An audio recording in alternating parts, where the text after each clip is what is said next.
The humid night air clung to Lieutenant Colonel Magic Mike Holbrook as he settled into the cockpit of his heavily modified F-15 Strike Eagle. A crackling voice broke through his headset. "Raider 1, doors are open." Magic acknowledged with a quick response, his gloved hands resting on the twin throttles. The massive hangar at Anderson Air Force Base in Guam swallowed all light except for the occasional red glow of safety lamps. Though he couldn't see the towering doors through the inky blackness, years of working with elite ground crews had taught him to trust their word implicitly. As he lifted his feet from the rudder pedals, the aircraft lurched forward, its reinforced frame groaning under the weight of experimental avionics and extra fuel tanks. Magic's enhanced reality visor painted a digital overlay across his instruments, all systems glowing green. With practiced ease, he guided the jet into a smooth turn, the nose wheel responding to his touch.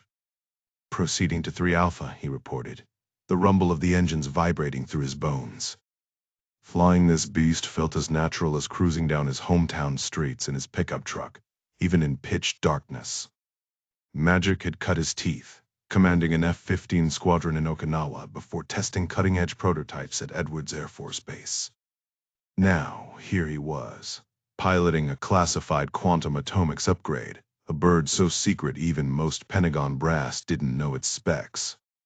The irony wasn't lost on him, his riskiest mission yet, in an airframe older than some of the junior mechanics. "Raider 1, shotgun. Follow me, trucks on your right."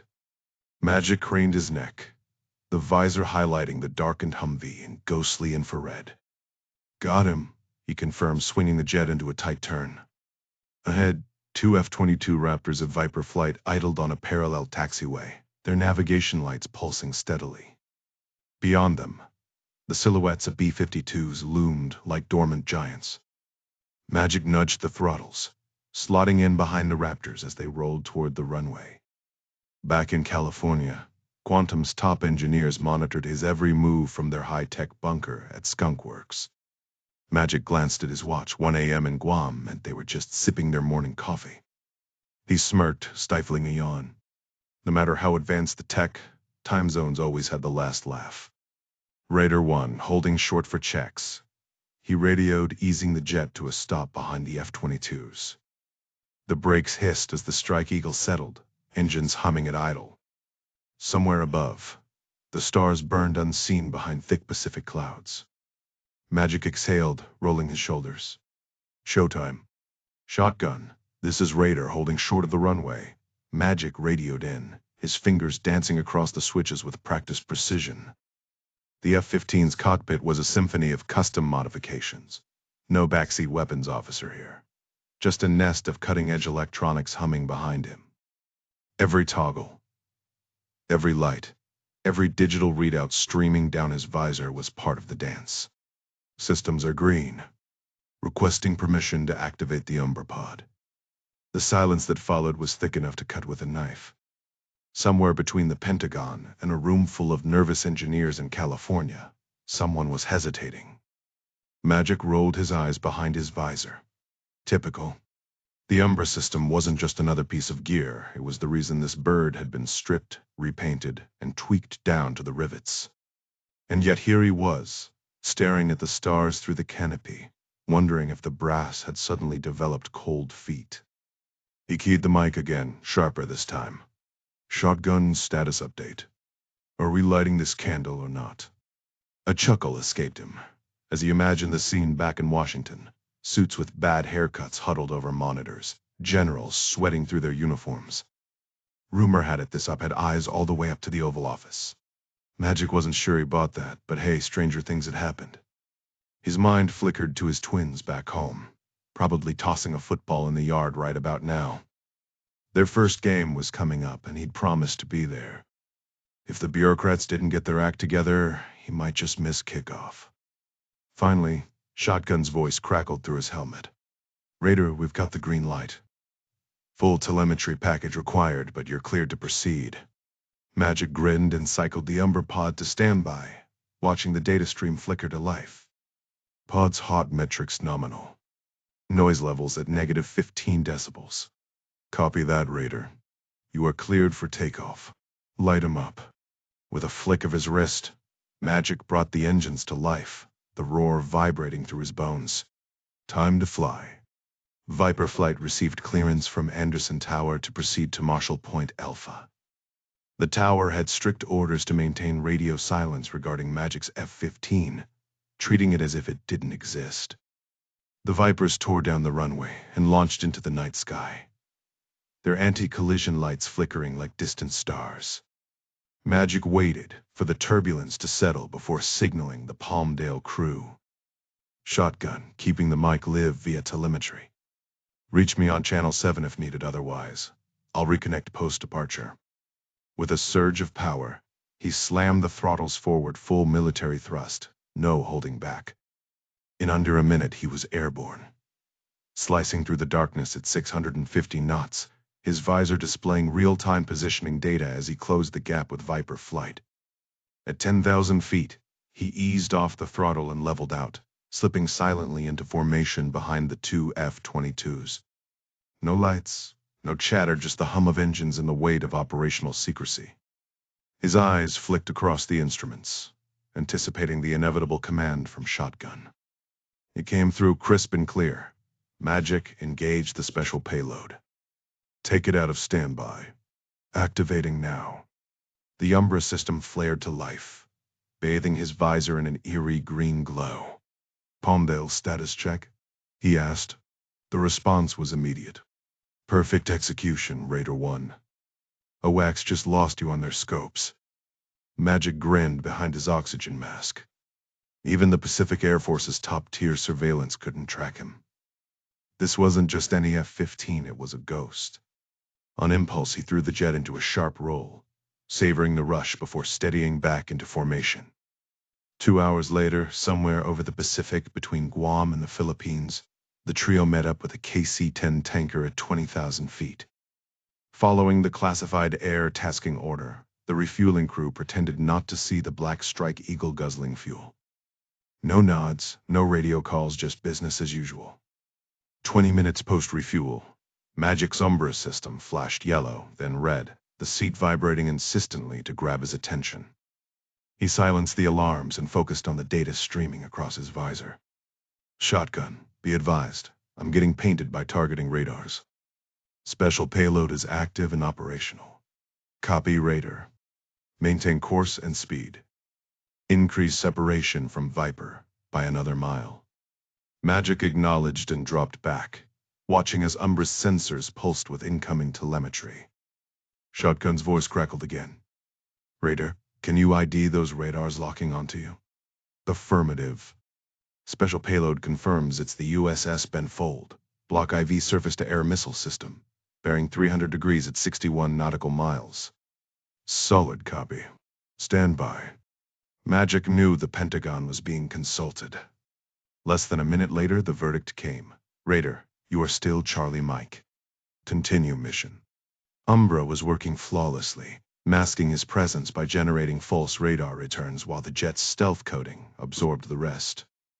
It was like sonic camouflage, undetectable, untouchable. With a slight course adjustment, Magic flew directly over the friendly SAMs, targeting him, listening as Viper Flight coordinated with the Benfold's combat team below. While the Navy and Air Force played their war games, his F-15 slipped through unnoticed, a shadow in the night. Now came the real challenge. Magic adjusted his grip on the controls, glancing at Shotgun's delayed response, blinking on his display. Copy that, staying with Viper. Proceeding to Point Bravo for neutral test. His stomach twisted not from nerves, but from the half-gallon of coffee he chugged before takeoff. The Strike Eagle hummed smoothly on autopilot as he wrestled with the awkward dance of in-flight relief, muttering about the indignity of plastic tubes. Once settled, he flicked through engine readouts, his mind drifting to last weekend's Pee-wee game. Those kids needed better crossing routes if only they listened. A sharp tone snapped him back. Point Bravo, right over Leyte Gulf, where Luzon and Mindanao framed the water like bookends. The Umbra system lit up, vibrating his seat like a cheap motel bed. Shotgun. PAF's painting me with early warning radar. We still green? Affirmative, Raider. They're tracking the F-22s on guard frequency. You're invisible. Execute separation. Magic yanked the stick, climbing to 35,000 feet, deliberately making himself a glowing bullseye for Philippine air defenses. First real test against a foreign system, but at least they weren't hostile. Radio static hissed as he scanned for reactions. Silence. Then Shotgun's voice crackled, smug with nerd triumph. Raider, continue mission. Hostile test approved at Point Charlie. The lab coats are doing backflips here. Magic banked west, leaving Viper flight behind. Below, Palawan stretched like a slim chocolate bar beside Mischief Reef, China's illegal fortress in the South China Sea. His gut tightened. Time to see if Umbra could fool more than just radars. Colonel Kai Chi flexed his knuckles, the bunker's stale air thick with tension.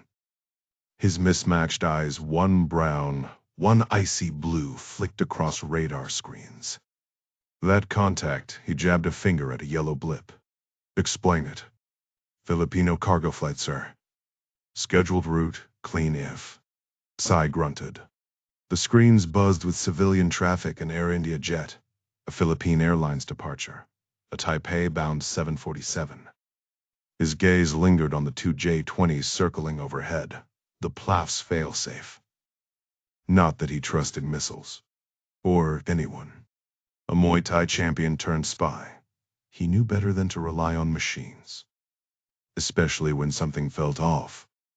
Mischief Reef, an artificial island shaped like a crescent moon, bristled with military installations. On one arm of the curve sat an airfield and an underground missile control center, where Colonel Kai now stood, his neck stiff from tension. The opposite peninsula housed surface-to-surface missiles, ready to strike any vessel venturing within 50 miles. Sai glanced at his watch, 1:30 a.m.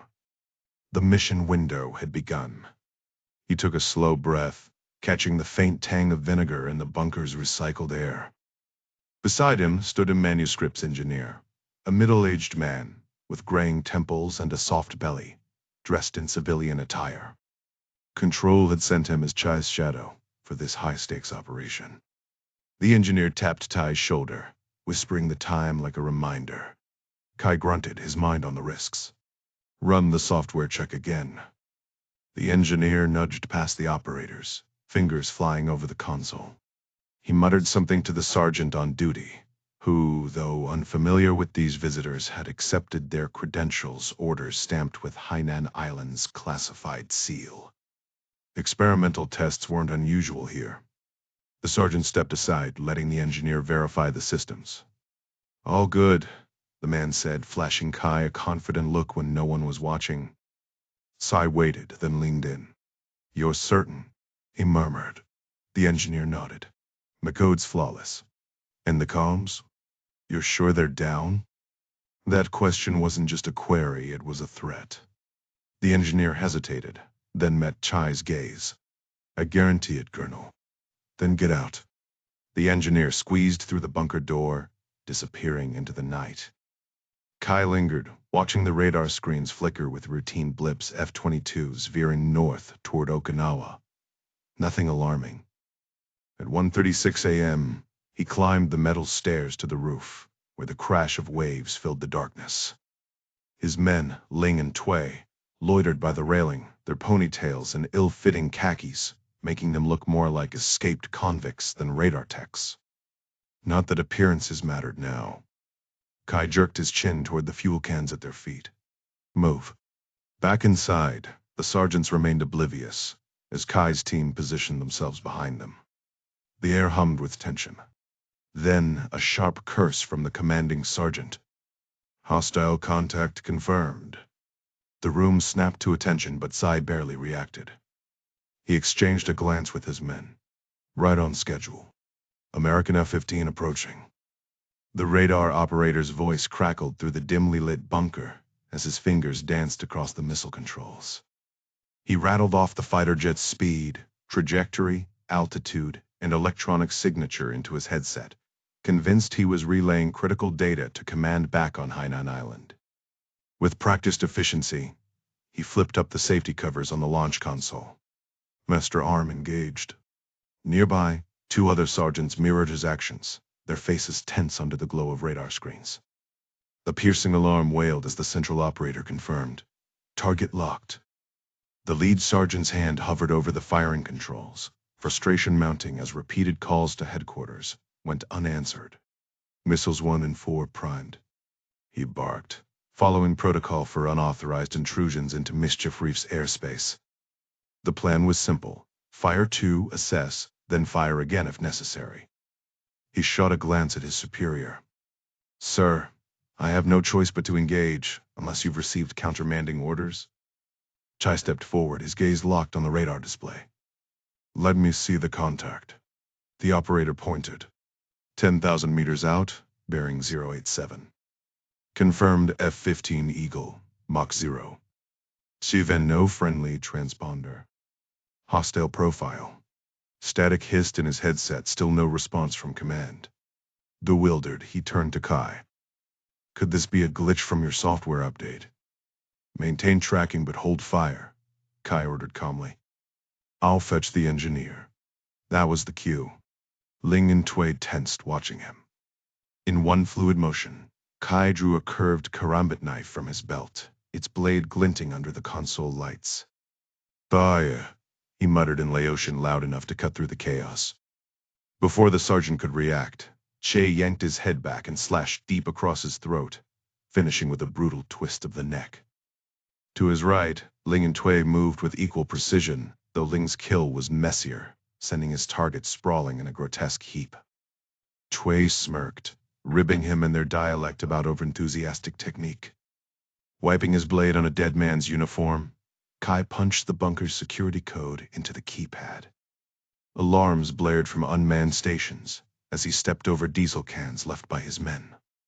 The acrid stench of fuel mixed with the metallic tang of blood. Outside, the night air carried the whine of a helicopter warming up on the nearby pad. A thick plume of smoke already curled from the bunker's vents, just another accident in this remote outpost. By the time investigators arrived, the fire marshal would blame a faulty generator. Ling and Tui emerged, their work done. Together they sprinted across the sand and clambered into the waiting chopper, strapping in beside their contact from S&T. As the rotors thundered to life, Kai allowed himself a grim smile. Control had promised to handle the fallout, and Control always kept his word. Kai observed the engineer, avoiding his gaze entirely. His mismatched eyes had always unsettled people, something he'd grown accustomed to over the years. As the helicopter climbed, he glanced down one last time at the bunker's stark concrete roof, barely visible in the dim pre-dawn light. A devoted Taoist, he felt no sorrow for the sergeants who'd sacrificed themselves. Their fate, like his own, had been woven into the fabric of the Tao. Somewhere above them, the quantum atomics F-15 streaked through the sky, and Kai allowed himself a grim satisfaction. He too had fulfilled his destined role. Meanwhile in Kowloon, Jack Ryan Jr. towered over the crowd disembarking from the Star Ferry. His lightweight suit jacket draped over one shoulder, sleeves rolled up and ties slightly crooked. He adjusted his pace to avoid jostling the passengers ahead. Behind his wayfarers, his eyes darted across the packed ferry deck, searching for one woman in a sea of commuters. Time was slipping away. If he didn't spot her soon, she'd vanish into Hong Kong's sprawling millions. He dropped his gaze, scanning bags and briefcases, recalling the white string-handled shopping bag she'd carried. The crowd pressed in, elbows and shoulders jostling him as Cantonese chatter rose around him, sharp and unintelligible. Half the women here matched her description: sleek black hair, sunglasses, surgical mask, a tailored charcoal suit. The shopping bag was his only real clue, assuming he hadn't imagined it. The ferry doors groaned open, and the surge of bodies carried him onto the gangway, past turnstiles and security. He fought his way to the edge of the flow, planting himself like a boulder in a river as commuters streamed around him. With a quick motion, he shrugged on his jacket and reached into the pocket, fingers brushing the folded note. Too risky to read it now, not until he located his manuscript shadows. 6 minutes later, the crowd thinned. Jack moved down the quay, the late afternoon sun warm on his back. The air smelled of salt, fish, and exhaust, a pungent mix that stung his nose. Behind him, the ferry's engines rumbled as dock workers loosened ropes from rusted cleats.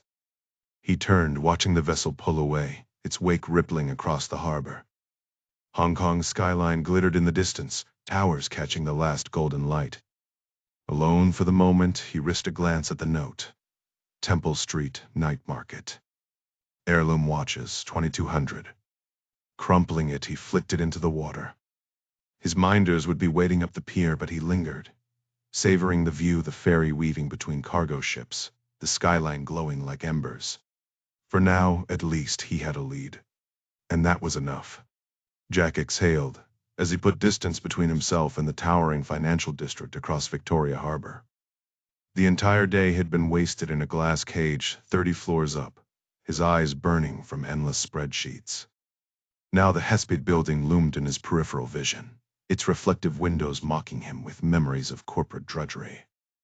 Howard Brennan Henley Associates' sharp-tongued CFO had dragged him to Hong Kong to secure financing for their geotech acquisition. The rare earth magnet company was poised to dominate green energy tech, and their CEO's friendship with Jerry Hindley made the deal sweeter. $300 million sweeter, to be exact. Jack could almost see Howard 30 stories above, charming bankers while ruthlessly negotiating loan terms, probably trading interest rate concessions for extended bond maturities with that shark-like grin of his. His phone buzzed. Speak of the devil. Howard's text blinked on screen. Working through dinner to finalize terms. You coming back? Jack smirked, typing a quick reply about running risk assessments from his hotel room instead. Then he paused. The Ministry of State Security monitored everything here. Would this message raise flags? After a beat, he hit send. The wind off the harbor carried the briny stench of fish and diesel, the October chill cutting through his suit jacket. He buttoned it absently, keeping his sunglasses on despite the fading light. There. His first tale, the same guy from this morning. The one he'd nicknamed Blue Suit, leaned against a bench pretending to be engrossed in a phone call. Bad acting. If Blue was here, his partner Leather Jacket couldn't be far. Sure enough, Jack spotted the younger, scruffier operative loitering near the street. Muscle to Blue's brains. As he climbed the Peninsula Hotel steps, Jack debated whether to report the ferry incident to John Clark. Officially, this was a Whiteside mission, strictly legitimate finance work. But the woman's approach? That reeked of black-side complications. The campus, Henley's covert ops division, thrived in those shadows. Clark had personally ordered Jack on this trip, calling the geotech deal more critical than the ongoing op in Manila, where Lisan, his fiancée, was finally getting her shot as a field operative. The irony wasn't lost on him. Here he was, dodging manuscript surveillance while she hunted terrorists. The elevator doors slid shut, and Jack allowed himself a dry chuckle. Hong Kong had a way of making even spreadsheets feel like espionage. Jack couldn't help but feel the weight of Clark's choices pressing down on him in two distinct ways. First, he was sidelined from the actual mission, trapped on some dreary city dock wearing a suit that might as well have been made of cement. Second, and this stung worse with his fiancée off on some classified operation halfway around the world, nobody was left to watch over Emily, Lisan's teenage niece who'd recently moved in with them. Of course, Lisan had handled it with her usual efficiency, arranging for the girl to stay with her grandfather for the week. But not before Jack had stuck his foot in his mouth, suggesting Lisan would be vulnerable without him around. That little comment had reopened old tensions, leaving him with nothing but a frosty cheek when he leaned in for a goodbye kiss. Even Clark, usually sympathetic, had shut him down, insisting Jack accompany Howard Brennan to Hong Kong for some high-stakes corporate deal. The veteran operator claimed it would broaden Jack's strategic perspective and teach him to trust the team without micromanaging. As if that weren't irritating enough, Clark had laid down the law: zero contact with the team in the Philippines due to operational security. Jack swiped his keycard and paused just inside the hotel room, scanning for anything out of place. After a beat, he raised his phone and activated the room scanning app Gavin Beery had cooked up for the campus. The AI compared current snapshots with reference images, flagging 3 subtle indentations in the carpet size 9, Sendus Oxfords, a Chinese brand. Someone had definitely been here despite the Do Not Disturb sign. Probably Brown and Blue's lackeys doing their usual sweep. Whatever. On this vanilla corporate assignment, he had nothing worth hiding. Tossing his bag onto the desk, he kicked off his shoes and sank onto the bed, thumbing open the secure comms portal. Part of him hoped for redeployment orders to the real action in Manila. The quieter, more stubborn part wished for a message from Lisanne, something to smooth over their tense parting. The empty inbox drew a frustrated sigh from his lips as his shoulders sagged. By 8:30 p.m., Jack had choked down a lackluster club sandwich and exchanged a flurry of messages with Howard, who was still across Victoria Harbor wrestling with British bankers over loan terms. Hunched over his laptop, Jack ran the revised numbers through Henley Associates' risk model work he didn't take lightly. Jerry Henley's plan to flip geotech for billions hinged on these calculations. One miscalculation, and the whole deal could implode under debt. But Howard's latest terms checked out, the risk manageable. Jack fired off a congratulatory email. Duty done. The clock read 8:45. Time to ditch this corporate babysitting gig. Temple Street night market awaited, along with the mysterious woman who'd slipped him that note. Now that promised some actual excitement. Jack weighed his options carefully. Why shouldn't he pursue this lead? The woman on the ferry could be exactly what they needed. Someone disillusioned with Beijing's grip, possibly influential, a potential goldmine for U.S. intelligence. It wasn't like this was his first rodeo. Just last year, he and Lisanne had flipped a North Korean scientist in Seoul, and that asset had already proven invaluable. But then again, Mr. C. had been crystal clear. Hong Kong was crawling with Manship's operatives, and they weren't above setting traps. Especially for someone like him, the son of the U.S. president. Still, Clark had also drilled into him the importance of instinct, of seizing opportunities when they arose. Debate can be fatal, the old man's voice echoed in his head. Think. Decide. Act. With Gavin's encrypted VPN shielding his connection, Jack switched from his risk assessment spreadsheet to Google, pulling up details on the Temple Street night market. Condé Nast raved about the place, calling it a must-see slice of old Hong Kong, vibrant, chaotic, steeped in history. A quick search pinpointed heirloom watches right in the heart of the market. Jack swirled the last of his room service water, the ice long melted, and glanced at the vintage Rolex on his wrist. A graduation gift from his parents, back when he'd balanced finance for himself and history for his father. Heirloom watches. The irony wasn't lost on him. Lisanne still hadn't checked in. No messages. He checked his phone again, then shrugged. It was a perfect night for a little exploration. And if things went sideways, he had a contingency, a tailor with a side hustle and black market arms, courtesy of Mr. Kret. See. Amira's in rest. The shop was conveniently en route to the market. Jack smirked. His dad would have jumped at a chance like this, right under Meantrip's nose. And honestly, who was he to argue with Condé Nast? Downstairs, Jack blended into the pub crowd, sliding onto a bar stool with practiced ease. He ordered a black and tan, positioning himself for a clear sightline through the whiskey bottles lining the bar's mirror. Brown and Blue had to be nearby unless they'd swap shifts. His phone, left upstairs as bait, was still feeding encrypted data to Henley's office, keeping the digital trail warm. But scanning the room, he couldn't spot them. Professionals, after all. Then she sat beside him, a striking Chinese woman, mid-20s, athletic build. As she ordered a French 75 and flawless British English, their eyes met briefly in the mirror. Her smile was all teeth and mystery. Jack sipped his beer, feigning disinterest. The game was on. Her sudden attention lifted his spirits slightly after the argument with Lisanne, until she got swept up in an overly enthusiastic welcome for some well-dressed Australian guy who appeared beside her. Jack downed the rest of his beer, slapped 30 Hong Kong dollars onto the polished bar, and decided to move. No sign of Brown or Blue, probably posted near the lobby.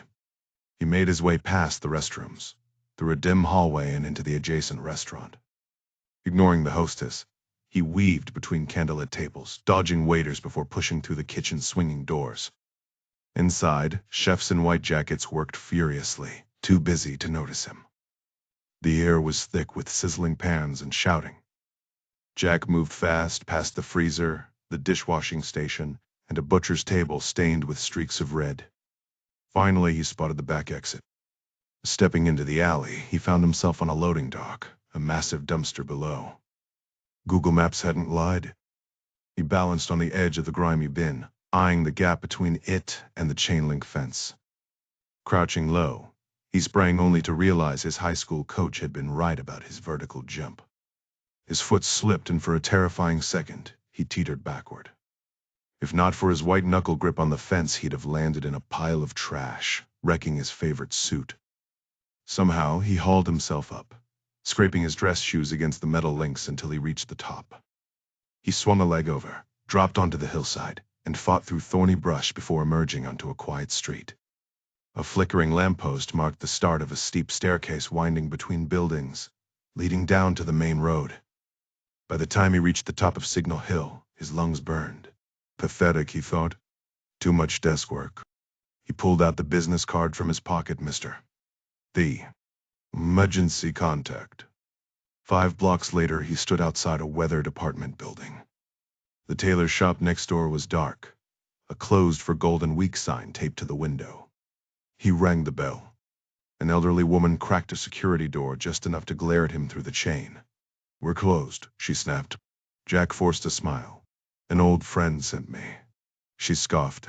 "No friends here." Before she could slam the door, he wedged his foot in. "Tell Peter Clark says hello." John Clark's name hung in the air like an unspoken promise. She let out a weary sigh, shoulders sagging as if the weight of inevitability had settled on her, then turned to face Jack. He stood casually on the sidewalk, hands tucked into his pockets, though his eyes never stopped scanning the street. The clock read 9:19 p.m., just over 30 minutes until the meet. Traffic hummed steadily, a mix of cars and buzzing scooters, while most of the nearby shops had already shut down for the night. Jack had taken the long way here, hopping fences, dodging through overgrown bushes, and slipping through shadowed alleys to shake any tails. His surveillance detection route had paid off, no sign of brown or blue tailing him. The tailor shop's lights flickered on, and the door chimed as it swung open. Peter Cho stood there, his suspenders stretched over a stooped frame, thick gray hair framing a face etched with skepticism. His round glasses magnified a gaze that sized Jack up in an instant. Without a word, Cho led him past rows of fabric bolts before stopping at a cutting table cluttered with material. The old man adjusted his glasses, the lenses distorting his eyes. "Who are you?" "Jack Ryan, Jr." A pause. "Then John Clark sent me." Joe's expression didn't shift. "You know Clark?" "I work for him." The tailor snatched a bolt of gray flannel from the shelf, slapping it onto the table with a muffled thud. "What's your size?" 44 long. Chow's magnified stare lingered before he unrolled the fabric with practiced precision. Jack clasped his hands behind his back. "Clark said you two go way back. That you've got history." The scissors sliced through the wool in quick, sharp strokes. Jack's unease grew as this man, even the ally Clark, remembered. "You've already got a suit," Chow muttered. "I'm not here for a suit." The tailor froze, blades poised mid-cut. He lifted his head, peering through those thick lenses. "Then why are you here, Jack Ryan, Jr.? A gun." Temple Street Night Market, Kowloon, Hong Kong, Tuesday, October 1. The last time Jack had fired a Smith & Wesson M&P 9mm was on Clark's sprawling horse farm just outside Richmond. Jerry Hindley had fronted half the cash for the property as a retirement gift, with the understanding that it'd double as a training ground for campus operatives. Jack had spent days there under Clark and Ding Chavez's watch, drilling until his hands ached. The old SEAL had one ironclad rule for field pistols: threaded barrel, 10-round minimum, raised sights for suppressor use. Ding had nodded along, grinning apparently, that narrowed the options to Berettas, CZs, FNs, and the very same Smith & Wesson now tucked against Jack's spine. In the tailor's back room, Cho had laid out his inventory like a black market boutique. Jack had chosen the M&P without hesitation, then eyed the knives. The faint scars on his forearm, courtesy of a manuscripts agent in Tel Aviv, had made him diligent about close-quarters training. He'd grabbed a sleek folding blade, now hanging from his neck as he navigated the market's chaos. Chow had pushed a custom suit on him, but Jack considered both purchases a solid investment swiped straight from his Henley expense account. The market's neon glow painted the crowd in garish colors as Jack melted into the throng, the weight of the pistol a steady reminder of why he was here. The butcher's cleaver slammed down with a wet thud, splitting the pork leg clean through. "Chusho," the wrinkled woman barked, her apron streaked with crimson. Blood trickled from her chin as she locked eyes with Jack. "Bad move. 20 a pound. 20. She shouted, her voice cutting through the market's chaos. Jack ducked his head and pushed deeper into the swarm of bodies, the humid air thick with the scent of raw meat and sweat. Paper lanterns swayed overhead, their warm glow illuminating red banners emblazoned with golden stars, China's national colors. Golden Week. The country's patriotic frenzy was in full swing, though the kids waving sparklers and tossing firecrackers probably didn't care about the politics behind it. Jack moved fast, shoulders brushing against the crowd. Few Westerners here bad for blending in, worse for avoiding unwanted attention. His disguise had better hold. A rancid stench hit him like a punch. A toothless vendor grinned up from his bubbling cauldron, stirring a vat of murky sludge with a paddle-sized spoon. "Well, stinky tofu," he cackled, flashing a lone yellowed tooth. $3. Jack gagged, covering his nose as he veered into another cramped alley. Skinned chickens dangled from hooks, their heads missing. Coils of purple sausage hung like grotesque decorations. He sidestepped a squawking duck, just as two giggling girls barreled past, chasing the panicked bird. Fireworks exploded overhead, painting the sky in bursts of red and gold. The crowd gasped, but Jack kept scanning. Then he saw him, a guy with a ponytail and a neck tattoo, pushing forward while everyone else craned their necks skyward. No mistaking that focus. Jack followed his gaze to a woman in a sleek charcoal suit, masked, holding a white shopping bag. She stood by Pantech leather goods, just steps from heirloom watches. The fairy woman. Smart. This market was a surveillance nightmare, exactly why she'd picked it. A squat vendor yanked at his jacket, her fingers grazing his concealed pistol. Instinct kicked in, he swatted her away. "You like Golden Week special," she shrilled, waving at a rack of gaudy robes. "Only for America." Jack ignored her, slipping back into the current of bodies. The fireworks boomed again, but he didn't look up. Neither did the ponytail guy. Neither did she. Time to move. The fairy woman barely glanced at the fireworks bursting overhead, her focus locked on the crowd as she sifted through rows of handbags. Strands of hair fell across her face as she worked, but her sharp eyes caught Jack's towering figure in an instant. Their gazes connected just long enough for him to nod in acknowledgement, before she jerked her head away, vanishing into the maze of vendor stalls. Something had spooked her.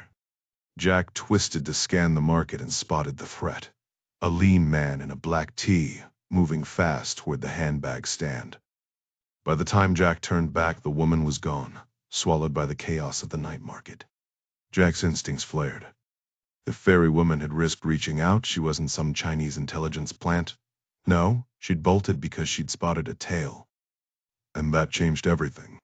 He couldn't let this guy catch her, but getting tangled in a surveillance op was suicide. So he played the oblivious tourist, ambling toward the stall with exaggerated slowness. Spreading his arms wide, he pretended to examine the merchandise, while effectively barricading the entrance. The second black shirt's hand clamped onto his shoulder. Jack spun with a sharp, "Back off, buddy." The guy wasn't having it. He shoved past, but Jack matched his steps, their legs tangling in a clumsy dance. "Hey," the man snarled, driving an elbow into Jack's ribs. Up close, The cobra tattoo coiled around his neck looked almost alive. Jack staggered but held his ground, blocking the curtained exit. Then came the mistake. Black Shirt's hand brushed the concealed pistol at Jack's waist. His eyes widened, fingers darting for the weapon. Jack twisted, but the guy was faster, yanking him through the curtain into a cramped alley. Pavement slammed into Jack's face, the gun skidding from his grip. Cold metal pressed against his skull. Bo. The man barked Mandarin, not Cantonese. Jack's stomach dropped. This wasn't some random thug. Either he'd just been made by Chinese intelligence, or Mr. Sav. But his warnings were dead right. Either way, he was in deep. Fairy woman might have been a decoy after all. Jack sensed the grip on his wrist slacken and seized the moment, yanking his arm free, twisting away and springing to his feet. The man in the black t-shirt was already standing, the pistol leveled at Jack's forehead. Jack's gaze flickered across the cramped alley 10 feet wide, cluttered with rows of parked scooters on his right, their kickstands locked in place. Behind him, rough brick pressed against his back as another firework exploded overhead, washing the narrow passage in crimson light. Above, laundry fluttered on sagging clotheslines strung between plywood market stalls. Bo. The man snapped again, motioning for Jack to drop. But Jack wasn't about to kneel with his own gun aimed at him. He stumbled over a scooter behind him, retreating until his shoulders hit the wall. The guy fumbled with the compact Smith & Wesson, eyeing it like he'd never handled one before. He awkwardly tugged at the slide with his left hand while keeping the barrel trained on Jack. His head tilted, studying Jack like a confused predator. He's hesitating, Jack realized. Another firework burst, flashing the alley in stark white. Distracted, the man tucked his free hand into the pocket of his loose cotton pants and pulled out a sleek, oversized Android phone. No case, just a fragile slab of glass. For half a second, his focus shifted as he swiped to unlock it. The screen was too big for one-handed use, and Jack saw his chance. Mr. C. had drilled it into him. Every fight reaches a tipping point, the OODA loop. Observe, orient, decide, act. Jack had done the first 3. Now was the moment. He lunged, slapping the gun barrel downward hard enough to break the man's grip while driving an uppercut into his chin. The pistol clattered against the pavement just as another firework drowned out the sound. Jack followed with a sharp right jab, forcing the guy back into the plywood stall. But when Jack glanced down to locate the gun, the thug seized the opening, slamming his palm into Jack's throat. Gagging, Jack swung again, only to smash his fist into plywood as the man ducked. Then, like a coiled snake striking, the Asian fighter came up fast, driving a punch straight into Jack's jaw. The impact sent Jack stumbling into the alley's center. Before he could recover, a roundhouse kick cracked against his temple. Jack dropped low, trying to sweep the leg's standard counter. Textbook move, but the guy saw it coming and hopped clear. Jack scrambled up, fingers brushing the folding knife hanging from his neck chain. He never saw the next kick. The sole of the attacker's shoes smashed into his eye, whipping his head back into the bricks. Stars exploded behind his eyelids. Furious, Jack clawed for the knife, thumb working the carabiner. But before he could free it, a brutal side kick hammered his ribs. Instinctively, Jack caught the guy's ankle and shoved upward, flipping him onto his back. Breathing hard, Jack scanned the ground for the lost pistol. Nothing. He went back for the knife, but the attacker lashed out, kicking Jack's knee with enough force to buckle him. Pain flared, but Jack finally wrenched the blade free. He flicked it open, panting, blood in his mouth just as the Asian fighter rose again, fists raised. The man in the black shirt smirked at Jack, his grin dripping with arrogance. With a practiced motion, he pulled a folded knife from his back pocket, flicking it open with a dramatic spin around his finger like some wannabe gunslinger from a spaghetti western. Jack noticed the metal loop on his index finger, doubling as makeshift brass knuckles as the curved blade caught the dim light. It wasn't just any knife, it was a karambit, the kind Ding had warned him about. Designed to slice with the natural arc of a punch, not some clumsy stab. No wonder the guy looked so smug. Compared to that wicked curve, Jack's blade might as well have been a butter knife. The thug faked a left jab, then whipped the karambit toward Jack's throat. Jack ducked, driving his own knife toward the guy's ribs, but the attacker swatted it aside like swatting a fly. A backhand slash came next, aiming straight for Jack's chest. He barely dodged, stumbling over a row of parked scooters, crammed between plywood market stalls and a brick wall. The guy pressed forward, keeping the blade in constant motion, circling, slashing, relentless. Jack scrambled backward until his back hit the scooters. No space left. With no other option, Jack vaulted onto the scooters, balancing precariously on the seats. One wrong step and he'd be sprawled between them, helpless. The attacker lunged, swinging the karambit low, aiming for Jack's ankles. He yanked his foot up just in time, but his pants snagged on a handlebar mirror. Arms flailing, he grabbed at a sheet hanging from a clothesline above, too late. He crashed down, tangled in fabric, his head smacking against a scooter fender. Blind and pinned, Jack thrashed, fingers clawing at the sheet until he found the broken clothesline. He ripped it free just as the attacker loomed over him, blade flashing toward his throat. Jack blocked with his forearm, then hurled the sheet at the man's face. It draped over his head like a ghostly shroud. Seizing the moment, Jack tackled him, driving him onto the pavement. Wrapping the clothesline around the guy's neck, he pulled with everything he had, knee jammed into his spine. The karambit flailed wildly, striking pavement, scooters, anything but Jack. Then finally, it stopped. Virginia Beach, Virginia, Tuesday, October 1. Strong Clark spotted Master Chief Kendrick Moore's unmistakable silhouette from across the street, broad shoulders, shaved head gleaming under the morning sun. "Hello, Master Chief," he called, voice carrying the weight of years of shared missions. Clark showed up at the Oceanfront Cafe precisely at 10:30 a.m., only to find Moore already waiting. The broad-shouldered SEAL sat stiffly at an outdoor table, his massive frame barely contained by the flimsy chair. Dressed in faded jeans and a wrinkled button-down, he looked more like a misplaced bouncer than a decorated operator. His oversized windbreaker hung off the back of the neighboring seat like a discarded sail. When Moore stood to shake hands, the table wobbled dangerously. "Appreciate you making time, sir."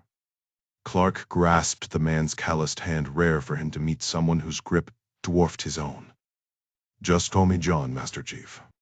Moore gave a respectful nod, his bald head catching the sunlight. "John, it is." "Aye, sir."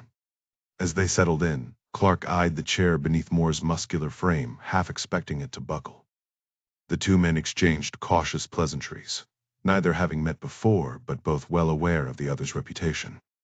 Clark asked about Moore's personal life, kids, ex-wife, current relationships, only to be met with polite but firm negatives. The conversation lulled until Moore broke the silence. "How's Ding doing? Heard he married you a girl." Clark set his coffee down. "Yeah. Gave me a grandkid, too." Moore cracked a grin. "So the legendary John Clark's a grandpa now. Funny how that makes me feel ancient." "You're telling me," Clark muttered, his gaze drifting toward the shimmering ocean. Moore followed his line of sight. "Ding ever mention that we ran near Majorca? Took down an Iranian freighter headed for Syria." Clark nodded. "He did. Said you're one hell of a leader." Moore fidgeted with his empty cup, knee bouncing under the table. "So, Ding's part of your organization now, right?" Clark studied him, the freshly shaved jaw, the sharp eyes, the way Moore hesitated before speaking, like he was second-guessing every word. This wasn't the unshakable operator Clark had imagined. The man's thick forearms pinned a manila folder to the table, guarding it from the wind. "You need another coffee?" Clark asked, nodding at the jittery leg. "Negative. Already had 3. Got here early, huh?" Moore exhaled, squinting against the salt-tinged breeze. "Didn't want to mess this up." Clark stood abruptly. "Let's walk. Days like this don't last." It was early October, the summer crowds long gone. Moore tugged on his jacket, tucked the folder under his arm, and followed Clark down to the shoreline. The sandpipers darted ahead of the waves, and the crisp air carried the tang of salt. Clark inhaled deeply. "Never gets old." Moore chuckled. Spoken like a true frogman, John. Clark smirked, then nodded at the folder. What's in there? Moore pulled out a single sheet, the wind nearly snatching it from his grip. Ding said to bring a resume. Spent all night on it. Clark didn't even glance at it. I already know who you are. Moore hesitated. You sure? Put it away, Master Chief. With a slow nod, Moore slid the paper back into the folder. Moore and Clark moved quietly along the shoreline, the steady crash of waves filling the silence between them. Honestly, I'm still figuring this out, Moore admitted after a while. Ding said to bring a resume, but if you've got another plan, I'm game. Clark's gaze drifted toward the southern horizon, where a faint hum grew louder.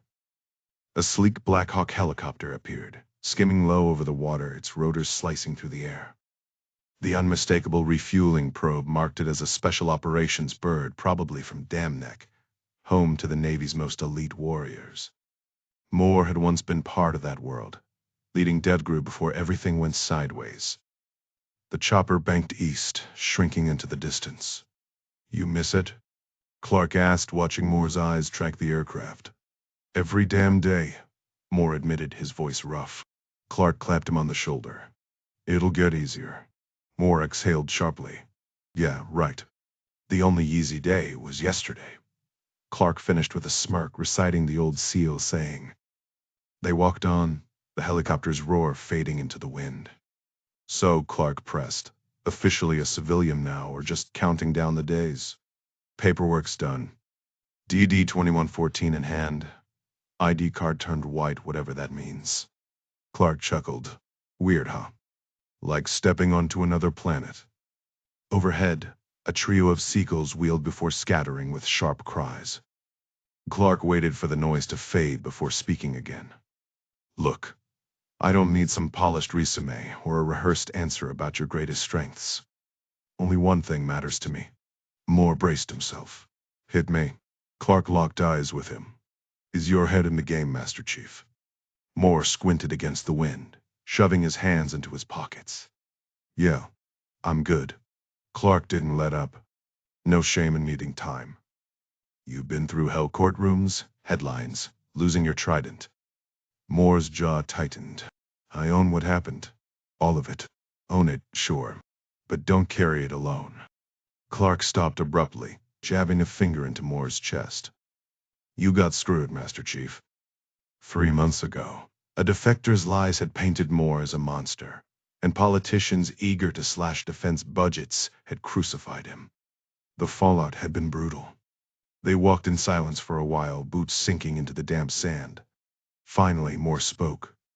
Losing the trident, that stung worse than a dishonorable discharge. They stepped over the bloated carcass of a horseshoe crab, its shell cracked and crawling with flies. No shame left, Clark said firmly. Charges got dropped. Moore nodded. Thanks to Ryan. The president had intervened, using his chief of staff to shut down the political circus. The truth was, the SEALs had taken out a terrorist already marked for death, but optics had trumped justice. Ryan wishes he could have done more, Clark said. But at least you walked away clean. Moore stared at the horizon, where the Black Hawk had vanished. Some doors stayed closed. But maybe others were just waiting to be kicked open.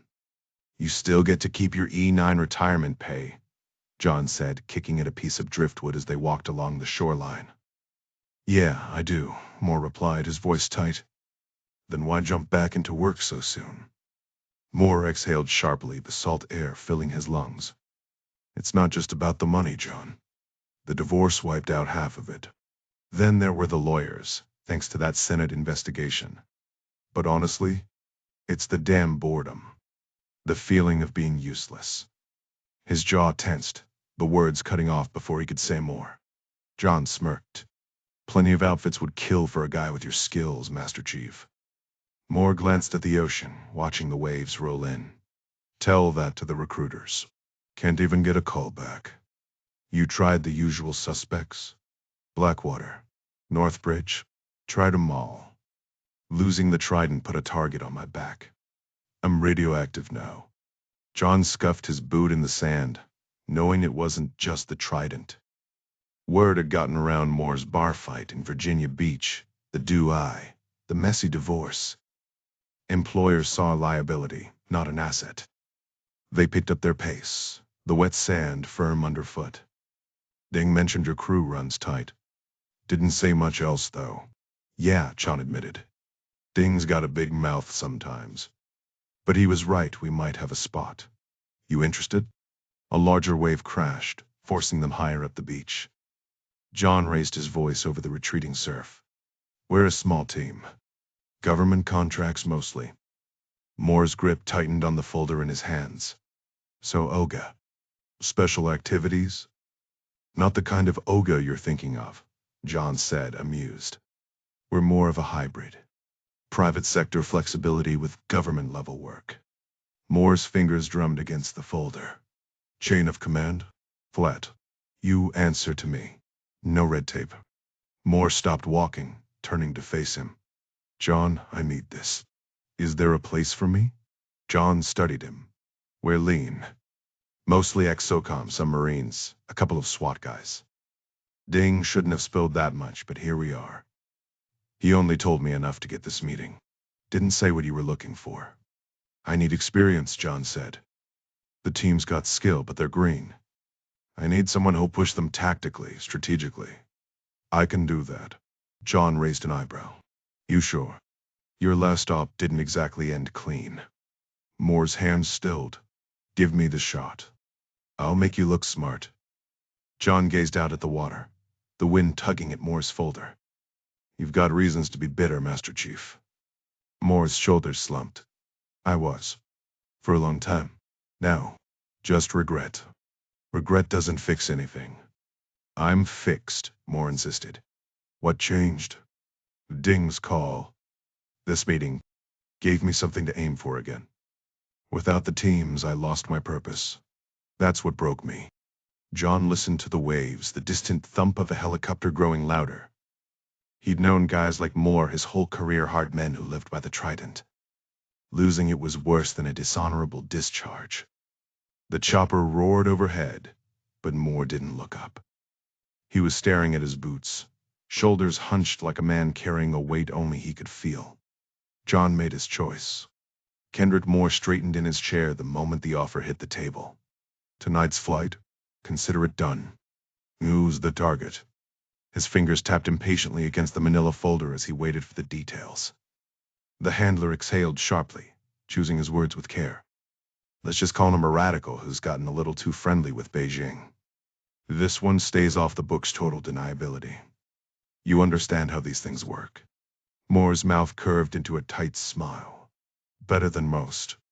I trained with Captain Santos's unit during that Spratly Islands mess last year. Good operator. Promoted since then, now runs the entire Philippine SEAL division. He specifically requested you for this. The handler leaned forward, elbows on knees. But here's the catch, you'd be leading a mixed team. 2 Green Berets, an ex-Marine intel specialist. All capable but green. Think you can whip them into shape before this thing goes hot? Moore barked out a laugh, crumpling the folder in his fist. John, I sleep in a rented attic with a duffel bag for a closet. My most committed relationship is with a coffee maker. Tell me where to point my boots, and I'll move. A gust of salt air swept between them as Clark studied the horizon. Finally, he gave a single nod. Deer up. Wheels up in 3 hours.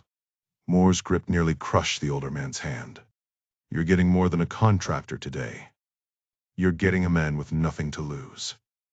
Meanwhile, in the Oval Office, President Jack Ryan fought the gravitational pull of the Resolute desk's polished surface. His feet itched to claim that historic oak real estate. Would Queen Victoria haunt him for resting his soles on her salvaged ship timbers? Probably not.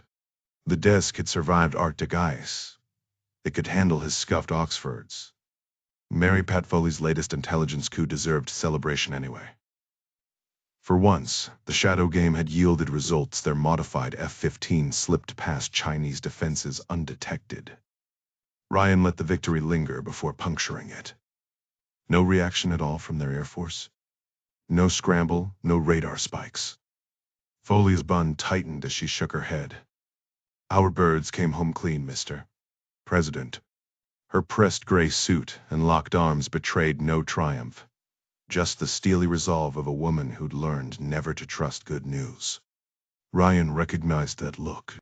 It mirrored Sister Mary Clarence from his Baltimore catechism days, the nun who drilled algebra into him with ruler and rosary. Some lessons, it seemed, stuck for life. The president couldn't help but think Sister Judy would have scolded him for slouching in the Oval Office, and he had a hunch Mary Pat wasn't thrilled about it either. With a quiet sigh, he planted his feet firmly on the plush blue carpet and adjusted his posture. "All right," he said, leaning forward.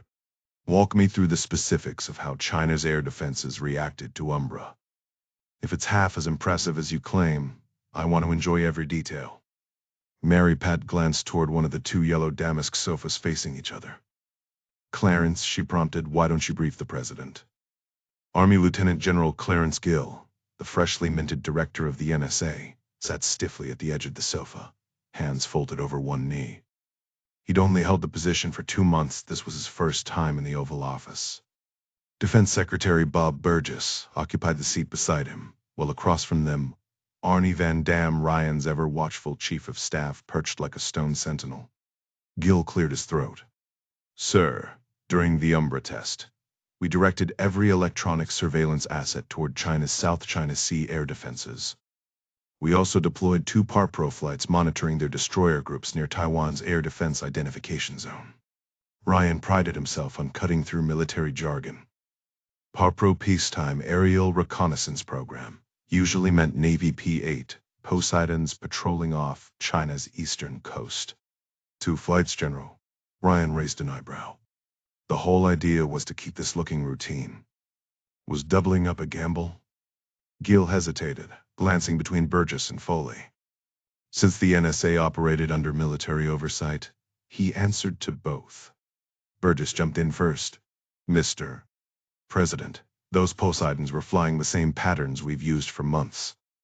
2 birds at once is rare, but not unheard of. The Chinese didn't even blink." Mary Pat added, "We also had Naga satellites hunting for SIGINT." Ryan knew she meant the National Geospatial Intelligence Agency, the Pentagon's eye in the sky, intercepting electronic signals. "They must have noticed something," the president countered. "I thought we were using F-22s as decoys before the F-15 broke off solo." "Correct," Burgess confirmed. "Their early warning radars logged the F-22s and relayed it to their command center on Hainan Island. But the F-15? Nothing. Not even when it flew directly over Mischief Reef." Ryan nearly grinned. This was better than he'd hoped. For less than the cost of a single stealth bomber, they'd effectively turned their entire Pacific F-15 fleet into ghost jets. It was the kind of defense budget magic that made bureaucrats weep. He turned to Burgess. "What about our ships? Any luck spotting it?" The SecDef steepled his fingers. "We positioned the USS Benfold right in the F-15's path, running an air defense drill with the F-22s as mock threats. Their systems never registered the Eagle. Even our own awaits drew a blank. Total invisibility."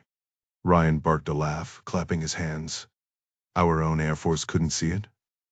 "Not a trace," Mary Pat said, her tone edged with satisfaction. "Post-mission data confirms it. Umbra slipped past every sensor we've got." The silence was absolute, no faint traces, no distant reverberations, even when we knew precisely where to listen. Jack let out a low whistle. "I'll be damned. Tell me there's a way I can send the Quantum Atomics team in Palmdale a few steak dinners on the taxpayer's dime. Do they even realize they've created something that could rewrite the history books? And give us a real shot at holding Taiwan if things go south," he thought, but didn't say. Burgess leaned in, his West Point ring glinting as he tapped the coffee table. "We'll make sure those brainiacs at Quantum get their due." "Good. Hell, I'd love to swing by Palmdale myself," Jack mused. Arnie jumped in. "I'll arrange it. We can frame it as an inspection of the new B-21 bomber at Skunk Works, gives us solid cover for checking in on Umbra." "Just make sure I get FaceTime with the real Umbra team," Jack insisted. "Discreetly. They need to understand the stakes." Burgess drummed his fingers. "Mr. President, now might be the time to push Congress for extra funding. Umbra pods cost a fraction of a stealth bomber, but they're not exactly pocket change. Van Damme shook his head. We can't go back for more defense money. You'll have to pull it from somewhere else, Bob. Arnie, you know the budget's stretched thin, Burgess countered. We're supposed to be phasing out the F-15s. Keeping them operational with Umbra? That's a full-scale overhaul. Jack pressed his lips into a line. Both men had a point. The defense budget had been slashed to the bare minimum, and Congress wasn't about to hand over more cash after the brutal negotiations they'd just endured. A new funding bill would be due in the Senate, Van Damme said flatly. We've got enough fires to put out. And yet here's China rattling its saber over Taiwan again, Burgess shot back. Like we asked for that headache. Van Damme gave Jack a pointed look. Mary Pat, ever the diplomat, stepped in. For what it's worth, I agree with Bob. I might just be the resident spook, but as a taxpayer, Umbra's a steal. If it lets F-15 slip past Chinese radar, it's worth every penny. Maybe scrap one of the new Columbia subs and shift the funds. Burgess scowled. Whoa, hold on. The next war with China will be fought at sea. We can't shortchange the fleet. Van Damme piled on. And those Columbia-class subs? Built-in swing districts. You want to torch our goodwill with Congress? Start messing with those allocations. Mary Pat held her ground. China's edge is in missiles, hypersonics, theater ballistics. If Umbra lets our bombers strike those sites undetected, we level the playing field without needing more boots on the ground. Arnie nodded. Which is why we should brief the Armed Services Committee. Mary Pat's expression turned wary. That's a fast track to leaking our advantage. She is right, Jack cut in. Umbra's a game-changer Norden bomb site. Enigma machine level big. Total lockdown. No leaks, no whispers. Understood, Mr. President, Mary Pat said, clutching her folder tighter. Her gaze dropped to the floor, and Jack didn't like the hesitation he saw. He rose from the resolute desk, hitting the button for the Navy steward, before settling into one of the stiff-backed chairs by the fireplace. He gestured for Mary Pat to take the sofa beside Van Damme. Teddy Roosevelt's stern portrait loomed over the mantel, flanked by Washington, Jefferson, Lincoln, and Madison. The hidden door to the private dining room swung open, and the steward glided in with a silver coffee tray, silent as a ghost. No one spoke until he was gone. The president swirled a splash of cream into his coffee, the spoon clinking softly against the porcelain. Budget fights looming or not, he mused. Part of me wants to pop champagne for Umbra's success. Though that might raise eyebrows among the staff. Imagine the gossip about what we're celebrating in here. He took a sip, eyes twinkling over the rim. Van Damme chuckled. Save the toast for tonight in the residence. For now, good job, everyone. Umbra's alive. We'll find the money somehow. Burgess nodded but leaned forward. Appreciate it, Arnie, but funding's only half the battle. Supply chain's the real hurdle. 90% of rare earth magnets come from China. Quantum's got just one supplier lined up so far. Ryan nibbled a shortbread cookie, recalling a Commerce Department report about the global scramble for rare earth minerals. China dominated refining, a major red flag for defense procurement. He'd tasked State and Commerce with finding ways to incentivize U.S. firms to partner with allied suppliers, but progress was slow. Walk me through Umbra's mechanics again, Ryan said, setting down his cup. Burgess adjusted his collar. Of course, Mr. President. Lowering his voice, Ryan pieced it together. Umbra uses rare earth magnets to convert incoming radar pulses into mirrored electric fields, right? Exactly, sir. And Quantum Atomics builds these into specialized pods for aircraft weapons bays. Burgess nodded. Precision engineering, every component. The fields require samarium-based magnets nearly all mined and processed in China. Sourcing outside their control has been challenging. Ryan's brow furrowed. Defense contractors can't use Chinese suppliers. Where's Quantum getting theirs? Vietnam, Burgess replied. A strategic ally we're cultivating precisely to counter Beijing's influence. So what's the holdup? Electric vehicles, sir. Samarium magnets are in skyrocketing demand.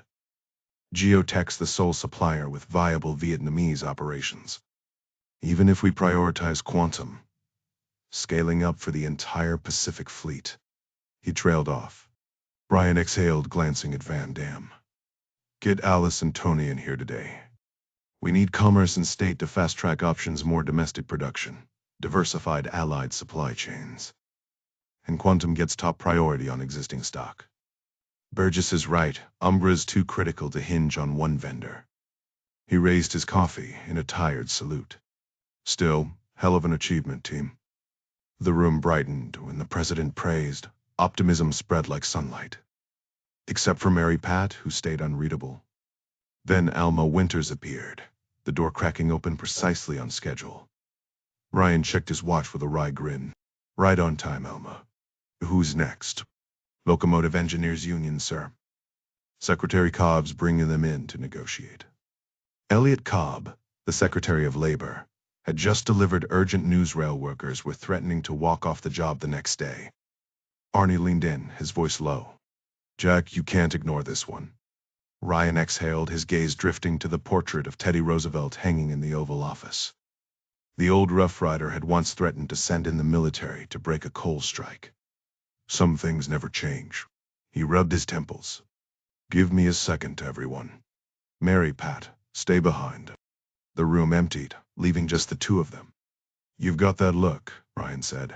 What's eating you? Mary Pat forced a smile. Umbra's a game changer, Jack. No complaints there. Then why do you look like someone just kicked your dog? Because worrying is literally in my job description, she shot back, crossing her arms. And right now, I've got plenty to worry about. Ryan leaned forward. Enlighten me.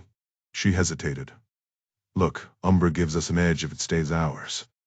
But Dan Murray's FBI is opening new Chinese espionage cases faster than we can track them. Industrial theft, cyber intrusions, you name it. Ryan nodded. Good. That's what I told him to focus on. Yeah, but here's the problem, Mary Pat countered. The manuscripts isn't just snooping around. They're recruiting terrorists, cartels, anyone who can cause chaos. And if they get their hands on Umbra, game over. Ryan's foot tapped impatiently. You're telling me this now. She pulled a file from her folder. We're calling it Talon. Didn't want this in your daily brief, not with ears everywhere. Ryan scanned the intercepted message. A Chinese operative instructing an Abu Sayyaf militant to assassinate the Filipino president. So they're outsourcing their dirty work now? Exactly. And it's not just the Philippines. We're seeing the same playbook in Central America, Miss 13. Cartel ties. They're building a shadow army. Ryan tossed the file back. And you've got people on this. Mary Pat met his eyes. Unofficially. The kind of people you don't want to know about. He smirked. Lovely. Just what I needed, another invisible war. Welcome to my world, she muttered. Sleep tight, Mr. President. The manuscripts stop at nothing to dismantle an operation like Umbra. No system was safe from their reach. President Ryan glanced at Mary Pat, the initial satisfaction from the Umbra briefing now replaced by unease. Why did these victories always come with new complications? He exhaled, shaking off the weight of it. As much as I'd love to dwell on this, Mary Pat, duty calls. The world doesn't stop spinning just because we have a crisis. She nodded. Understood, Jack. No sooner had she left than Alma Winters entered. The Oval Office was a revolving door of demands, granting its occupant little time to think. Ryan's tension grew. Manuscript meddling was the last thing he needed. Mr. Cobb reports they're growing restless, sir, Alma said, seated behind the resolute desk. Ryan tapped his fingers against the polished wood, his mind on Umbra. He studied Alma's calm expression before his gaze drifted to the portrait of Teddy Roosevelt. Speak softly. That part was simple. The real challenge was knowing when and how to swing the big stick. Hong Kong Island, Wednesday, October 2, Jack. You with us? Howard Brennan nudged him sharply, snapping him out of his daze. Yeah, I'm on it, Jack muttered, forcing his attention back to his laptop. Just moments ago, he'd been staring at the glittering skyline of Kowloon across Victoria Harbor. 12 hours earlier, he'd nearly died in a chaotic ambush at a crowded wet market nearby. Who was behind it? No clue. You sure you're okay? Howard muttered, as the Hesby bankers huddled in a private sidebar. Jack's right eye was swollen. He'd blamed it on a mugging while shopping for a suit. A story about defending his grandfather's Rolex. The bankers returned, their lead a lanky Brit with silver-flecked hair delivering their terms. We'll drop 25 basis points, but only if Geotech proves its revenue by Friday. Howard feigned disappointment like a pro. That's it? You're killing me here. Take it or leave it, Howard. The offer won't last. Plenty of others are circling Geotech. Howard drummed his pen against his notepad, then turned to Jack II. The banker stepped out. Crunch these numbers fast. If we drag our feet, the Germans will swoop in. Jack hesitated, his mind still replaying last night's violence. He'd killed before. Missions with the campus had seen him face down mercenaries and terrorists. But this, no orders, no backup. Just his hands around a man's throat in a back alley. He'd disposed of the evidence, smashed a phone, dumped a gun in a canal, even scaled a dumpster to slip back into his hotel unnoticed. Jack, Howard snapped. Focus. The lead banker reappeared, cutting off any reply. An elderly man peeked through the partially open door, his white hair catching the light. Need more time in here? He asked cautiously. Howard barely glanced up from his work. Just a few more minutes. He turned to his colleague with concern. Seriously, Jack, that shiner looks painful. Let me grab you some painkillers from the first aid kit. The Hesby team had been visibly unsettled when Jack walked in earlier, his face bruised and swollen. They'd even offered to call local authorities or a doctor, but Jack had brushed them off with a tight smile. The suggestion of police involvement made his stomach twist. He wasn't about to explain last night's altercation. I'm fine, he muttered as the banker retreated. Howard tapped the desk impatiently. Focus. We need those adjustments now. Jack exhaled sharply, fingers flying across the keyboard as he updated the spreadsheet. He spun the laptop toward Howard. Done. Adjusted the $300 million bond 25 basis points shaved off, 10-year maturity, and we softened the balloon payment in year 4. Howard leaned back in his chair, fingers steepled, silently running the numbers. The leather creaked as he rocked, muttering calculations under his breath. Finally, he pushed the laptop back. Bump it to 27 basis points. Jack made the change without argument. Howard's restless fidgeting stopped abruptly. He stood, decision made. Let's close this. The Hesby team reassembled across the table, their lead negotiator eyeing them expectantly. Are we in agreement? Howard nodded. If you accept the 27-point reduction. A silent exchange passed between the bankers before their leader spoke again. And the Geotech audit? You can deliver the Vietnamese samarium mine due diligence by Friday? Howard nudged Jack. This was his responsibility. The audit was critical. Hesby needed proof Geotech's finances were solid before securing the loan against Henley Associates' assets. If they defaulted, the bank would own both companies. No room for error. Jack's fingers instinctively grazed his bruised eye. Normally he'd relish the challenge, but the tight deadline complicated things. He'd been hoping for a different assignment, maybe even that Black Ops mission in the Philippines, Mr. C had hinted at. Vietnam felt like a step backward. His mind flickered through fragmented thoughts. Lisanne, the karambit-wielding attacker he'd neutralized last night, the looming audit. He forced a confident nod. Friday. No issue. The lead banker stood, hand extended. Then we have a deal pending audit confirmation. Handshakes, backslaps, and a hastily drafted term sheet followed. Signatures were scrawled with ceremonial flair, as if they were founding fathers inking a treaty. The moment the ink dried, Howard checked his watch. Call Jerry, he said urgently. Now. Gavin Berry's encrypted video system was a masterpiece of deception. On the surface, it mimicked any standard conferencing app, perfect camouflage if prying eyes intercepted it. But beneath the facade, blockchain-authenticated NFTs created an unhackable private network. Gavin loved boasting that not even the NSA could crack it. The app proved handy for more than just covert operations. It was perfect for discussing Hendley Associates' legitimate business dealings. Jerry Hendley sat in his home study in Chevy Chase, dressed in a casual polo, a shelf of leather-bound books framing the background. On the split screen, John Clark appeared from Hendley's Arlington office, the clock behind him reading 9 p.m. Jesus, Jack, what happened to you? Hendley leaned closer to his monitor, frowning at the bruising on Jack's face. Ran into some trouble in Kowloon. Guy tried to take my wallet, ended up with $100 and a broken nose when he went for my watch. Jack flashed his Rolex with a smirk, and Hendley's eyebrows shot up. You're kidding me. Jack stuck to the same story he'd given Howard, omitting the suit shopping detour. He painted it as a quick scuffle with a knife-wielding thug who'd gotten away with cash. The real details, the botched meat. The brush pass had been summarized in a clipped email to Clark the night before. Some things were better discussed face-to-face, after coffee and a decent night's sleep. While Hendley muttered sympathy, Clark's gaze stayed sharp, unreadable. Business took over. Howard, you sold on their latest pitch?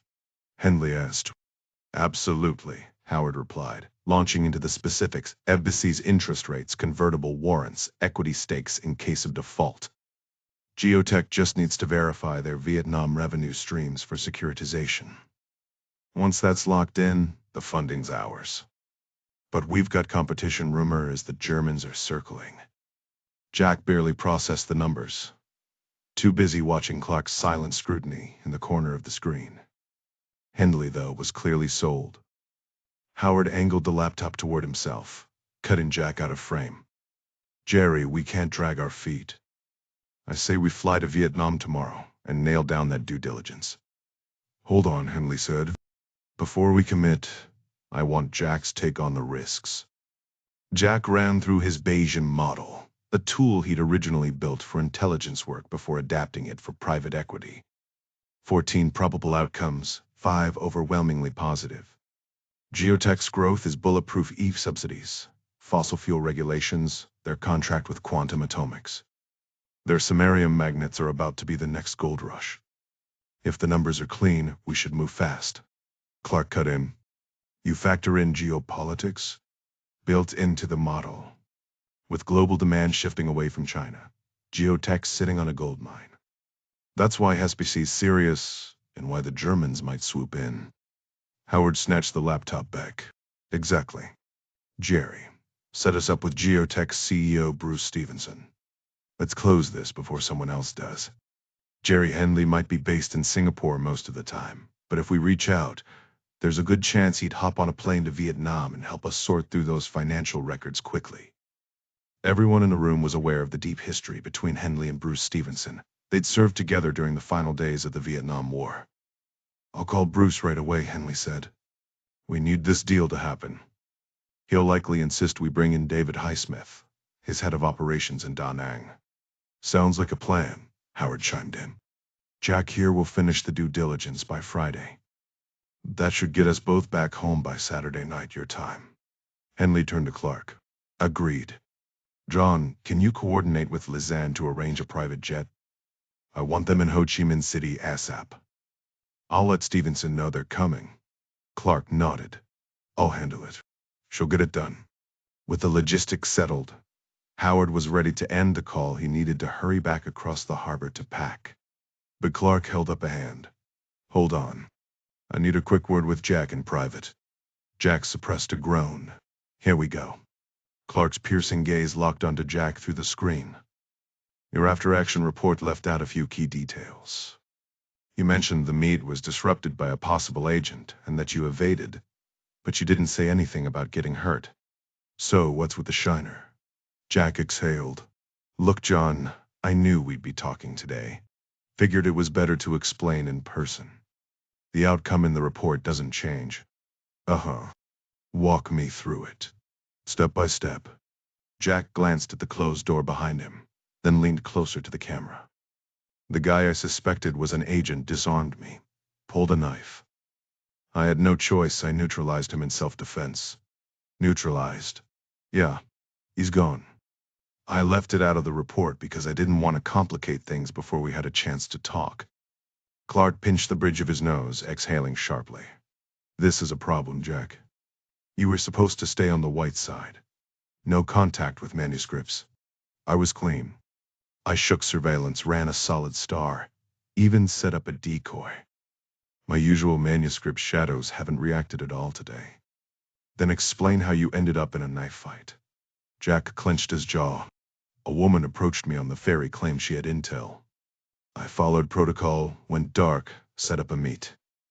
The guy who came at me wasn't even tailing me, he was after her. Clark's expression darkened. Peter Cho called. Said you bought a Smith & Wesson on the company tab.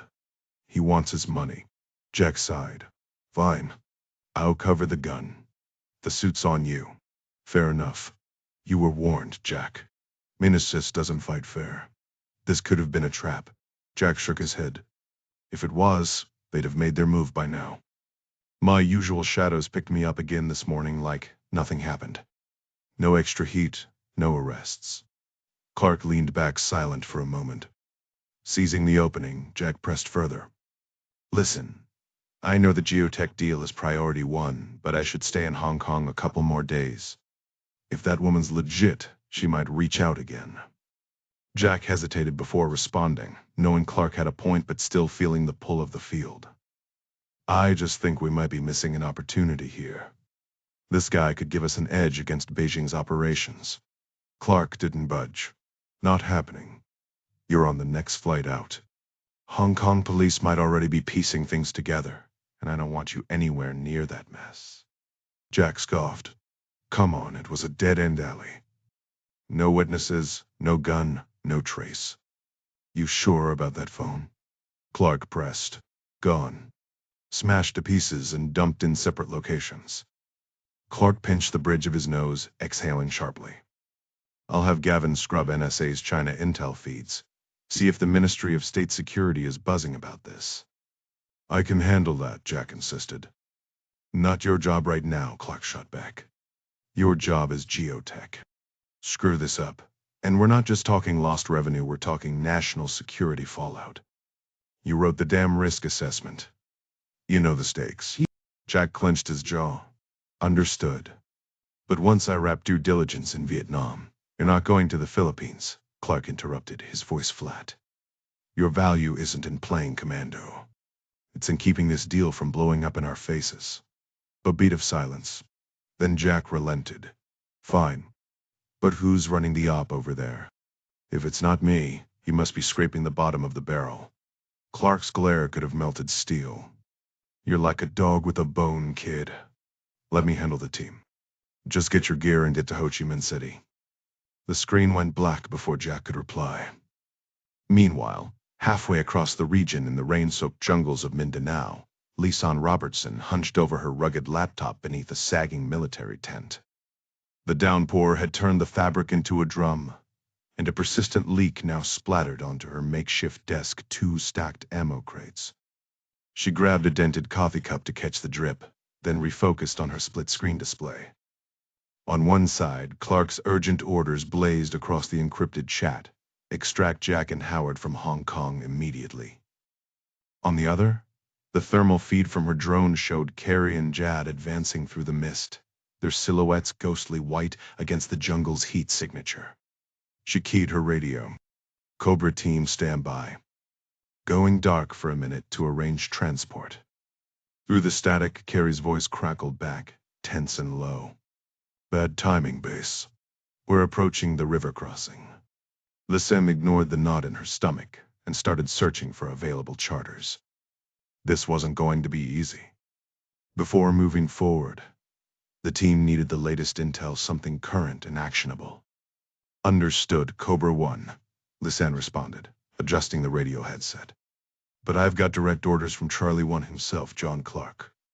This isn't optional. Give me a few. Jad's voice crackled over the comms. Cobra Base, throw us a bone before you go dark. One last look at the VD side over. Lisay absently rubbed the fading bug bite on her knee. Fine, she could manage that. Copy, Cobra 2. Stand by. Alone in the sagging tent, she let her hair down literally and removed her prosthetic arm, a relic from a past campus mission gone wrong.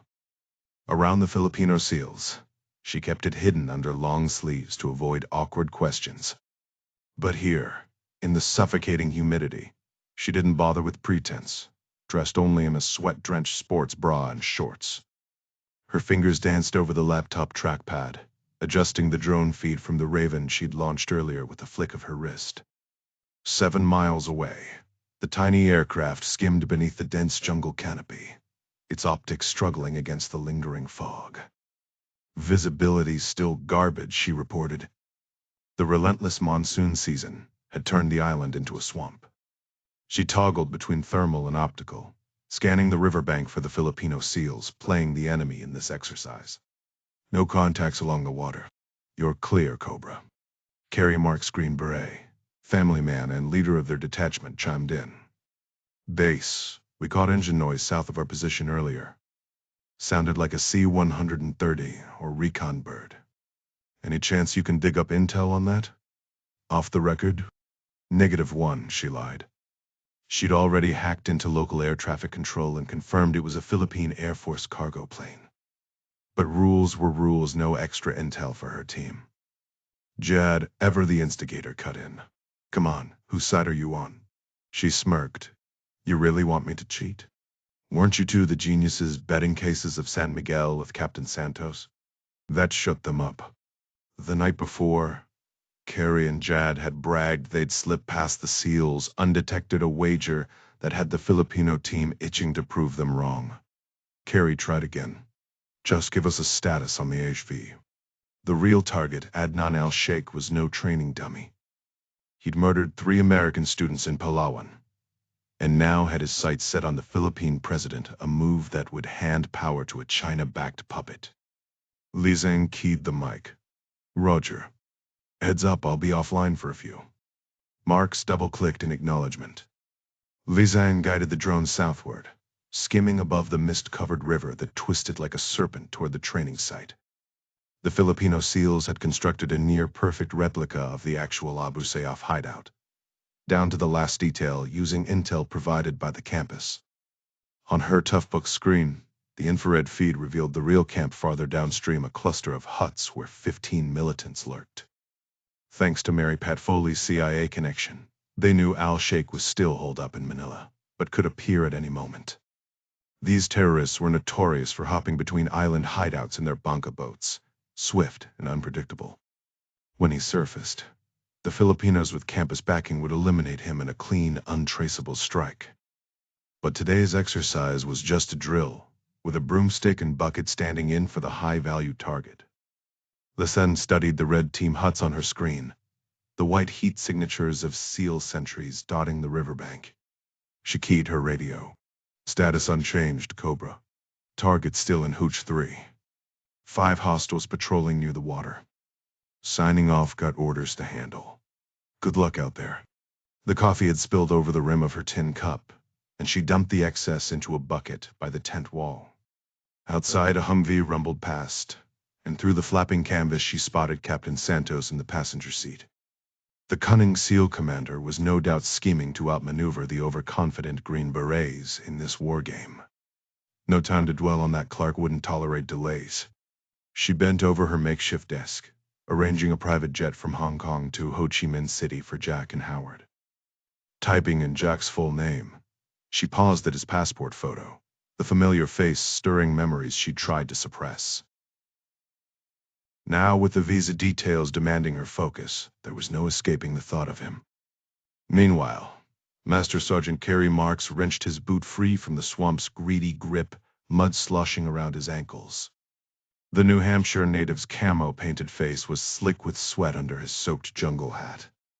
Adjusting the brim sent a trickle of warm water down his back, but he barely noticed, too focused on keeping his Barrett rifle dry under its ragged green shroud. 2 weeks ago, He'd been itching for action.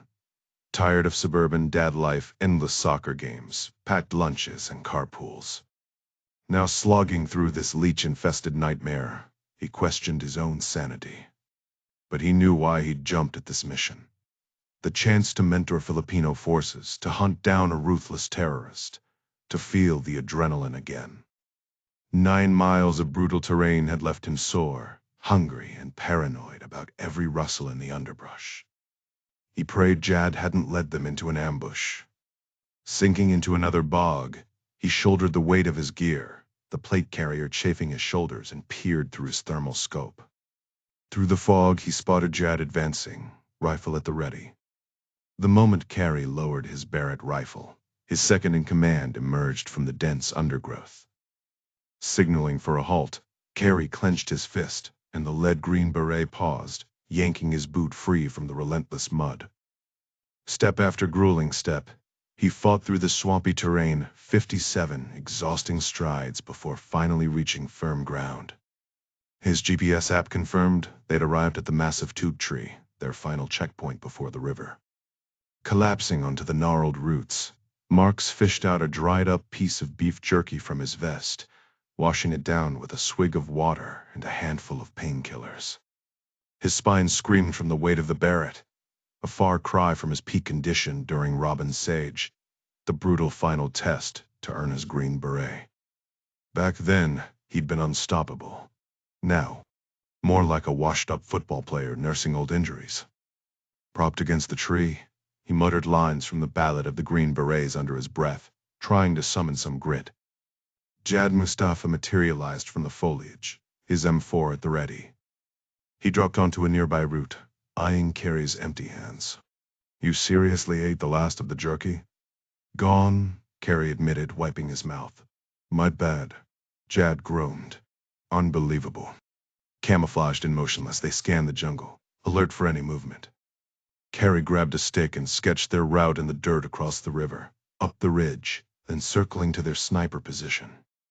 "Once we're past this swamp, it'll be smoother," he promised. Jad checked his watch. "Better be. We're cutting it close for sunset." A mosquito buzzed Carey's ear and he swatted it away. "Mud cost us time. We'll have to haul ass up that hill." "Just hope Santos's boys aren't waiting to ambush us," Jad muttered, cleaning mud from his rifle.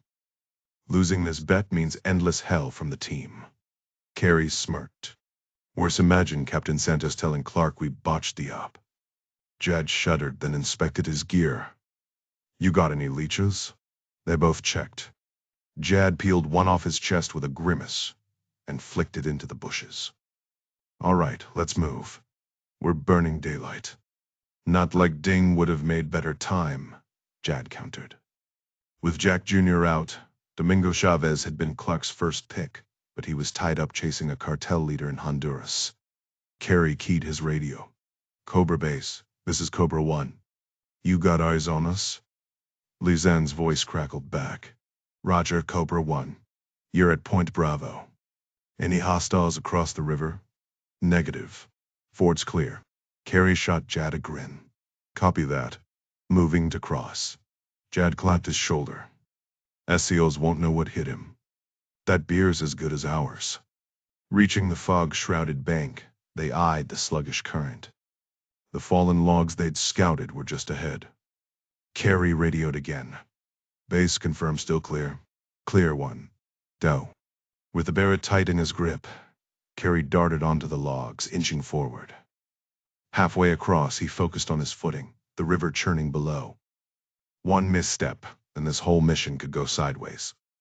Kendrick Moore's massive frame barely fit through the tent opening as he ducked inside, shaking rainwater from his broad shoulders. In each of his calloused hands, he clutched chilled bottles of San Miguel, condensation dripping down the glass. "Figured you boys could use these," he rumbled, flashing a grin. "Just don't let Captain Santos catch wind, he'd skin me alive." Carey, stripped to his basics, threadbare tee, cargo shorts, and battered sandals, rose to accept the offering. Without his usual tactical gear, he looked almost vulnerable, his voice quieter than usual. "Appreciated, Master Chief. Didn't peg you for the sharing type." Moore shrugged. rolling out a damp army blanket on the least soggy patch of tent floor beside a leak-catching bucket. He dropped onto it with a grunt, watching Jad take a deep swig from his bottle. The SEAL's khaki combat shirt clung to his arms, revealing a faded VI tattoo on his calf, a not-so-subtle nod to his DevGru roots.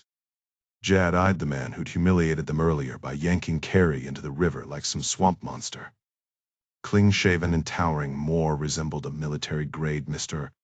Clean with a smirk. So what's the deal, Chief? We're supposed to be allies, yet here you are playing boogeyman in the jungle.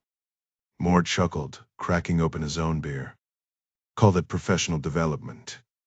You're welcome, by the way, and send my regards to Santos. You two go way back? Damn right.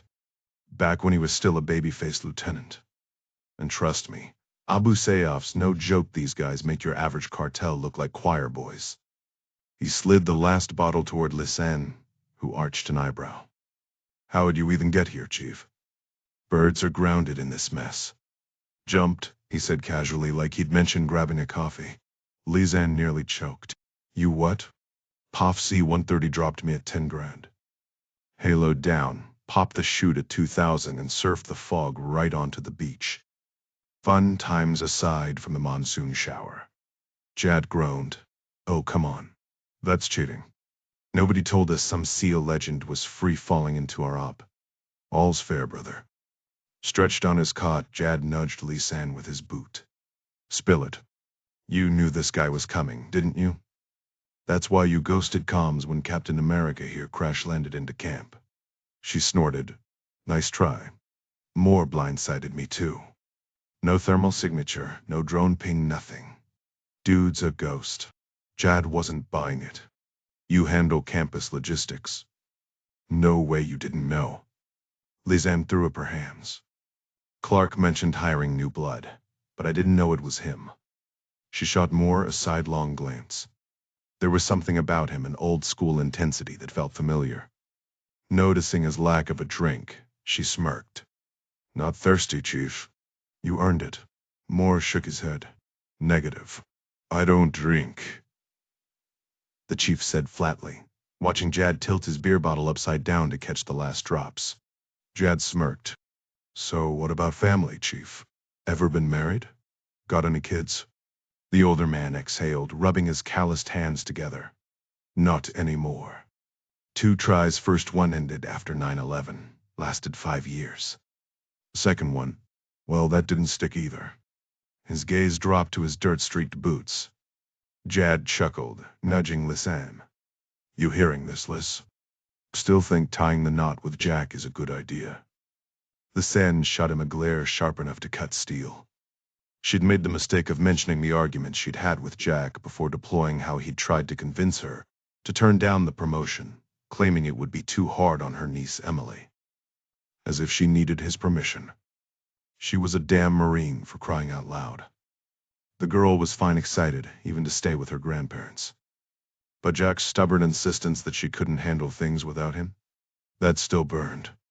She took a slow sip of beer, thumbing through messages on her tough book, ignoring the awkward silence settling over the group. Carey cleared his throat. So, Chief, how do you know John Clark? Moore scratched his beard, eyes drifting toward the sagging tent fabric overhead. Not personally, but Ding Chavez? Yeah. Worked with him on a couple ops Majorca, then a GoPlot takedown in the Baltic. Lisanne frowned. What's a GoPlot? Gas and oil platform. Standard SEAL work. He glanced around. You all know Ding, right? Nodes all around. Carey hesitated, then leaned forward. So what's the chain of command here, Master Chief? Jack's not around. Ding's halfway across the globe. Clark sent you to take point? The SEAL's expression tightened. He just told me to get over here and help plan in case this thing with Adnan al-Sheikh goes hot. Didn't say much else. Lisanne sighed. Sounds about right. Jad grinned. All right. Then tell us how the hell you ambushed us today. We didn't even tell Santos where we were headed. That was the whole point of 2 days slogging through that jungle. The Chief smirked, standing. Grab your map. Lisanne dug through her gear, pulling out the laminated tactical map and shoving Jad aside to spread it on the cot. Moore leaned over, tracing a grease pencil line with his finger. Carey moved closer, craning his neck. Figured you'd go sniper raid, Moore said. Low footprint, deniability. Knew you'd trained on the Barrett. So I looked for the best vantage point somewhere with cover, clean exfil. Carey studied the markings, nodding slowly. Yeah, you nailed that part. Carey took a slow sip of his beer, shifting uncomfortably on the crate. Okay, but seriously, how did you pinpoint our position by the river? Jed and I spent 2 days scouting that area. We didn't tell a soul where we were headed. Moore smirked, stretching his legs out. Basic recon. The terrain gave you away. That hill was the only spot with a clean shot for a sniper nest. Figured you'd pick it. Come on, man, that hill's massive, Jed countered. We could have crossed anywhere along that stretch. Not really, Moore said, shaking his head. The fishing villages boxed you in, and I knew you wouldn't risk swimming with that heavy Barrett. When Santos handed me the satellite images, I zeroed in on those downed trees, same ones you used for cover. Lizen, still irritated, pulled up the drone footage on her tough book. Rewind to 1400 hours just north of the logs, she muttered. The team crowded around as she flicked between infrared and visual feeds. Moore leaned in, tapping the screen. Right there. See those twigs drifting with the tide before it stilled? Damn it. Lizen hissed, her cheeks burning. She'd missed it, a rookie mistake. Jed ran a hand through his hair. But how would you stay underwater without a rebreather? Moore pulled a thin plastic tube from his pocket. Modified my camelback. Works in a pinch. The conversation shifted to mission specifics, weather patterns, sniper angles, the uncertainty of their target's arrival. Carey mentioned the shaky intel on Adnan al-Sheikh. Clark just told us to stay sharp. Right, listen. She snapped out of her thoughts, pushing aside the nagging fear that she wasn't cutting it. Yeah. But we've got a live feed from Campus HQ. Moore raised an eyebrow. Anything new? Nothing solid, she admitted. Adnan went dark last night. The CIA thinks he's heading here by boat, but who knows? As they debated backup plans, Carey asked Moore about his past ops against Abu Sayyaf. Lizen watched the guys hang on his every word. Then it hit her she knew him. A quick search confirmed it. Kendrick Moore, the disgraced SEAL from Syria. Her stomach twisted. Clark preached caution. Yet here was a guy with a reputation for going rogue. What was he thinking? That night, the leaky roof kept Lizen awake. Each drip into the pots echoed her frustration. If the fog lifted by morning, they'd drill helo insertions and fast roping just like the Filipino SEALs wanted. But all she could think about was how Moore had outplayed them. And worse, why Clark had brought him in at all. Carey and Jed had already scouted an alternate path, just to show there were less conspicuous ways in. The steady rhythm of rain lulled Lizen into a light sleep around 9. Jad's dog-eared mystery novel resting on her chest. Hours later, the sharp vibration of her satellite phone jolted her awake. She almost tumbled off the cot. Clark's name flashed on the screen. Hey boss, she mumbled, rubbing her eyes. Still with me? His voice crackled through the line. Lizen cleared her throat. Like I'd ever sleep on the job. 12,000 miles away, Clark let out a dry laugh. Glad to hear it. Check your messages, I sent an update. When I didn't hear back, I figured I'd call. She frowned, swinging her legs over the cot. Her bare feet hit a shallow puddle the rain hadn't let up. I've been glued to the intel feed. What's changed? Missions ago. Priority 1. We move before sunrise. She sat up straighter, the damp chill forgotten. You're kidding. Wish I was. Our inside source just handed us gold. All sheikhs at the camp showed up by boat an hour ago. He got sloppy, made a call from an airstrip on a nearby island. We've got a lint, satellite confirmation, the works. He won't stick around long. This has to happen tonight. Lizen's grip tightened on the phone. Halos are grounded in this fog. Even the Filipino SEALs would have a nightmare getting in. Forget the SEALs. It's just us now. She exhaled sharply. I thought we were keeping you. Involvement quiet. Plans change. There's a leak in Manila. Anything Santos does will tip off the wrong people. The boss wants this handled. By us. Tonight. Rain hammered the tent like a drum roll. Carrie's botched sniper position, and her own near miss with more flashed in her mind. Boss, we're stretched thin here, 3 guys, minimal surveillance, 0 air support. Moore just got here. We need backup. Not happening. Al-Sheikh 10 miles south. This might be our only shot. Can't we get a drone strike from Japan? Take him out clean. Listen. Clark's voice turned sharp. We don't drop bombs on allies. You know better. She clenched her jaw. But listen. I picked you for this because you're the best. And you've got 3 killers with you, who know this jungle better than their own backyards. Gear up. I'm calling the Master Chief now. The line went dead. She stared at the blank screen, the weight of the mission settling over her. A rookie Master Chief with a checkered past, her bare-bones surveillance rig, and 2 Special Forces guys who usually answer to Jack. Jack. Midnight in Vietnam, he'd know what to do. She started dialing, then stopped. Clark was right. This was the campus. She'd earned her place. Boots strapped tight, she pushed out into the storm, heading for the command tent. Meanwhile, in Ho Chi Minh City, even if she'd finished that call, Jack wouldn't have answered. His phone was sitting in a Hong Kong trash bin. Before departing the former British territory, Clark had instructed Jack to ditch his regular phone for a disposable burner, just in case their messy encounter at the wet market drew unwanted attention from local authorities, or worse, China's Ministry of State Security. Without hesitation, Jack had wiped his old device clean, using Gavin's security app, then tossed it into the trash behind the Peninsula Hotel's kitchen as a final middle finger to Brown and Blue. Now in Ho Chi Minh City, once called Saigon, his new android buzzed silently in his suit pocket as he sat in a dimly lit nightclub booth. Across from him, Geotech CEO Bruce Stevenson and Operations President David Highsmith nursed half-melted cocktails, their business dinner long finished. The venue, Highsmith's exclusive club on the 81st floor of Vietnam's tallest skyscraper, catered to wealthy executives and government officials who smoothed the wheels of commerce over expensive drinks. Stevenson, usually based in Geotech's Singapore office, had flown in at Jerry Henley's request to fast-track the due diligence process, something Jack had jumped into the moment his private jet landed. For the past day and a half, he'd been sifting through Geotech's financial records, frustrated by their outdated, paper-heavy system. He hadn't mentioned the red flags to Howard yet, knowing the banker was eager to give Hisp the green light. As Stevenson and Highsmith flirted with a waitress, Jack nudged Howard and nodded toward the bar, where young women in tight dresses and bright lipstick sat alone, clearly waiting for company. "What's the deal with this place?" he muttered, his expression sour. Howard swirled his drink, keeping his voice low.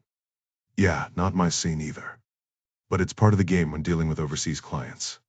Highsmith scoffed. "Nancy Sinatra's These Boots Are Made for Walk-In" blared from the speakers, and Jack rolled his eyes. "Let's wrap this up. We've got work to do." Howard gave him a discreet tap under the table. "Just play along until we close the deal. Jerry wants this done." Jack exhaled sharply but stayed quiet as Howard turned on the charm. "Fantastic club," he said, forcing a smile. Highsmith, finally done ordering, smirked. "It has its uses." "Oh, come now," Howard pressed. "It's incredibly generous of you to host us in such a stunning country on such short notice." Highsmith waved a hand dismissively. "Beautiful, yes. Politically, a disaster. But even the communists haven't managed to ruin everything." His gesture took in the glittering skyline and the women at the bar. Stevenson chuckled, his Texan drawl cutting through the noise. "And they sure haven't figured out how to stop the money flowing underground. As long as they let us dig." Howard forced a laugh, but Jack zeroed in on the comment. "Permitting issues, Bruce." "Here and there," Stevenson deflected. "But that's Sir David's department." Highsmith shrugged. "Bureaucratic headaches are constant. But we've got friends in the right places, some of whom are in this very room." Howard smoothly shifted the topic. "I heard your family has ties here, Sir David." "Ah, yes," Highsmith said, sipping his drink. "My wife's ancestors owned rubber plantations up north. Now geotech leases the land, keeps the government happy, and the inspectors off our backs. Jack smirked. Right. Saw some of those tax filings today. Jack couldn't help but notice the staggering stack of carbon-copied receipts scattered across the table. A paper trail so convoluted, it made calculating actual tax liabilities nearly impossible. Taking Howard's silent cue, he bit his tongue. Highsmith flashed a knowing grin. Pity your stay so brief, Mr. Ryan. Under different circumstances, I'd have given you the grand tour, maybe even taken you up to our family estate near Hugh. Ever seen the Imperial City? Howard swirled the condensation on his glass. Does your wife enjoy Hugh, Sir David? A bark of laughter. Claudette. She's in Marseille. Can't stand the humidity here. You must miss her, Howard offered. Her brother Henry handles things at the estate, Highsmith shrugged. His wife Marie local connections smoothed our mining permits back in the day. Now they're indispensable for navigating Hanoi's bureaucracy.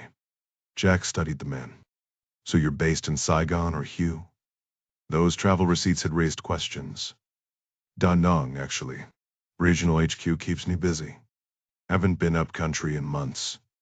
Bruce Stevenson stretched lazily. Me? I'm just the glorified babysitter for geotech's Asian operations. These days, Vietnam's strictly pleasure. Sir David here does the heavy lifting. Jack's eyebrow arched. SBC seems to think you're sticking around another 2 years. Would sit well with you? Wouldn't miss it, Bruce grinned. Especially working under Gary Hendley again. Good man. We evacuated half of Saigon together in '74. As Howard sipped his mango mojito, he turned to Highsmith. Retiring here after the acquisition? God no. Gloucestershire's calling finally. The Englishman drained his gin fizz. Bruce smirked. Our friend here's the Earl of Gloucestershire, you know. The state's hosted royalty, Edward V. Played tennis there with that American divorcee back in the day. Jack blinked. Wait, Earl, not knight. Dad always said. Highsmith waved a dismissive hand. Bruce's little joke that stuck. The Sir is purely ceremonial, unlike your father's well-earned title. The conversation lulled as a gecko scurried across the veranda. Howard broke the silence. How often do you make it back stateside, Bruce? Since Lori passed? Hardly ever. The condo in San Diego collects dust between grandkid visits. Quantum Atomics flew me over last week, their new reactor contracts keeping us afloat. He gestured to Highsmith. Generous of David to lend me his Hugh Villa weekends. Nothing like saltwater fishing at dawn or buzzing the coastline in my Bell 47. Bruce's eyes twinkled as he turned to Jack. Tell your old man to visit. Next time Air Force One's refueling in Hanoi, I'll personally give him a chopper tour of the Perfume River. Bet he'd trade Marine One's armor plating for an open-door flight any day. Jack absently twirled the lemongrass stalk in his drink, watching the sunset paint the Mekong Delta gold. Somewhere beyond the balcony, a motorbike backfired, the sound indistinguishable from distant gunfire. My father can't stand helicopters, Jack remarked, shaking his head. Stevenson grinned, swirling his drink. Well, President Ryan hasn't laid eyes on my chopper yet, has he? Howard raised an eyebrow. What makes yours so different? Stevenson's face lit up like a kid showing off his favorite toy. Picture this: a decade back. My crew stumbled on a rusted-out Huey at the bottom of a lake in the mining region. Shot down back in '69, buried in silt like some relic from another era. I pulled strings, bought it off the government, then dumped a fortune into restoring her, minus the mounted gun, naturally. Now whenever I'm back in Vietnam, I take her for Joradies along the coastline. No dodging missiles, just open sky. You should see her. Named her Austin Bell, got the artwork to prove it. He fished out his phone, swiped through a few shots, then handed it over. The image showed a vintage helicopter with a bold pinup of a fiery-haired cowgirl gripping a shotgun. The name Austin Bell scrawled beneath in flashy red. Highsmith chuckled as the phone made its way back. Too bad, Bruce. Our guest won't be sticking around long enough for a ride. Next time, Howard said, nodding. I'd kill to see that bird in action. But right now, we've got business to handle. Jack's on the audit, he'll power through it. Jack gave a vague nod, though he wasn't convinced. The paperwork was a nightmare, stacks of files, barely anything digitized. Stevenson flagged down a waiter for another round. Come on, Jack, one more drink. That black eye of yours could use some tropical medicine. Jack waved it off. Better not. My head's still pounding. And no offense, Bruce, but your record-keeping is brutal. I barely scratched the supplier files today. Highsmith jumped in. Blame local regulations. Vietnam runs on paper trails, nothing like back home. Stevenson frowned, reaching for the empty nut bowl. That's not ideal. Jack, maybe you need access to the Da Nang office records. You shot Jack a look. No funny business here, I swear. Though I bet the Germans would have those files sorted in an hour. The table erupted in laughter. Jack seized the moment to bow out. Howard could handle the rest of the glad handing. He stood, offering a handshake. Appreciate the trust, Bruce. I'll wrap this up fast. Try not to let the Germans show me up. Highsmith protested, rising to his feet. Leaving already? All work, no play, you know how that ends. Jack forced a smile. Early start tomorrow. You two enjoy the night. Outside, the rain had cleared, leaving the streets slick under the glow of neon. The air hung thick with humidity and the faint tang of exhaust. Jack loosened his collar, the weight of his recovered necklace knife tapping lightly against his chest. These days it felt less like a blade and more like a charm, something to keep him grounded. He wandered through Ho Chi Minh City's glittering downtown, past luxury boutiques flashing names like Hermes and Chanel. The night was alive, the city humming, but Jack was already miles ahead thinking about tomorrow's work. The streets were alive with neon signs featuring the flawless faces of Hollywood stars, their smiles plastered across billboards like modern-day deities. Navigating a chaotic roundabout packed with buzzing scooters, he had no choice but to circle its edge. The relentless flow of bikes reminded him of Hong Kong's frenetic energy. His phone guided him deeper into the city's pulse, where the late-night crowds hadn't thinned. The luxury boutiques had given way to everyday shops, their shelves stocked with global brands like Coca-Cola and Nike, symbols of a world both familiar and distant. The contrast between Hong Kong and Ho Chi Minh City struck him hard, one a fading relic of capitalism's past, the other its vibrant successor. The wide boulevard beneath his feet whispered of French colonialism, its history etched into the pavement. He was close now to the Caravel Hotel, a place steeped in wartime lore, where American journalists once huddled under the shadow of McVee's command. His stomach rumbled in protest. Highsmith's fancy French dinner had left him starving. Turning down a side street, he was hit by the pulsing bass of a club, its patrons spilling onto the sidewalk, laughing and shouting in a mix of languages. A food cart sizzled with skewered meat, drawing a crowd of backpackers in tie-dye and flip-flops.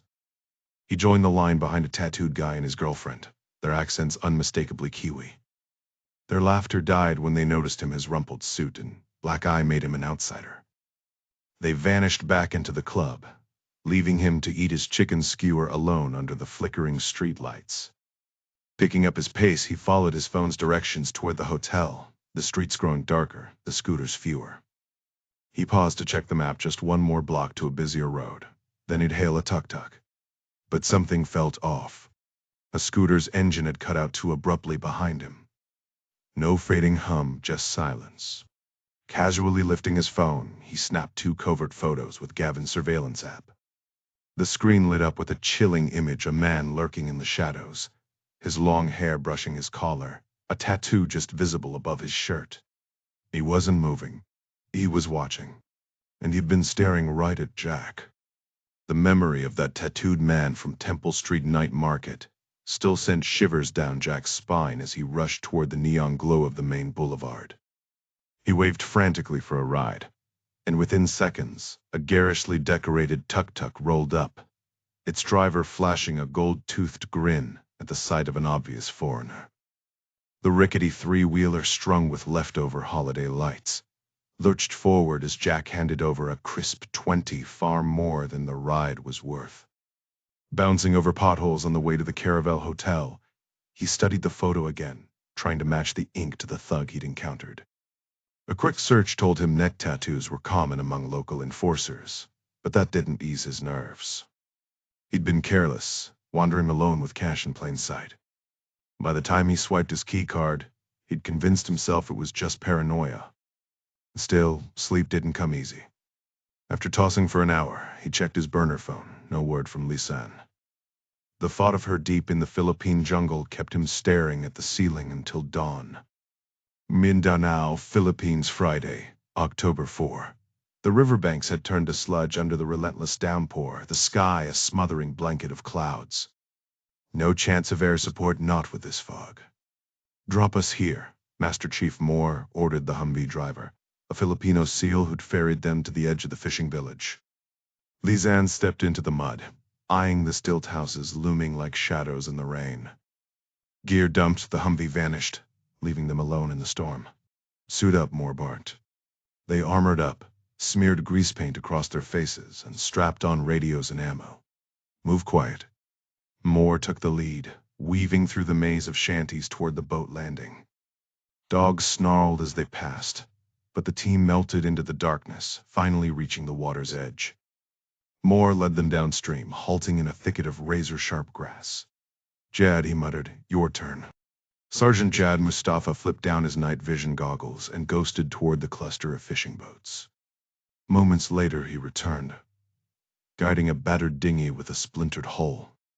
Moore waded in, grabbing the drifting boat before it could escape. Carey ran a hand along the cracked gunwale and smirked. This thing held together with prayers. Jad steadied the boat with a grunt. You want luxury, book a cruise. Moore rummaged through the gear, salvaging frayed nets and rusted traps. This'll work, he said, slicing free 3 buoyant crab floats with his knife. He bundled them into the netting, a makeshift life preserver. Our backup flotation. Clear. Carey and Jad heaved the Pelican case into the stern while Lisanne kept watch. Moore tossed the net bundle near the bow, then yanked the outboard's starter cord. The engine coughed to life. Load up. They piled in Lisanne at the stern, Carey at the bow, Moore and Jad amidships. The boat lurched forward as Lisanne gunned the throttle, her boots braced against the drum case. Once the current took hold, Moore signaled to kill the engine. Rudder control only now, he ordered. Then, just loud enough over the rain, lock and load. Carey and Jad raised their M4 rifles, scanning the dense jungle canopy above. The crimson dots from their laser sights danced across the glossy leaves. Captain Santos had granted them full access to the Filipino SEAL's armory, and they'd taken full advantage. Moore now carried both a suppressed M4 and an M249 light machine gun, the weapons resting across his lap as he adjusted the grenades clipped to his tactical vest. Everyone set? He asked, his voice low. The team signaled their readiness with silent thumbs-up gestures. Moore aimed his red-filtered flashlight toward the murky river ahead, its beam cutting through the darkness. Lisanne, he rasped, watch your heading. The current pulls toward the center up ahead, stay close to the bank. She shifted forward on the waterproof case, straining to hear over the quiet lapping of water. Say again, Chief. Stay near the mangroves. We're drifting too wide. Copy that. She adjusted the tiller, guiding the boat closer to the tangled roots lining the shore. The red glow from Moore's flashlight traced their path as they moved in tense silence. After several minutes, Moore flipped up his night vision goggles. Eyes to natural dark for now. Lisanne, get me a position update. She glanced at the ruggedized tablet secured to her leg, its bulky satellite antenna protruding. The device also controlled their surveillance drone. 9 clicks north of the target, straight line distance, she reported. Factoring in the river's winding path, the actual travel distance would be longer, but Moore already knew that. Good, he said. Pull us in. We'll hold while you prep the drone. The boat scraped against the mangrove roots as Jad grabbed a slick branch to steady them. Lisanne retrieved the drone from its case, snapping the wings into place before running a quick systems check. She nudged Moore with the tail assembly. Chief, you've got a better arm than I do. Want to do the honors? Got it. The former SEAL shifted his weight, nearly capsizing the boat as he stood. Holding the drone steady, he waited as Lisanne powered up the electric motor. The faint whirring filled the air before she gave the final signal. Launch it. With a sharp motion, Moore hurled the drone upward. It buzzed into the rainy sky, vanishing almost instantly. He dropped back into the boat. We wait here until it's in position. 6 minutes later, Lisanne's screen flickered to life. Drones online, she murmured, fingers dancing across the tablet. Thermals picking up heat signatures 2 by the river, standing guard. Moore clenched his jaw. And inside the camp? She pinched the screen to zoom in. 9 more clustered in the center, probably sleeping. 1 outlier in the northwest corner alone. That's our guy, Moore muttered. Matches the intel on Al-Sheikh, he doesn't share quarters. Jad smirked from the bow. Typical warlord behavior, kicks everyone else out for the prime spot. Moore ignored the comment. We move south, then hold at the rally point. Understood? Carey pushed them back into the current, as Lisanne set the drone to auto-orbit, and steered the boat along the shadowed bank. Moore remained silent, occasionally flashing his red light to guide her. 20 minutes later, Lisanne confirmed they were nearing their final stop, just half a kilometer from the camp. Moore signaled for her to pull in again. Radio check, he ordered, and the team cycled through their encrypted comms. The jungle hummed around them, thick with anticipation. The team's gear was secured to their tactical vests, with Bluetooth-linked lip mics and earpieces keeping them connected. Lisanne's radio sat beside her on the boat's bench, as the chief took one last glance at the tablet balanced on her knee. The screen showed 2 heat signatures, hostile targets, lingering by the riverbank about 500 yards south. Everyone set to move? He asked, receiving silent nods in response. The SEAL swung a leg over the side, easing into the waist-deep current before steadying the boat for Jad and Carey to follow. Moore then freed the makeshift flotation rig, letting it drift alongside the hull.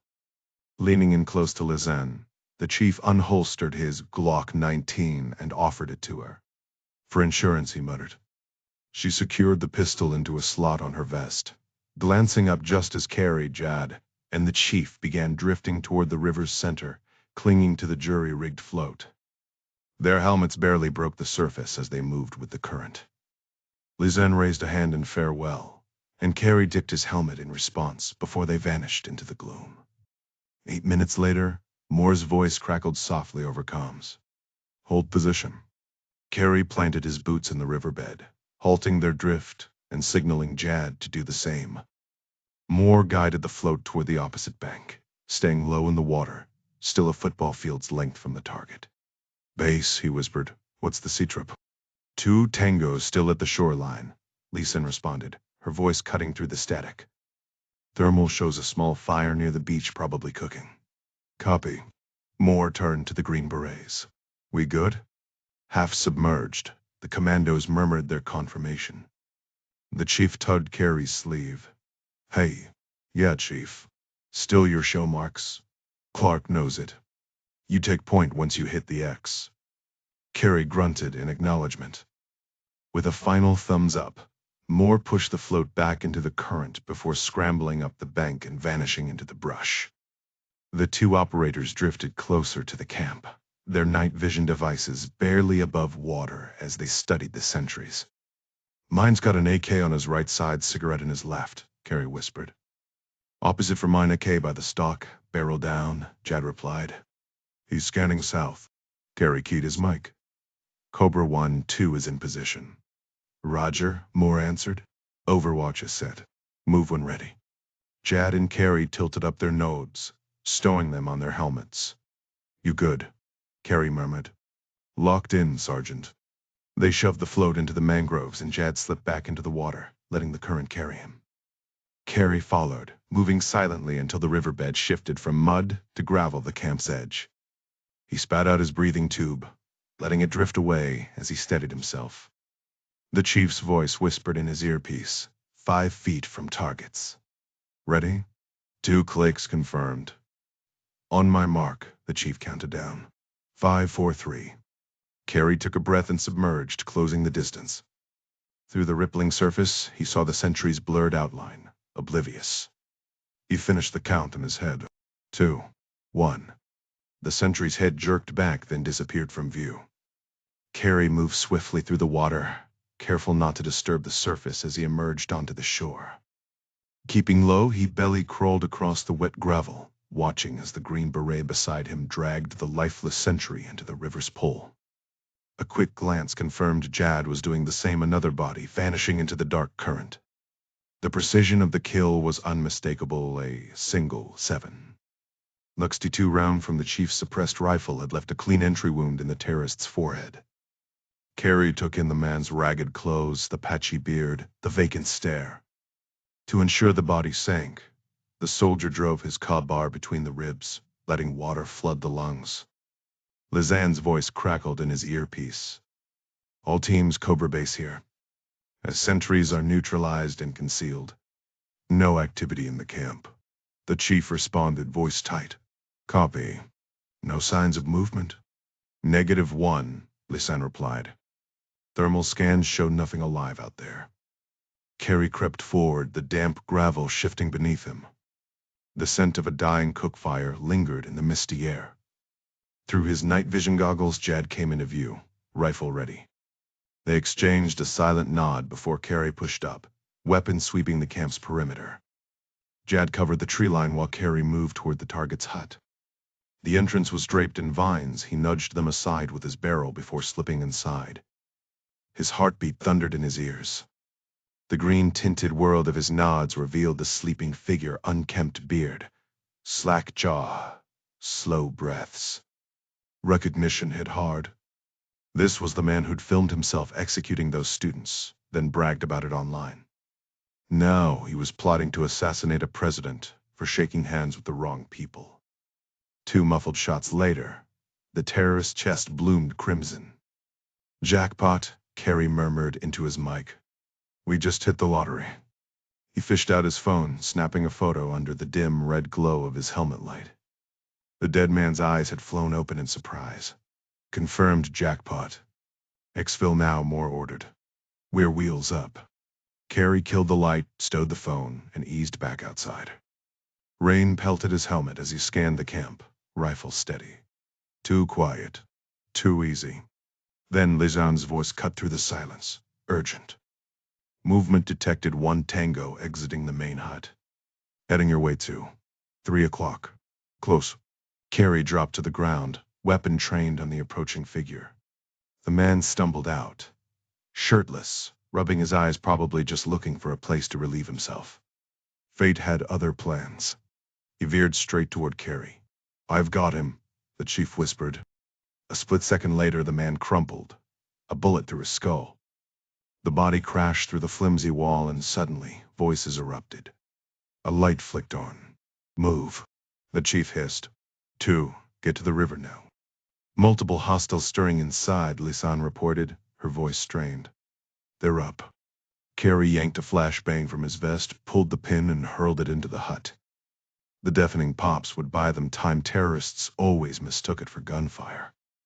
He'd seen it work before, back in the mountains of Afghanistan. Now it was time to run.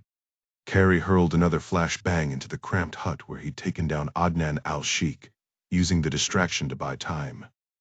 Almost 20 hostiles spotted. Lisanne crackled over the radio, tension sharp in her voice. They must have been stacked in there like sardines. The rest of her transmission cut off as the stun grenades detonated. In the blinding bursts, Carey spotted 2 figures bolting from the tent. The first dropped instantly, Moore's shot finding its mark. Carey flicked his gaze back toward the camp. Jad was holding position, covering him. The second man stumbled over his fallen partner, scrambled up, and swung his AK toward Jad. Carey didn't hesitate. A single shot to the face sent the man reeling. Gunfire erupted around him as he low-crawled toward the river, trusting Jad and Moore to call out threats. The stun grenades had faded, replaced by shouts and chaos. Too slow. He pushed up to sprint, just as the camp's floodlights flared to life, overwhelming his night vision. Blinded, he clawed at his nodes, tripped over uneven ground, and landed hard in the smoldering remains of a cook fire. His arms seared with pain. A shadow lunged at him. Instinct took over. 4 rounds on full auto punched into the attacker's chest. 2 more figures emerged from the smoke. Carey popped a smoke grenade, choking the air. "Frag out." He barked into the radio. A silhouette staggered and collapsed, Moore saving his ass again. Bullets pinged off rocks as the smoke thickened. "Lost thermal on your position," Lisanne reported. The drone's sensors were useless now. Carey's stomach tightened. Jad was nowhere in sight. "Free, where are you?" "Cut off from the river," Jad answered, breathless. "Moving north." "Toss another smoke, it's working." Carey lobbed his last smoke grenade toward the main hut, followed by every frag grenade he had left. The concussions rattled his teeth. He emptied his rifle in short bursts, praying the shrapnel found its targets. "Out of ammo, reloading," he shouted, fumbling for a fresh mag. His fingers slipped, sending the magazine flying into the mud. Shadows darted through the haze, enemies flanking fast. He dropped flat, scrambling for another mag, telling himself he could still turn this around. A crushing blow to the back of his skull sent white-hot pain through his skull. Tagalog curses drowned out Lisanne's voice before the earpiece was torn away. Hands yanked him up, screaming in his face. "They're not letting me die easy." Dragged through the dirt, he caught a glimpse of a long-haired fighter looming over him until the man's head exploded in a mist of red. The sharp staccato of machine gun fire split the air, tracers slicing overhead like angry fireflies. The 3 insurgents who had been looming over him moments before now lay torn apart in the mud beside him. Carey tried to roll over their bodies, but suddenly felt himself sliding backward, his boots carving deep grooves in the wet earth as an unseen force hauled him toward the riverbank. Gunfire erupted deafeningly close to his ear, the muzzle flash illuminating Master Chief Moore's grim face through the smoke. The Navy SEAL had crossed the river under fire, eliminated the enemy fighters, and now gripped Carey's body armor with one hand while firing his saw with the other, the weapon's cycling bolt nearly brushing Carey's temple. The barrage continued until Moore yanked him over the bank and into the water. "Move," Moore bellowed, steam rising as the scorching barrel hit the river. Carey kicked fiercely, letting the current take them. "We're out of time," Moore snarled, scanning the shoreline. "Jad's got hostiles closing in. Any second now they'll..." Without warning, Moore shoved him under. Bullets peppered the surface above, their impacts muffled in the murky depths. Carey's lungs burned, no time to gulp air before being submerged. Flashlight beams cut through the water like strobes, more rounds piercing the surface. Moore's iron grip kept him down as an eerie mechanical whirring joined the chaos. Just as black spots danced in his vision, Moore hauled him up. Carey gasped, choking on the thick, swampy air. A stolen fishing boat barreled toward them, its hull nearly ramming them as it raced past. Illuminated by enemy lights, Carey glimpsed something being towed alongside, then a jolt wrenched him onto his back, water cascading off him as the fishing net Moore had snagged yanked them forward. Lisanne had thrown the net overboard, and Moore, still clutching Carey, had seized it mid-pass.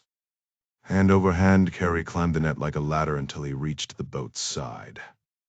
Moore kept firing one-handed, the saw spitting rounds just above the waterline while his other arm clung to the net. The boat veered toward the river's center where Jad thrashed in the water, grabbing the net behind Carey. As they rounded a bend, Moore finally ceased fire, hurling the smoking machine gun aboard before hauling himself over the gunwale. He reached down, dragging both Green Berets onto the deck. With the gunfire fading, Lisanne throttled down to a sputtering idle and sagged against the outboard. "Get us gone," Moore barked, his face streaked with grime, chest heaving. Lisanne didn't respond. Slumped against the motor, her shirt darkened with blood. She'd taken a hit. Da Nang, Vietnam, Friday, October 4. Malcolm Trang, Geotech's Da Nang finance manager, lugged another stack of boxes into the conference room. "Where do these go?" Jack glanced up from his makeshift desk, frowning at the towers of paperwork that now blocked his view of the ocean. "Just pile them with the rest," he muttered, rubbing his temples. After hitting dead ends in Ho Chi Minh City's records, Jack had relocated the audit to Geotech's operational hub in Da Nang courtesy of Highsmith, who'd arranged the transfer but couldn't join. Trang heaved another box onto the overloaded side table, then resorted to the floor. Jack's stomach sank. "All these are leasing agreements?" he asked, eyeing the 7 boxes where he'd expected 2. Trang adjusted his glasses. "You wanted every contract from our leasing subsidiaries, correct?" He wedged the last box into place. "First 3 are.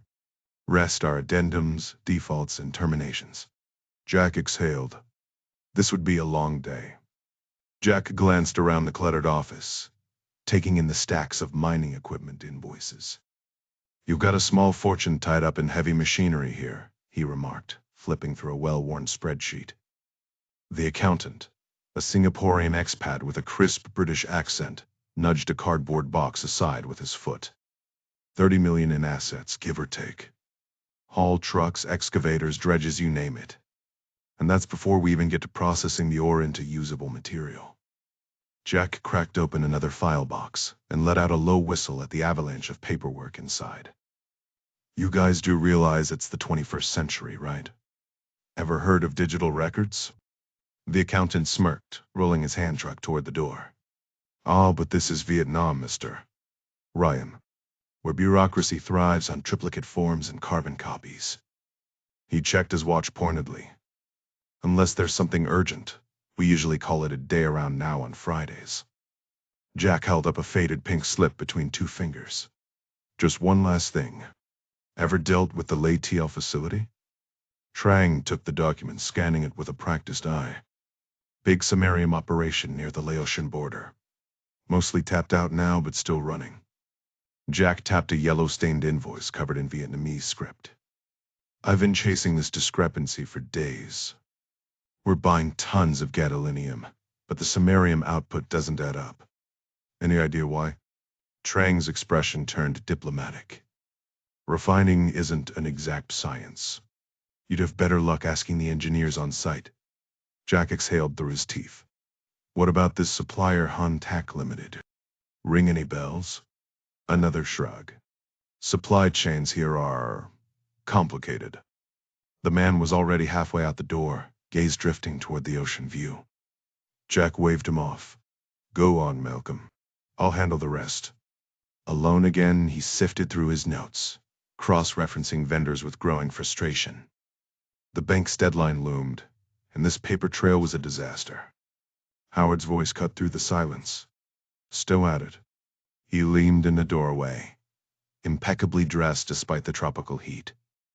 "How many more boxes before you're convinced the numbers won't magically fix themselves?" Jack gestured at the rainbow of carbon copies strewn across the desk. "When they start making sense." Jack exhaled sharply. "Yeah, I know." Howard barely glanced up from his phone. "We're about to miss the deadline by a mile." "No kidding," Jack shot back. "That's not even the real issue here, Howard." Howard dismissed him with a flick of his hand. "Relax. Just got off the phone with Gary and Stevenson Quantum Atomics, locked in a massive contract today. 3 years of guaranteed revenue from refined magnets. That should keep a Spev happy. What's got you so worked up?" Jack sealed 1 box of documents and cracked open another. He fixed Howard with a hard stare. "Those quantum magnets, they're samarium-based, right?" "Obviously. And that samarium comes from Geotech's Vietnamese mines up in Lay Tzoal?" Howard shrugged. "How should I know? Does it matter?" "Damn right it matters."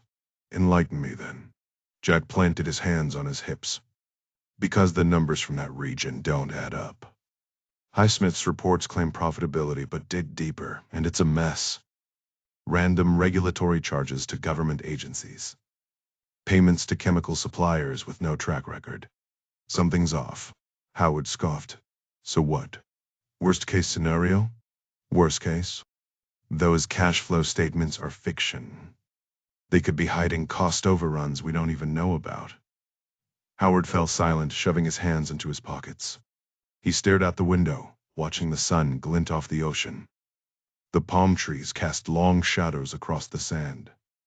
Jack followed his gaze before pressing. "You know I'm right."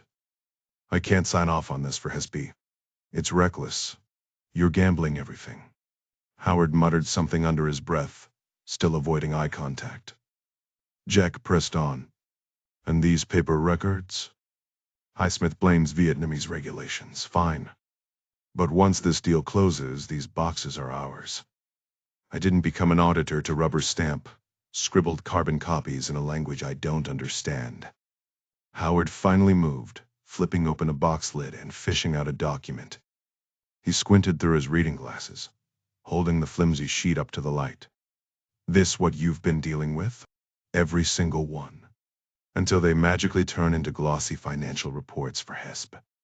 Howard sifted through the files, frustration mounting. He slumped into a chair, rubbing his temples. Jack, I want this done right as much as you do. Then give me more time. Or better access. Howard let out a rough sigh. I was supposed to fly home tonight. Minnie's birthday is Sunday. I know it sounds silly, but I've never missed one. Jack pulled up a chair beside him. Go. Be with her. I'll stay and untangle this mess. You handle Henley and Hespe. You're the best at buying time. Howard gave him a sidelong glance. No. I'm seeing this through. Jerry might be driving this deal, but closing it is on me. Jack gripped his arm. You sure? Absolutely. Jack smirked. With Gary's commission, you could buy Minnie something ridiculous. Howard's smile was thin. Won't cut it. Sorry, man. Howard jerked his chin toward the door. Let's go. Stevenson's upstairs. If these papers won't talk, maybe the CEO will. The elevator ride to the top floor of the Da Nang high-rise was silent, the tension thickening with every floor. Stevenson's office loomed ahead, polished, imposing, and probably full of answers neither of them wanted to hear. Though the company founder typically operated out of Singapore, he kept a close eye on Geotech's regional offices across Australia, Malaysia, and Vietnam. The moment Jack entered the Da Nang branch, he could tell this was Stevenson's personal sanctuary. The back wall displayed relics from the CEO's days as an air cavalry medevac pilot. During the Vietnam War, a plaque honoring 500 rescue missions, a faded photo of a young Stevenson grinning beside General Creighton Abrams, and a snapshot of a Huey helicopter perched atop the U.S. Embassy. Over dinner the night before, Jack had heard how Stevenson had been among the last American pilots to evacuate before Saigon's fall. Those battlefield heroics were half a century old now, but the memories still clung to the office like the humid Da Nang air. The CEO stood with his desk phone pressed to his ear, the cord taut as he waved Jack and Howard toward the chairs opposite him. Yes, Minister, he repeated, his voice tight. Consider it done. Understood. Immediately. Of course. Goodbye. He slammed the receiver down with a sigh. That was Quan Tak, Vietnam's interior minister. Thank God Highsmith usually handles that snake son of some MOV colonel who probably took potshots at my chopper back in '74. His leathery face split into a smirk. But guess what? The little bureaucrat just guaranteed he'll honor our existing contracts after your acquisition. Paperwork's coming tonight because apparently Hanoi still runs on fax machines and red tape. Jack exhaled in relief, one less hurdle for the audit. Stevenson dropped into his chair, the springs groaning. Never doubted it. Sir David's up in Hanoi buttering up committee chairs. That silver-tongued Brit could sell ice to Eskimos. Though without him, Geotech would still be a pipe dream. Some connections are worth their weight in gold, Howard observed. Stevenson checked his watch. Some. 2 days in country, ready to rubber stamp this deal for Hespe and catch your flight. Howard squeezed Jack's knee, but Jack cut in. Here's the hitch. Your LATO mine reports show gadolinium inputs that don't match samarium outputs. The math's off by a mile. The CEO's grin faded. You take this up with Sir David? He punted me to Malcolm Trang here in Da Nang, who punted me straight to the miners. Stevenson barked a laugh. Welcome to rare earth refining, kid. It's not baking cookies, sometimes the recipe explodes. He leaned in, eyes glinting. I'm a chemical engineer, Ryan. Purifying samarium? That's part science, part black magic. One day the yield's 50%, Next day it's 600%. But Quantum just signed for 10 tons of magnets, and that paycheck covers a lot of accounting irregularities. His tone turned razor-edged. Unless you'd rather explain to London why their billion-dollar deal just died over a rounding error? Am I right, Howard? Jack pressed, his tone edged with impatience. Howard exhaled, rubbing his temple. You're not wrong about the revenue, Bruce. But there's more to it. Jack slapped a faded blue carbon copy onto the table, silencing him mid-sentence. Revenue's just one piece of the puzzle.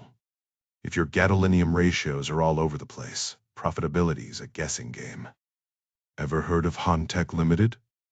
They're Leiteo's primary gadolinium supplier. Stevenson barely glanced at the smudged Vietnamese text on the paper. One of many. You have any clue how many vendors we deal with, Jack? Here in Da Nang? 325 and climbing. Jack shot back, tapping the stack of carbon copies. And every single one of them leaves a paper trail. Stevenson smirked, gazing out at the glistening ocean. Then you've got your work cut out for you. Mining isn't exactly my department. Because it's an inexact science, Jack finished dryly. Howard's hand landed on Jack's knee, a silent warning, but Jack ignored it, keeping his focus on Stevenson. Bruce, we get it. You don't micromanage suppliers. But someone should. This isn't some minor vendor. From what I've dug up, Hantech's costs are eating into Leiteo's bottom line. Stevenson shrugged. The guys at Leiteo handle their own books. I run a lean operation, no red tape, no delays. They make the calls up there. No cell service, no bureaucracy. As long as the samarium keeps floating downriver, I'm happy. Jack leaned forward. Fair enough. How about we take a trip up there? See the operation firsthand. Howard stiffened, raising a hand. Jack, we've got deadlines. SBC's breathing down our necks. Jerry never signed off on careful what you wish for, Stevenson interrupted, pushing back from his plush leather chair. Leiteo's the middle of nowhere. And despite the sunshine today, those mountain roads turned to sludge when the rains hit. Before Jack could argue, Stevenson strode to a wall map of Vietnam, cluttered with colored pins. He jabbed a finger at a blue marker near the Laotian border. That's Leiteo, one of the richest samarium deposits on the planet. We haul it downriver straight to Da Nang. He turned, eyes gleaming. I bought that land from Highsmith's in-laws on a gamble. Now, it's Geotech's golden goose. Soon to be yours. Jack crossed his arms. Golden goose or not, I'd like to see it for myself. Howard shot him a look. We should clear this with Gary first. Stevenson chuckled, sinking back into his chair. Jerry's a go-getter. He'd tell you to jump in head first. He slapped the desk. Fine. If it'll speed up this audit, I'll take you up there myself. Just not tonight, tomorrow, if the geologists aren't off fishing. Tonight, you're coming with me to the Hue plantation. Highsmith's brother-in-law's cooking, and the guest villa's got a view that'll make you forget all about spreadsheets. Jack smirked. As long as there's whiskey. Stevenson grinned. Now you're speaking my language.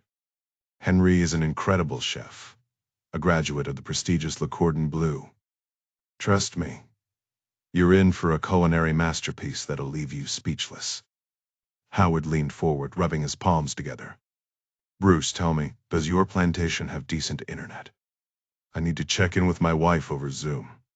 You know how it is. Stevenson flashed a knowing grin. Gotcha. The connection's spotty up there, but we'll make it work for you. Howard stood, hands on his hips. All right, we'll swing by the hotel to grab our things.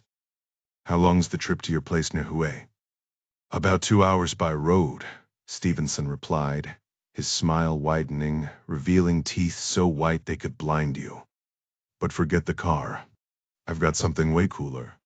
You guys ever ridden in the Austin Belle? Jack gripped the edge of the helicopter's open door as the Huey banked sharply. His legs dangled over the skids, secured only by a weathered gunner's belt clipped to a rusted ring bolt. The humid air rushed past his vintage flight helmet, carrying the sharp tang of engine smoke. The rotor's rhythmic thud vibrated through his chest as the chopper veered hard, following the snaking river below. When they leveled out, Jack peered down at the dense jungle canopy, the treetops clustered like giant broccoli florets. Stevenson's voice crackled through the helmet's intercom. "See that creek? That's where the Perfume River starts. We'll ride it straight into Hue." The pilot had been narrating the entire flight, pointing out landmarks and forgotten battlefields. The chopper lurched through a rough patch, and Jack glanced back at the cockpit. Stevenson sat in the left seat, flying army style, the empty co-pilot stick mimicking his movements. "How'd you end up with this bird anyway?" Jack asked, watching another emerald hill blur beneath them. Stevenson chuckled. "The U.S. Army left her behind after the war. She ended up in a lake on our property, near the Laos border. Took some serious negotiating with local officials to claim her. Had a team restore her from the ground up, new avionics, new engine. Now she's mine." Howard's voice crackled weakly over the intercom. "So you just fly this thing for fun when you're in town?" "Pretty much," Stevenson said, grinning. "Oh, and Jack, don't get any ideas. I took her off the company books yesterday. She's not part of the deal." Jack laughed. "Guess we'll call it a signing bonus then. Right, Howard?" He turned to check on his colleague. Howard was white-knuckling the canvas seat at the back, his face a shade paler than usual. Jack gave him a reassuring thumbs up, which Howard acknowledged with a stiff nod. "What's our speed?" Jack asked. 95 knots. "Feels faster when you're hanging out the side," Jack muttered. Stevenson's voice turned mischievous. "Oh, you ain't seen nothing yet. Hold tight." The chopper suddenly nosedived, sending Jack sliding forward, his thigh slamming against the doorframe. They leveled out just 30 feet above a muddy river, skimming so low Jack could see the startled faces of fishermen in a sampan below. The boat vanished around a bend as the Huey banked hard, Stevenson whooping over the intercom. "Now this is flying," he crowed. "Brace yourselves, boys, best part's coming up." During the avionics upgrade, Jack had them install a killer sound system too. The moment the opening chords of Gimme Shelter blasted through his helmet, the CEO transformed suddenly, decades younger, hollering over Mick Jagger's raspy vocals. 110 knots, 20 feet up, boys." The chopper banked sharply, skimming so low over a narrow riverboat that Jack could see the boatman's furious middle finger. "Welcome to the jungle, baby," Stevenson whooped. Brown river water erupted into froth beneath them, as rotor wash rocked the sampan. Jack glanced back at Howard, who sat rigid, fingers clawing the seat frame like it might save him. The man's lips moved silently, either praying or cursing, hard to tell. "Hey, Bruce," Jack yelled into his mic. "My dad swore me off military helicopters after his crash. Broke 3 vertebrae." "Relax, kid," Stevenson drawled. "Your pops flew with jarheads. This here's aircav smoother than your grandma's gravy." The helicopter lurched again, and Howard's face turned the color of old milk. Jack winced. "Mind dialing it back? I need a breather." As the music faded, the chopper steadied, climbing like a freight train on a grade. Jack unbuckled and Crab walked forward, sliding into the co-pilot seat. Below, patchwork rice paddies glittered toward the horizon where storm clouds loomed pink as cotton candy. Stevenson jabbed a finger at a scarred citadel. "Marines got chewed up there in '68. House-to-house carnage." The city blurred past crumbling French colonials, the jade ribbon of the Perfume River, then coastline. Banking left, Bruce pointed to a sprawling estate. Highsmith's plantation. His in-laws owned half this province. The helo descended toward a manicured LZ, rotor wash flapping the shirts of grinning ground crew. A sun-wrinkled tucked-up driver waved as they touched down. "Now that," Bruce sighed, killing the engine, "is how you make an entrance. Mister." Bach led them to the guest cottage, a charming white stucco building, with a terracotta roof perched near the edge of a steep drop-off well separated from the main plantation houses. The villa featured elegant arched windows and a heavy mahogany door. Their guide enthusiastically pointed out each detail, though his vocabulary seemed limited to the word "here," which he repeated like a mantra. After the tour, he clasped his hands and bowed deeply. Jack, unsure of local customs, slipped him a 20 as the elderly man climbed back into his three-wheeled taxi. Standing alone in the fading light, Jack breathed in the humid jungle air. The manicured lawn sloped sharply toward the ravine, where dense foliage concealed a rushing stream. Birds called from the canopy as the last golden light caught the silhouette of Bruce's helicopter on the far ridge. No wonder the guy escapes here every weekend, Jack mused. Inside, he found Howard crawling beneath an antique side table. No internet jack anywhere, Howard grumbled, dust on his knees. Not even a damn router. Jack cracked open a cold Saigon Red from the mini-fridge and collapsed into a woven chair. 3 long swallows later, he propped his feet on the bamboo coffee table. Bruce's main house must have service, he said, rubbing his temples. The spreadsheets from today's merger negotiations still swam behind his eyelids.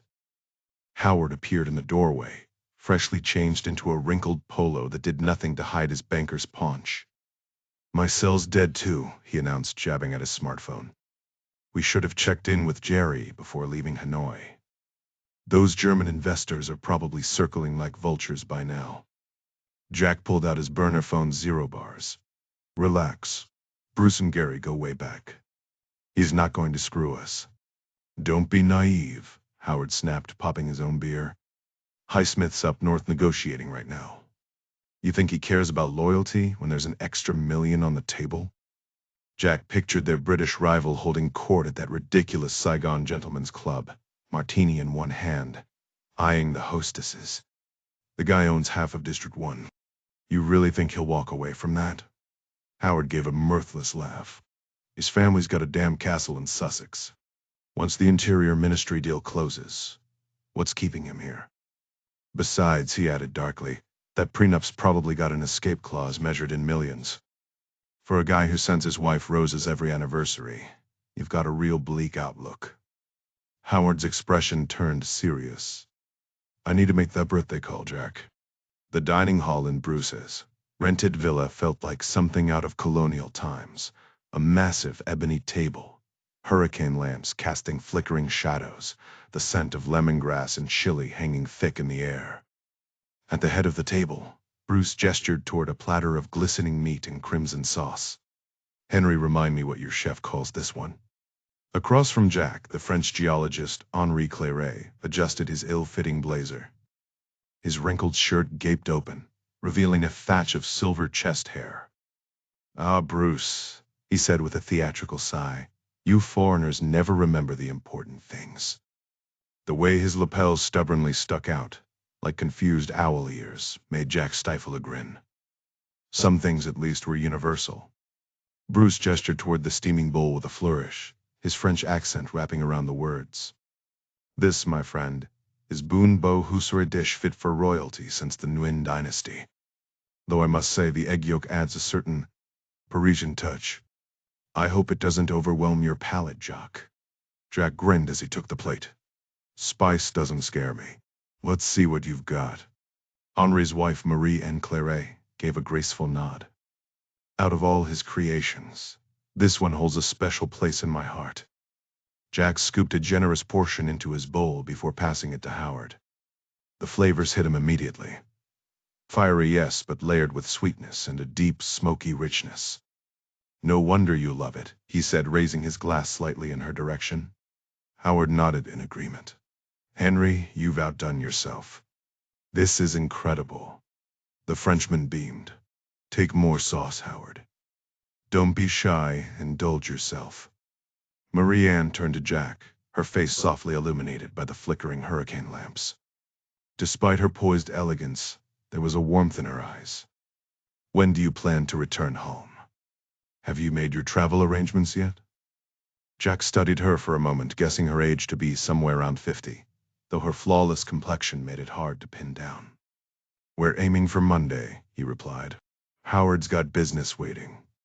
Henri's lips curled into a theatrical frown. Ah, Howard, always in a hurry. What's the rush?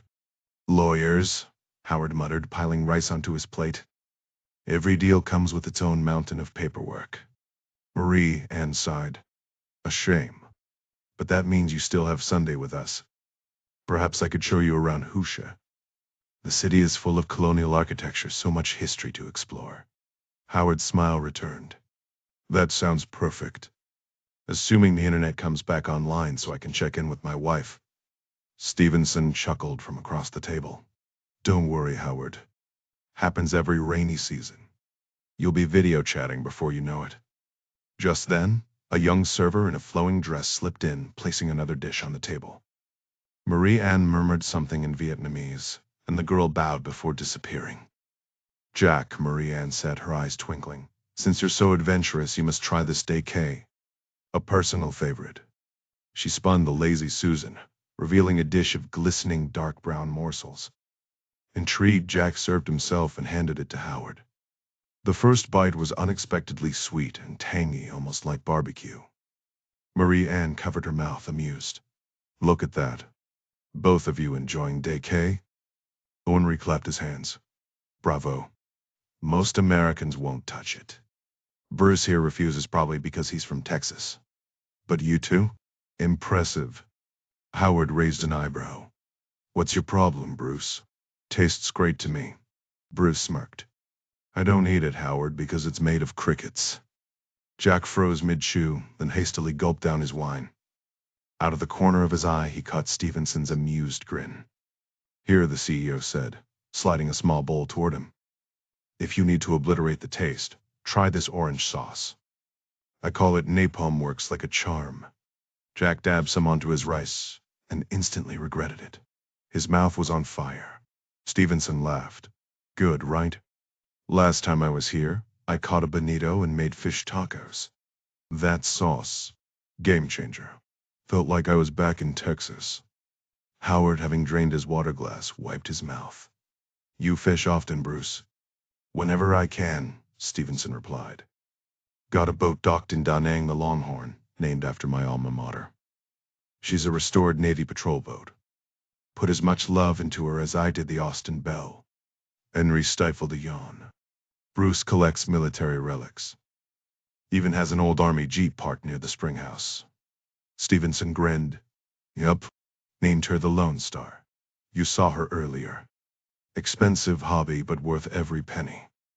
Jack leaned back in his chair, swirling the last of his coffee. Call it historical preservation if you want, he said with a grin. Howard raised an eyebrow. How noble of you. By the time the third bottle of wine had been emptied and their plates cleared, a young woman in embroidered silk brought out a silver coffee service. Madame Anne observed from the doorway as the girl poured with practiced precision. Jack stirred in a splash of cream, watching her retreat before turning to Bruce. Howard and I need to wrap things up stateside. What's the earliest we can leave tomorrow? 7 sound good. Bruce stretched, rubbing his temple. The Lay Teal sites are scattered across the northern region, roughly 200 miles of rough terrain. It's going to be a haul. Henry nearly choked on his drink. You're going to Lay Teal way? His fingers tightened around the cup. I thought Sir David finalized everything. Bruce shrugged. Due diligence. Jack's not signing off until he inspects the refineries firsthand. Henry's cup hovered midair. An audit? David assured us the deal was closed. Merely, Howard cut in. Just dotting the I's for the investors. Henry's expression flickered before he forced a smile. How long will you be there? Does David know? Not long, Bruce said. He's in Hanoi.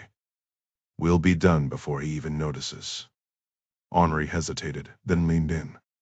There's a rare herb near the rivers Pakhautong, the heartleaf. If you happen to see any, I'd pay handsomely. The local markets sometimes carry it. Bruce chuckled. Doubt we'll have time for herb hunting. Ah, but if you do, Henry pressed, I'll have Mr. Backpack your favorite banh mi for the flight. Fresh with extra cilantro. Fair trade. Bruce sighed, finishing his coffee in one gulp. Heartleaf, huh? Exceedingly rare, Henry murmured. Fine, Bruce relented. You've got a deal. Hanoi, Vietnam, Friday, October 4. David Highsmith, Earl of Gloucestershire, braced against the balcony railing of the Apricot Hotel, his wineglass catching the city's glow on the lake below. The evening air was crisp, but his patience was thinner. The girl was late 24 minutes now. He checked his phone again, jaw tightening. Northern beauties were always in demand, he reminded himself. Worth a premium. He took a slow sip, savoring the wine's sharpness. Proximity to China gave these women an elegance, he mused, their features honed by generations of refinement. Just enough French influence to soften them, but not too much. The thought of his wife, Claudette, soured his mood. He pushed her from his mind, replacing her with the memory of Marie Anne in her prime. Nguyen lineage, sharp wit, that effortless poise. A shame she'd resisted him at Hue. The phone screen remained blank. He stalked inside, pausing at the bathroom mirror. Not bad for 60, he decided, smoothing his hair. These girls should consider themselves lucky. He stripped off his shirt, hanging it with deliberate care. Tonight she'd learned the cost of keeping him waiting. Standing in his boxers, he splashed cologne on his neck and massaged expensive eye cream beneath his puffy lids. Adjusting his waistband, he gave himself a quick once-over, still functional, more or less. Not that it mattered much these days.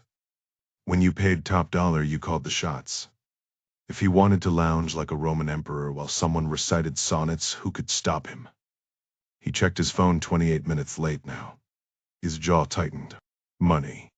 That's what it always came back to. The vultures circling his Gloucestershire estate. The bankers on Lombard Street tightening the screws. Then there was Claudette, blowing through a fortune on Parisian boutiques and a small army of servants. And Cedric, their delusional son, buried in dusty Oxford libraries, convinced his noble blood exempted him from earning a living. The irony wasn't lost on him. Here he was, an actual earl, reduced to renting out rooms at the Hugh plantation like some common landlord. He spat minty mouthwash into the sink with unnecessary force. 29 minutes. Breathe, he told himself. Tension never helped the situation. Besides, relief was finally coming. The geotech deal would solve everything. Just as he reached for his signature cologne, a knock shattered his thoughts. Following his usual ritual, he flicked off the lights and scrambled under the sheets before unlocking the door. Darkness preserved the illusion, spared them both the awkwardness of eye contact. But the silhouette stepping inside was all wrong, too tall, too broad. He fumbled for the lamp. What the hell?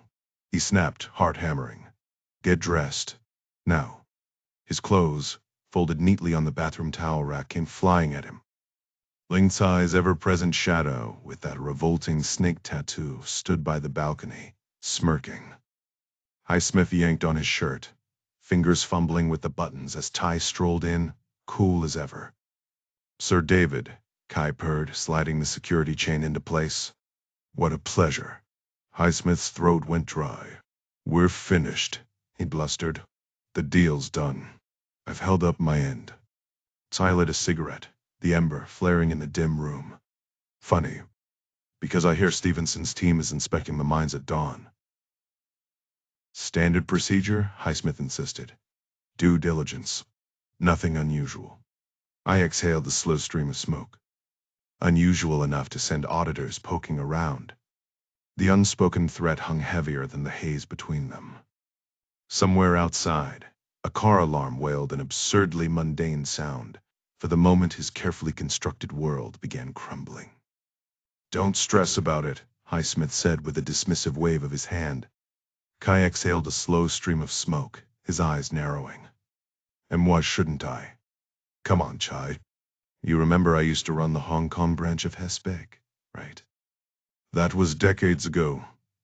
Kai shot back, tapping ash from his cigarette.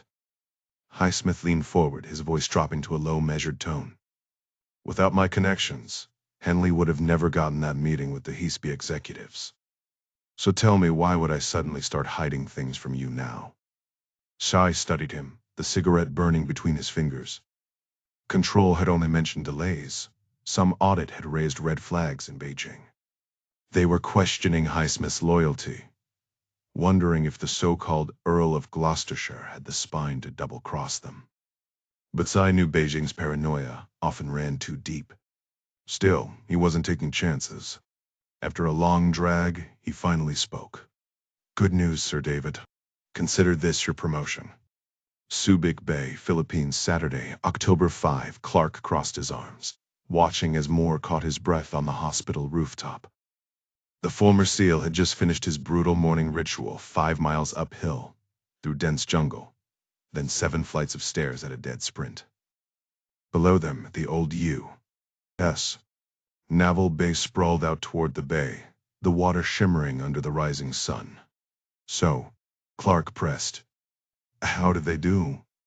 Moore wiped sweat from his brow. They're solid. Oda guys don't come weak. Clark didn't blink. Cut the flattery, Master Chief. I need the real assessment. Moore scuffed his shoe against the gravel. After ops like this, he usually pushed himself to exhaustion somewhere dark and quiet, where the adrenaline could finally drain.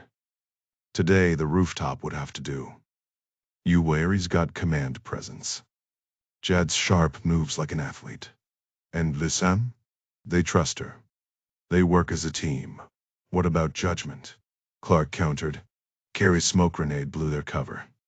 The whole camp got wiped out, hardly subtle. Moore shrugged. They all made it out because of him.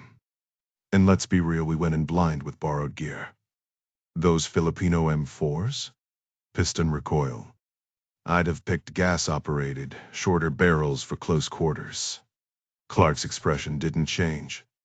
This isn't Devgro. Carrie and Jad know the game. Equipment's not an excuse. A Philippine Airlines jet roared overhead, descending toward the runway along the bay. Moore tracked it, the sun baking his skin. Look, he said finally, they're a unit. You, Ding, and Jack Jr. Trained them right. Clark waited, letting the silence stretch. Then his voice turned grim. There's more. Moore tensed. Blowback? Yep. How bad? Some kid in Mindanao filmed the aftermath. It's all over YouTube. People are calling it a massacre. And guess what? Al-Sheikh's body vanished. Now they're saying he was never there. Moore clenched his jaw. Perfect. And they're blaming us? Of course. They're pointing fingers at U.S. Special Forces, or the CIA. Moore exhaled sharply, the weight of the situation pressing down on him. Things got out of hand on this mission, John. That's my fault, not Carrie's. This was supposed to stay off the radar, Clark replied, his voice tense. Now it's slipping out of our control. A sudden image flashed in Moore's mind, his cramped apartment in Virginia Beach. The peeling paint, the old desk buried under unpaid bills. Outside, the neighbor's kid bounced a basketball relentlessly on the cracked driveway. He wiped his forehead, fingers coming away damp. Like I said, it's on me. I take full responsibility. The silence stretched, each second thickening the dread in Moore's gut. If word got out that he'd screw up under Clark's command, no mercenary outfit would touch him. Hell, he'd be lucky to land a job swinging a hammer on a construction site. Just as he checked his phone to make sure the call hadn't dropped, Clark finally spoke. Listen, Kendrick, I need to be straight with you. Moore turned the phone slightly, muffling his shaky breath. His mind raced. Maybe he could call his cousin Frankie roughnecking in the Permian Basin. The work was brutal, but at least it paid. Working at the campus isn't the same as active duty, Clark continued. Not everyone adjusts. We knew this was a gamble with you. Moore barely heard the rest. He wasn't interested in excuses or soft landings. I appreciate the shot you gave me, he said flatly when Clark finished. Yeah, I know. Look, I've got a high-level contact working on cover for you and the team. It'll take a few days to set up. Understood. Lay low for now. Stay inside Suba's perimeter. If this say-off video blows up and the media jumps on it, the last thing we need is someone recognizing my face, Moore finished bitterly. That same face had been splashed across the internet months ago, branded a dishonorable killer, a disgrace to the SEALs. He pressed his palm hard against his eyes. No problem. We'll keep our heads down. Or I can leave now, pay my own way back. Take the long route. Easy, Chief. Not yet. Gavin's crafting a cover story. Stay put, keep the team together, and stay out of sight. No drastic moves. Got it. One last thing, dump your phones. Get burners. Assume China might be tracking you. No contact with anyone outside the squad. Not even other campus assets. Listen, my tricoling Jack, shut that down. You know they're engaged. I'll handle it. Jack Jr. needs to stay focused on his current assignment. No distractions. Moore's hand was still pressed to his forehead, sweat trickling down his wrist. Listen is fine. Took a hit to her vest, didn't penetrate. Dots are releasing her today. Good. And Carrie? Jad? Moore lowered his hand, blinking. They haven't left her side. Clark let out a short grunt. All right. Sit tight. I'll reach out when I have a plan. Moore exhaled slowly as the call ended, the phone still pressed against his lips. Take care, Mr. C, he murmured before lowering the device. Meanwhile, in Hue, Vietnam, on a crisp October morning, Jack settled into the co-pilot seat of the Austin Bell as Stevenson guided the aging Huey toward the rugged highlands. The Geotech CEO handled the controls with practiced ease, keeping the helicopter low at around 300 feet to follow the winding Perfume River before merging with the broader Ka River. Behind them, Howard sat strapped into a jump seat, his eyes fixed on the unfolding landscape through the windshield. The cargo bay held a cooler packed with ice-cold sodas and Henry's famous banh mi sandwiches, their aroma mingling with the faint scent of almond croissants they'd devoured earlier. The morning sun blazed as the chopper carved through the sky, skimming over endless rice paddies and sleepy villages. Stevenson, ever the entertainer, blasted classic rock through the intercom, Jimi Hendrix giving way to Creedence Clearwater Revival while keeping the flight smooth, much to Howard's relief. Grab us a couple Cokes, will you, Jack? Stevenson called over the headset. Unbuckling, Jack maneuvered past the seats, feeling Howard's steadying grip as he crawled toward the cooler. The open cargo door let in a rush of humid air as he snatched 3 cans, pausing to admire Henry's neatly packed lunch. Back in his seat, Jack sipped his drink, watching the landscape blur beneath them, jumble-covered hills, rivers snaking through valleys, clusters of thatched roofs. Stevenson grinned. How about a quick flying lesson? Jack hesitated. My dad would lose it if he found out. Stevenson chuckled. He's not here, is he? Just rest your hand on the cyclic. We've got smooth air for now. Swallowing his nerves, Jack obeyed, gripping the control as the chopper hummed beneath his touch. Jack felt the subtle resistance as the cyclic stick responded to the CEO's adjustments. Nice, the cyclic adjusts the rotor pitch to steer us forward or back, Stevenson explained. Now grab that lever with your left hand. That's the collective, it manages engine power. Jack wrapped his fingers around the textured grip, sensing Stevenson's corrections beneath his palm. Next, plant your feet on those pedals. They handle the tail rotor, keeping us from spinning like a top, Stevenson added, nodding toward the instrument panel. See that gauge? Keep the ball centered between the lines, and you're golden. Think you can handle her? From the back seat, Howard cleared his throat. You really trust him with this? Stevenson just flashed a grin. Damn right I do. Take the wheel, hotshot. The controls shifted under Jack's hands, and suddenly the Austin Bell lurched upward, veering sideways like a startled horse. Stevenson grabbed the cyclic to steady them, then released it again. Jack's next attempt was smoother. Not bad for a rookie, Stevenson chuckled. Feels like you're flying a Huey over the K River back in Nam. Hell, maybe the ghosts of my old unit are cheering you on. Jack smirked. All I hear is Fortunate Son on repeat. Stevenson barked a laugh and reclaimed the controls. Mountains ahead, we're 120 miles out from Le Tizol. I'll get us over this ridge. As they climbed, the Kala River shrank into a thread below, the air turning crisp. The haze thinned, revealing peaks dusted with clouds. Stevenson pointed south. Howard spot the plateau with the rust-colored gashes. Past it, see that shadowed valley? Howard squinted. Yeah, got it. That's Dien Bien Phu, Stevenson said, voice dropping. Where the French folded in 54. The whole mess started there. He checked the fuel gauge. Plenty of gas. Let's swing by another history lesson. Banking west? He gestured to a scarred highway. That's the old DMZ. And that flat-topped hill? Kassan Marines held it for months under siege. The helicopter tilted sharply as Stevenson circled the battered land. For a long moment, he just stared. Then, with a forced chuckle, he said, "Enough sightseeing. Time to make you two auditors filthy rich." As they climbed toward Lake Toa, Howard frowned at the jagged terrain.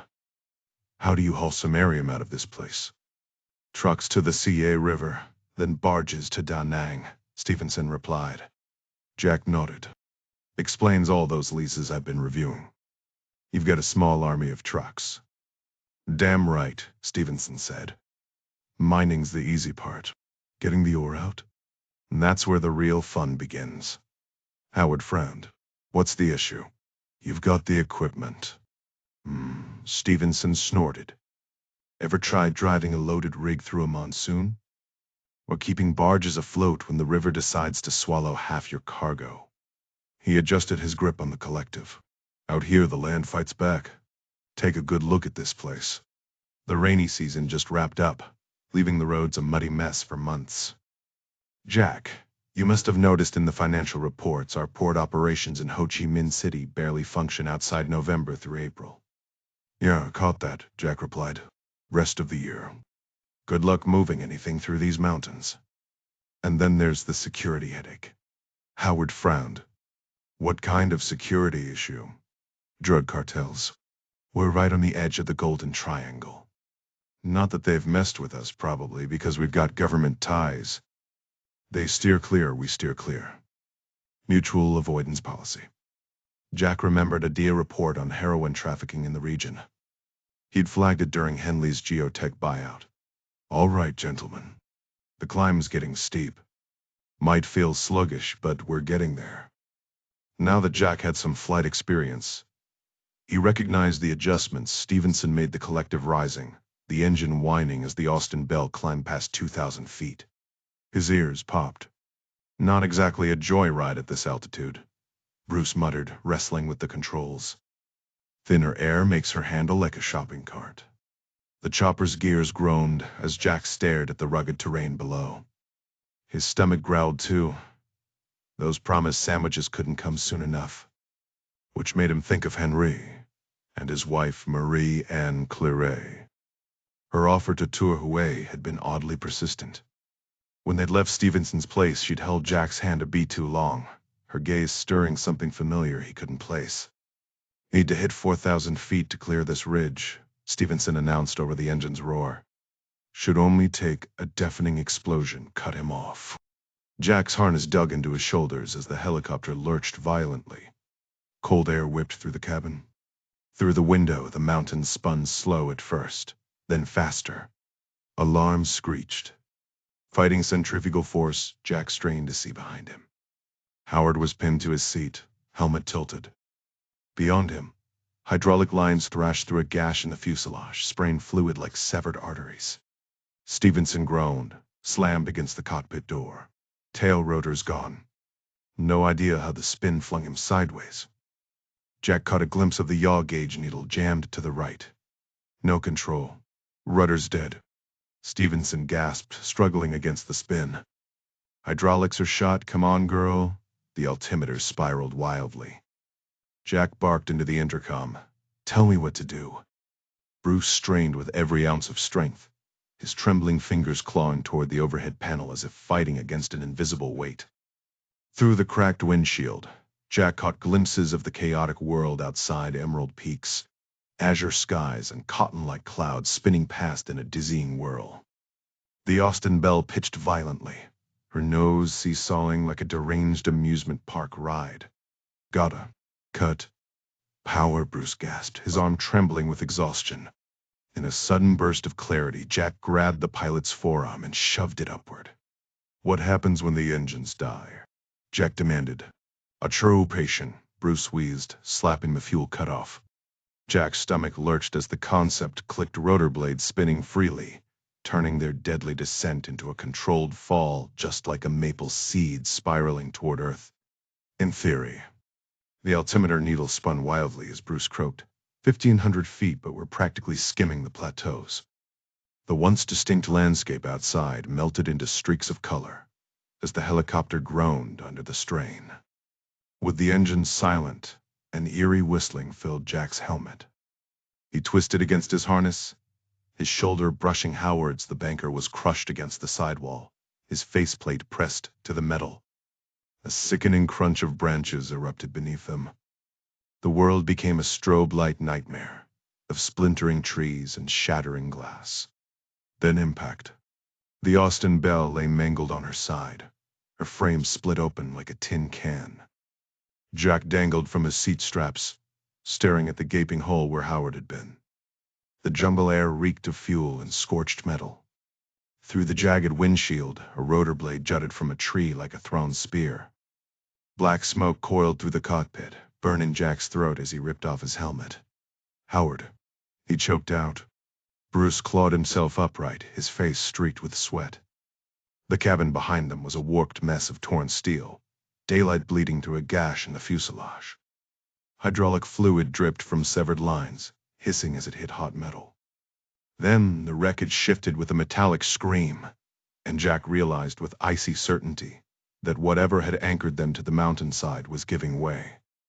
The air was filled with the sickening sound of twisting metal as the Belle lurched backward down the slope. Stevenson's voice cut through the chaos, strained but clear. "Legs pinned," he managed between coughs. "She's sliding, we need to move now." Before he could finish, a series of sharp cracks erupted as rivets gave way. The helicopter jerked to a sudden stop with a bone-rattling impact. Jack steadied himself against the tilted cockpit wall. "Must have hit something solid," he muttered. "You okay?" Stevenson groaned, his face pale. "Can't move my legs. They're crushed under the panel." Jack unbuckled his harness and scrambled toward him, nearly losing his footing as the wreck shifted. The pilot's legs were trapped beneath the mangled instrument console, the metal pressing into his thighs like a hydraulic press. Blood soaked through his flight suit, dark and spreading. Jack wedged his hands under the wreckage and heaved only for the cockpit to lurch violently, sending fresh agony through Stevenson. Outside, Howard's frantic shouts reached them. "Get out now," he yelled, clawing at the shattered cockpit door. "Another slide and you'll go over the edge." The Belle shuddered again, sliding another few feet with a metallic screech. Sunlight poured through the shattered windshield, illuminating the deep gouge the wreck had carved into the mountainside.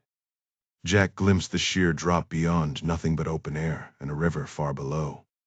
Howard lost his grip as the wreck tilted higher, his voice fading as he tumbled away.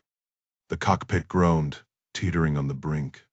Stevenson's expression was eerily calm. "She's going over," he said, his voice steady despite the pain. "You need to go. Now." Jack's hands tightened around Stevenson's arms. "Like hell, I'm leaving you." The pilot didn't struggle. His eyes were resigned. "Listen to me," he said, the words measured. "I've been in enough crashes to know when it's over. Save yourself." Flames licked at the cockpit ceiling, the heat intensifying. Jack coughed, his vision blurring from smoke. The wreck creaked, balanced on the edge. Stevenson's grip on his wrist was firm, but his voice was quiet. "Go, Jack. Some rescues, you just don't win." The words hit harder than the crash. For a heartbeat, Jack hesitated, then the metal beneath them groaned, and the choice was made for him. Jack scrambled toward the shattered window above him, coughing through the thick smoke. "We have to move now," he shouted, his voice hoarse. Bruce Stevenson stayed rooted in place, his arms folded stubbornly across his chest. "I'm not leaving," he muttered, his face streaked with soot. "This bird's going down whether I'm in it or not." Jack braced his boot against the console, muscles straining as he fought to pry the wreckage apart. "Give me your damn hands," he demanded. But Bruce only shook his head, his expression eerily calm. "Tell my kids," he said, voice steady. "Tell them I didn't just build another corporate empire. I built something that mattered." The helicopter groaned, metal twisting as the tail dipped sharply. Flames clawed at the cockpit, heat searing Jack's skin. He had seconds left.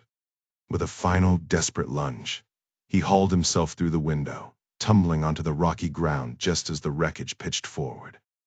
Howard tackled him, pinning him down as the chopper plummeted off the cliff in a fiery spiral.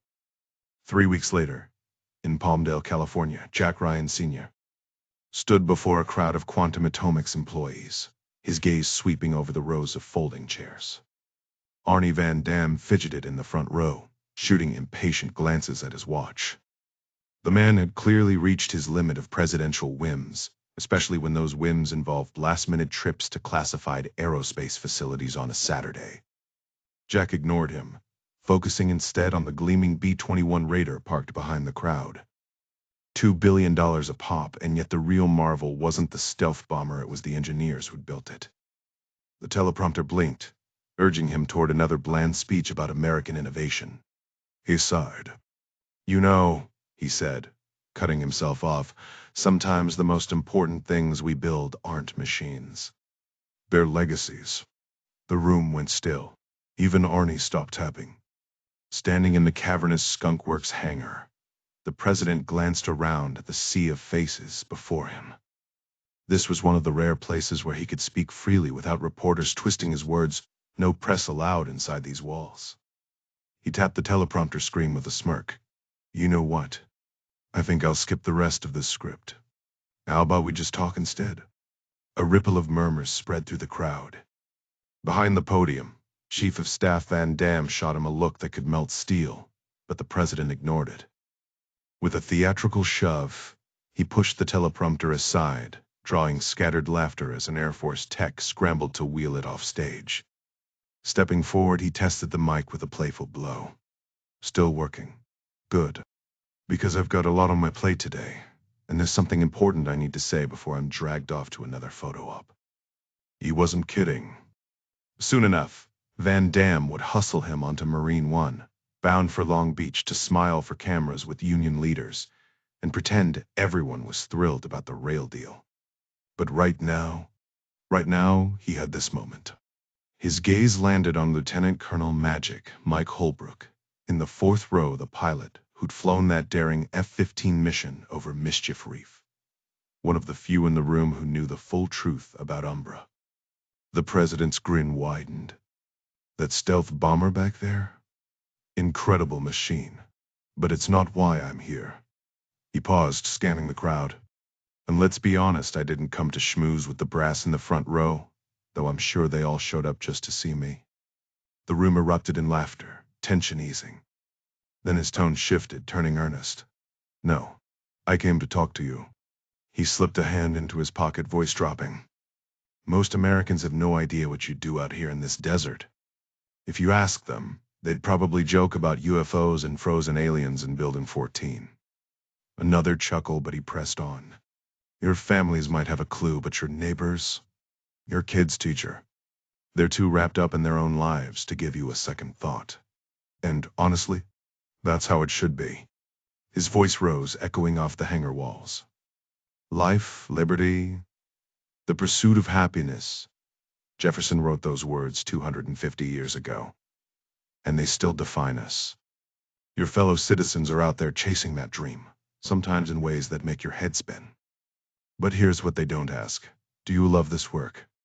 Do you believe in it? He shook his head. Nobody ever asks me that either. The room fell silent, the weight of his words settling over them. For once, it wasn't about politics or PR, just the raw truth, spoken in a place where secrets stayed hidden. I've got a hunch about why they never ask.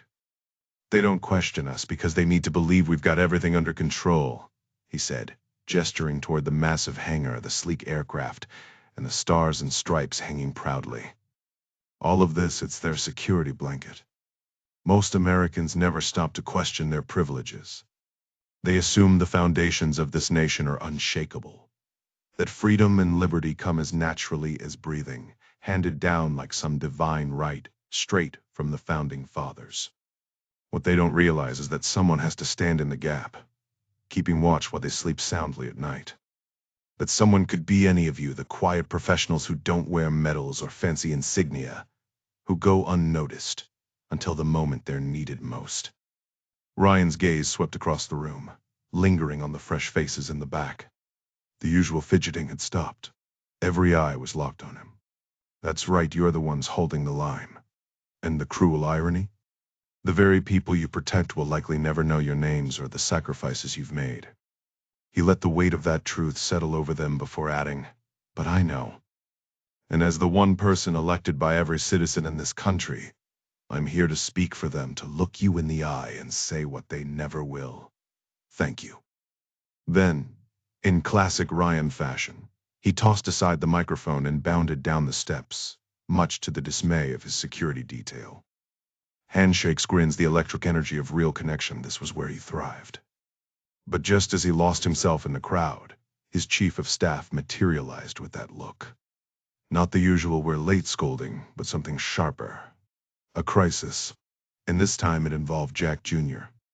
Meanwhile, back in Washington, Mary Pat Foley had settled into her new office near the White House, a far cry from her old haunt at Langley. Ryan had insisted on having his intelligence chief close, and when the president wants something, he gets it. Today, with Ryan on the West Coast, she finally had a rare stretch of quiet until the next storm hit anyway. The job never truly stopped, not even on a Saturday afternoon. Mary Pat sat hunched over her desk in the fourth-floor office, the afternoon sunlight filtering through the massive attic windows and casting long shadows across the worn Persian rug. The historic building, famously dubbed a marble monstrosity by Mark Twain, creaked with age, its ancient radiator hissing despite the unseasonable warmth. Down the hall, muffled cheers erupted from the Navy Secretary's office as Notre Dame extended their lead over the struggling midshipmen. She barely noticed, her focus locked on the grainy satellite images glowing on her screen. A sudden rap at the door broke her concentration. Right on time. John Clark stepped inside, peeling off his windbreaker like he was shedding armor. "Feels like a sauna in here," he muttered, rolling up his sleeves as he dropped into the chair opposite her. "No kidding," she shot back. "But you try keeping Russian signals intelligence from snooping through these windows, we had to weld them shut and line them with enough foil to wrap a Thanksgiving turkey." Clark smirked, then nodded at her monitor. "That our target zone?" "Yep. Latio, deep in the Golden Triangle near Laos. Right where Jack was headed." She angled the screen toward him, revealing a pixelated expanse of jungle and winding rivers. The image quality was dismal, barely enough to make out tree clusters, let alone a downed helicopter. "Any updates on the crash?" Clark asked, rubbing his temple. "Nothing solid. Dia says that stretch of Vietnam is a black hole, no radar, no flight logs. If that chopper went down, it might as well have vanished into thin air." Clark exhaled sharply. Brennan mentioned Stevenson had a habit of reckless flying. Guys pushing 70, tinkering with an antique army bird. Could have landed for repairs and forgotten to call home. Mary Pat leaned back, arms crossed. Or maybe it's not a coincidence that Jack vanishes while digging into Geotech's shady rare earth deals. "You really think the manuscript forgot about our little mess in the Philippines?" Clark's jaw tightened. "I screwed up there. But jumping to conspiracies won't help. Occam's razor, old helicopter, reckless pilot, rough terrain." She held his gaze, her silence louder than any argument. Somewhere down the hall, the Navy crowd groaned as Notre Dame scored again. The radiator ticked like a time bomb. John leaned forward, his fingers drumming on the desk. "You realize those geotech magnets power quantum atomics' most classified systems, right? They're our only source for components in those high-stakes defense projects. Beijing would love nothing more than to throw a wrench in that arrangement." The woman across from him arched an eyebrow. "So you're tapping into NSA intercepts, Echelon included. I'm guessing you've been listening in on Beijing's Industrial Intelligence Directorate?" She tilted her head toward the glare of the office window, squinting slightly. "Yeah, I've checked. And before you ask, no, there's nothing obvious. But remember the Philippines? This could be telling. The manuscripts has gotten slick at working through proxies. If they're running an op to snatch Jack alive using those assets, we're looking at a full-blown disaster." Clark, a veteran of Mac V SOG back in Vietnam, rolled up his sleeves, sweat beading on his forehead. If he's breathing, we'll pull him out. The campus team from the Philippines is already en route. Clean passports, business cover through Hendley Associates. They'll sweep those mountains and track him down. The same team that went viral after that embassy mess. You really think that's smart? It's our only play. No traces, total deniability. And if this is Talon, we'll need operators who can handle the worst-case scenario, even if it's just retrieval. Silence stretched between them, broken only by the radiator's metallic ticking and muffled shouts from the Navy staff down the hall. She checked the clock and cursed under her breath. The president's speech just ended. Van Dam's probably briefed him by now. Clark exhaled sharply. He'll be airborne on Marine One. You ready for that call? The director of national intelligence, a mother of two, shook her head. No, she admitted quietly. There's no way to be ready for news like this. Jack Ryan Sr. waved one last time as Marine One lifted off, the crowd below shrinking into specks. The desert airfield blurred beneath them, the backup helicopter and escorting Black Hawks kicking up dust in their wake. Inside the soundproof cabin, Jerry Henley sat across from him, elbows on his knees. Clark and Mary Pat's voices crackled over the satellite link, their report hanging heavy in the air. Ryan's gaze drifted to the jagged peaks outside, his mind flashing back to his own crash, years ago, the searing pain, the fractured vertebrae. Some memories never fade. Do we have confirmation it went down? He asked, voice steady. Could they have set down for repairs? Very possible, Clark replied, especially in those mountains. Weather's unpredictable. Then why can't we locate them? Mary Pat's voice cut in. Mr. President, it's 1:30 a.m. There now. They were due at the mining sites 14 hours ago. Ryan watched the helicopter's shadow skim over the scrubland, his fingers pressing into his temples. Somewhere out there his son was missing. And the clock was ticking. The team had been combing the region thoroughly, searching for any trace of a downed aircraft. While there were no visible signs of disaster, no towering flames or thick smoke, the dense jungle canopy made surveillance difficult. Resources were limited, but they were working discreetly with every tool at their disposal. Understood, the president replied. She continued. We've also tapped trusted Vietnamese contacts through our station in Hanoi. Here's what we know. The helicopter wasn't broadcasting any identification signals, made no radio contact, and stayed off radar by flying dangerously low through remote terrain. Using the geotech landing sites as reference, we've narrowed the search to the southeast, near the Laotian border, concentrating on the CA River Valley. What's the terrain like? He asked. Any settlements? A way out?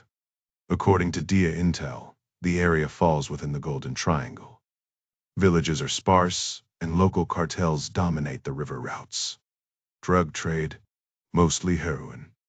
But human trafficking is on the rise. DIA says it's their new revenue stream.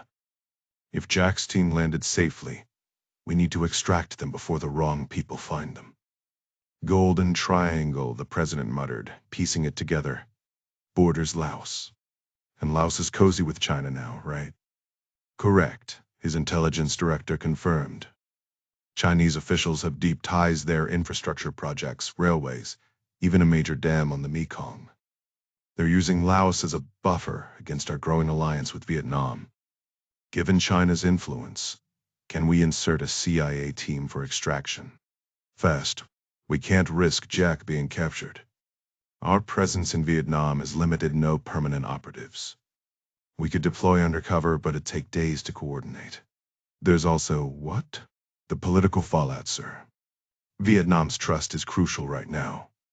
Sending in a covert team could reopen old wounds, just as we're trying to secure their cooperation, especially on the samarium supply for Umbra. The president exhaled, watching the arid landscape blur beneath them. She wasn't wrong. A reckless jungle op could undo decades of diplomacy. What if I call President Kwong directly? He'd consult his cabinet, and DIA reports suggest some officials are compromised, turning a blind eye to cartel activity. If we tip our hand, every gang in the region will hunt Jack down, putting Geotech's deal at risk. Ryan checked the clock again. After the rail union meeting, he had a state dinner with India's prime minister and no cancellations. With China in play, India was the bigger, trickier ally. Clark cut in. We've got another play. A campus team is en route. Mary Pat nodded. Sean and I agree it's our best shot. The president glanced at Hendley, who gave a quiet affirmation. Outside, the desert gave way to the San Fernando foothills. Soon, they'd land in Long Beach, where he'd have to smile for the cameras whether he felt like it or not. I need to wrap this up, he said after a long pause. Understood. Clark and Mary Pat responded together. Keep me in the loop. Clark hesitated, then added, Jack will get him back. You have my word. The president's gaze remained fixed on the window, his voice quiet but firm. I appreciate that, John. And I'll be counting on it. Cal River, Vietnam, Sunday, October 6. Grab onto me, Jack Ryan Jr. said, wedging his boot into a narrow crevice in the limestone. Howard's fingers dug into his shoulder, clinging desperately. Since the crash of the Bell, they'd spent nearly 12 grueling hours trekking to this ridge, thinking it would be safer than scaling the sheer cliff that had taken Stevenson. Now, battered by exhaustion, hunger, and relentless insects, Jack questioned their decision. These shoes weren't made for climbing, Howard muttered, wincing as he tightened his grip. Jack exhaled sharply under the strain. Just hold on, we're almost there. A few more feet and the slope eases up. The jungle had been worse than Jack anticipated. Towering trees pressed together like prison bars, their roots knotted with thick vines that snaked across the ground, tripping them at every step. Some vines spiraled upward, weaving through the canopy, while others coiled around trunks like living ropes. Every movement required caution. Poisonous snakes lurked in the undergrowth, venomous centipedes scuttled over damp leaves, and fire ants swarmed in angry clusters. But the mosquitoes were the worst, relentless in their assault. You're doing fine, Jack reassured Howard, bracing himself. Use me for balance. Grip the vines around my waist. I've got a solid hold here. Now, lower your right foot about 1.5 feet. There's a notch in the rock. Trust me, it's there.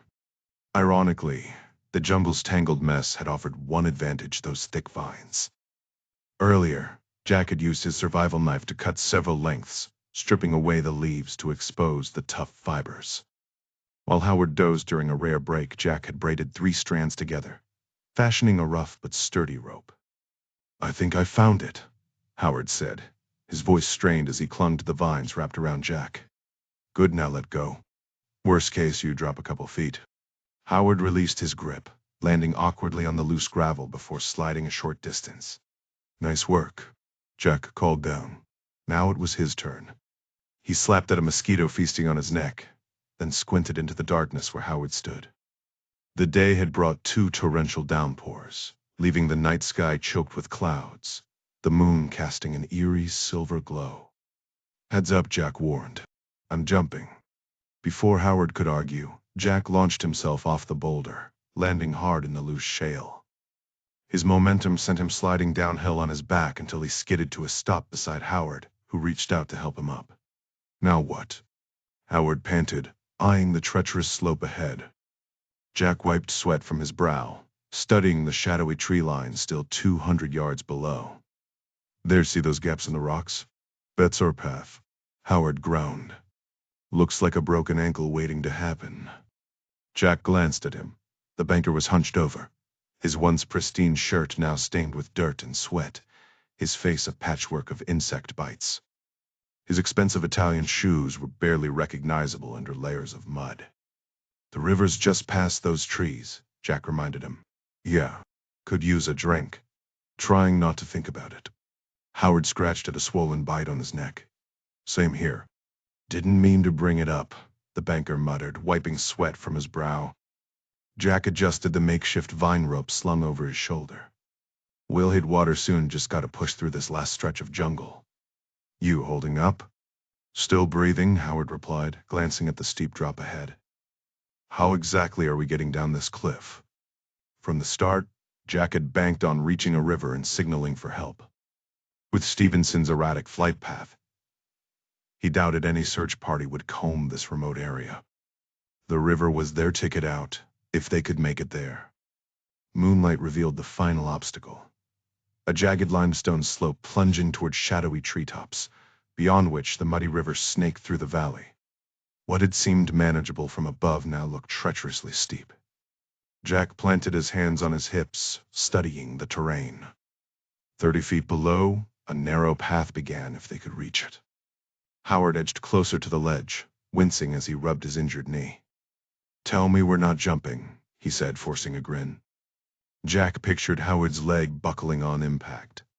Even now, the banker was discreetly massaging it, though he hadn't uttered a word of complaint. "Slide down, maybe," Howard suggested, nodding at the loose scree below. "Slope eases up. We'd stop before the trees." "Not happening." Jack's gaze snapped to a gnarled stump, jutting from the rocks above, a relic from some long-dead tree. He unraveled the vine rope. "Got a better idea." Howard eyed the frayed strands skeptically. "You call that a rope? Looks like something my gardener would yank out of a flower bed." "It'll hold," Jack said, looping one end around Howard's waist and securing it with a bowline, a knot he'd mastered during summer sailing the Chesapeake. "Walk backwards slowly. I'll lower you from the stump." Howard smacked a mosquito on his neck. "Worst case scenario, I just fall fashionably." Jack ignored the quip, scaling the loose shale to reach the stump. After shaving off rough bark with his knife, he threaded the vine through. "Ready?"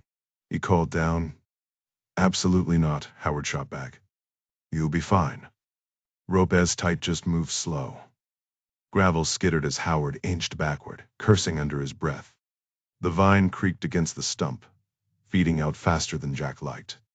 Howard's head vanished over the ledge, and Jack's stomach dropped. The remaining coil at his feet was shrinking fast. Too fast.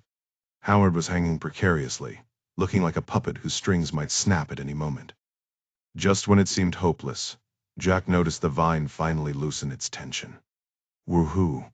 Howard's triumphant shout echoed from below as he emerged from the darkness, sliding a bit farther down the slope. "Made it." He threw a victorious fist in the air. Jack called out, "You good?" and got a thumbs up in response. Even covered in dirt and bug bites, Howard's face glowed with relief under the pale moonlight. "Took a good hit to the knee, but I'll live," he admitted, rubbing his leg before squinting back up. "Now, genius, how exactly are we getting you down?" Jack smirked. "Hand me the rope." Once Howard untied it, Jack hauled up the braided vine, coiling it near the stump. He secured a bowline knot around a notch in the wood, then unhooked his knife from its chain, tucking it into his pocket. With the carabiner now free, he looped the vine around his thighs in a figure 8, clipping it to his belt buckle, a jury-rigged harness that would have to do. After threading the vine through the carabiner, he tossed the rest over the edge. "You sure you know what you're doing up there?" Howard yelled. Jack didn't answer. Gripping the vine, he leaned back, letting the carabiner act as a makeshift brake. A few loose rocks skittered down the slope, prompting Howard to shout, "Hey! A little warning next time?" Jack slowed his descent, pausing midair. "Relax, I'm fine," he called. "Just some loose shale." "Could have fooled me," Howard muttered. Jack inched forward, feeding the vine through the carabiner as he descended. His boots finally found the ledge where they'd rested earlier. Now came the tricky part, stepping off it, angling his body almost sideways against the cliff face. "How the hell?" Howard's bewildered voice drifted up. Jack didn't respond, too focused on keeping his balance. The vine held firm. This might actually work, he thought, glancing down just in time to see Howard scratching at his bug bites like a man fighting off invisible bees. "Only about 10 feet left," Howard called. "You're killing it, Jack. Seriously impressive." Jack allowed himself a small grin. He couldn't wait to brag to Ding about his improvised setup. And then disaster. The stump tore free. The vine went slack. Jack plummeted backward, shoulders slamming into the shale. He tumbled downhill in a chaotic series of backward rolls, smacking his head before finally crashing into a tree. As if to add insult to injury, the stump bounced down after him, thudding into his ribs. Howard was at his side in seconds. sliding down in a panic. "Holy hell, Jack, you alive?" Jack groaned, running a quick check for blood. "Yeah, just my pride taking a beating." He pushed himself up against the tree, cutting the vine free with his knife. "Let's keep this between us, huh? Don't need the guys at work hearing about my Olympic-grade faceplant." He dusted off his Rolex nearly 5 a.m. Howard barked a laugh. "Are you kidding? That was epic. And hey, we made it to the tree line." Jack coiled the vines over his shoulder. "Then let's move." Howard took a step and immediately hissed in pain. "What now?" Jack asked. The banker pointed to his torn pants, revealing a swollen knee. "Took a beating on the way down. Hurts like a son of a gun to bend it." Jack shook his head. "Don't apologize. That fall was brutal." "Stay put," Jack ordered before disappearing into the shadowy jungle. After scavenging for a while, he returned with 2 sturdy branches, each roughly 30 inches long. Howard sat hunched on the damp earth, arms wrapped around himself for warmth. "You're freezing," Jack muttered, handing him the makeshift splint materials. He carefully straightened Howard's injured leg, positioning the branches on either side of his swollen knee before securing them with vine wrappings. "This should hold," Jack reassured him. "We're almost there." A sudden tremor ran through Howard's body.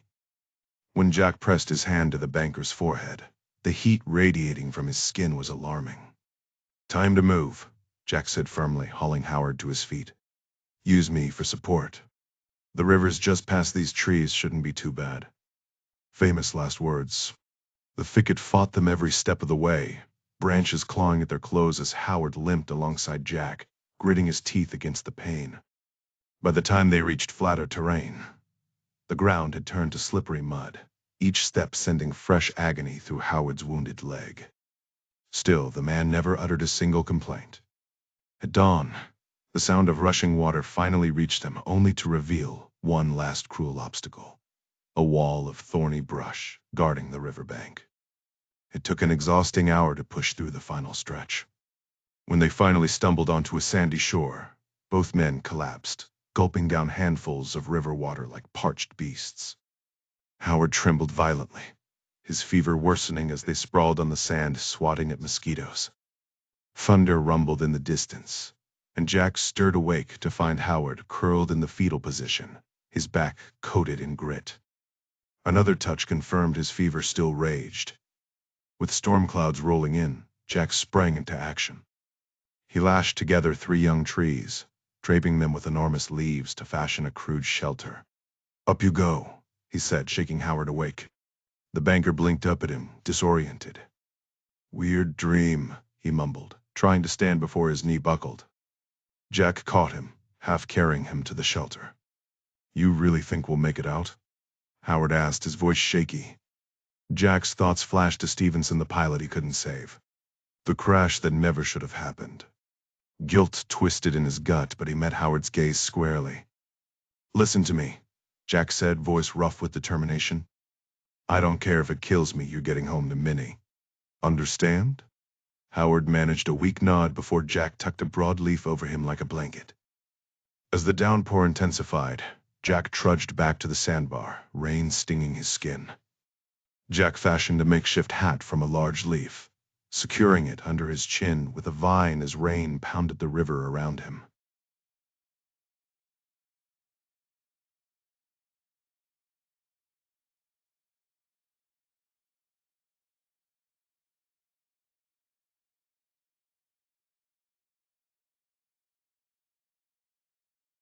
The water hissed and crackled under the downpour, while thunder echoed through the hills, a sound that reminded him of the relentless American airstrikes meant to cripple the North Vietnamese forces. Bruce Stevenson would have chuckled at the comparison, he mused with a faint grin. A sharp splashing noise jerked his attention upstream.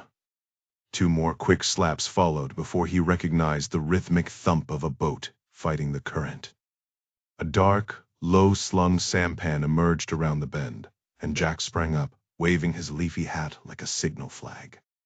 Meanwhile, 100 miles west in Vientiane, Colonel Kai-Chi lay awake, not from the thunder, but from the girl beside him shifting in her sleep.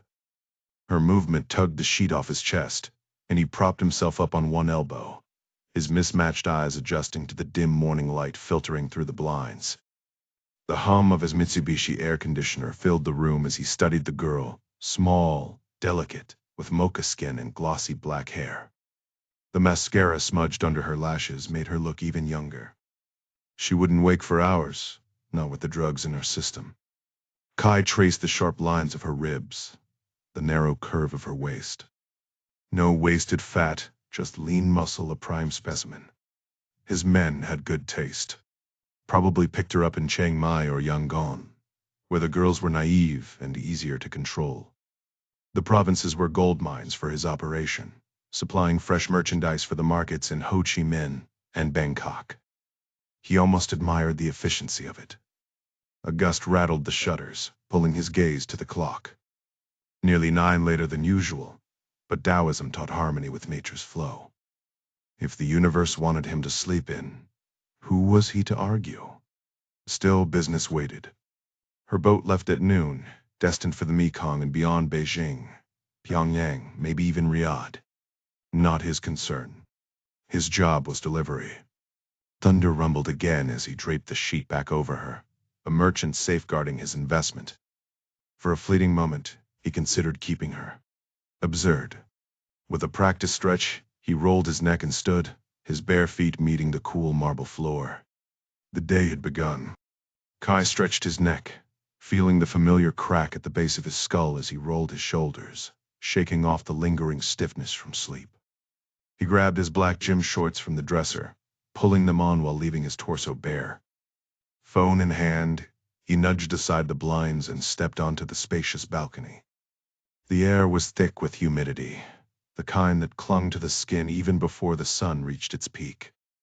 Thunder growled in the distance, rolling over the foothills, but the Mekong below remained untouched by rain.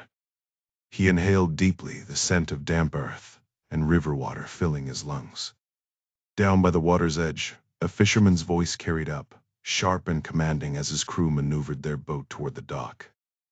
Zai rested his forearms on the railing, watching the sluggish brown current. The river was lower than it should be, too low. His phone buzzed, but Ling's expected update still hadn't come. Typical. He set the device down and scanned the horizon. Dark clouds gathered over the mountains where Ling was stationed, their purple underbellies swollen with rain. A thin veil of precipitation hovered over the flatlands, evaporating before it could quench the thirsty earth. October meant the monsoon's final act, and this year's performance had been decent, but not enough. The Mekong's banks stood exposed, the waterline retreating like a receding tide.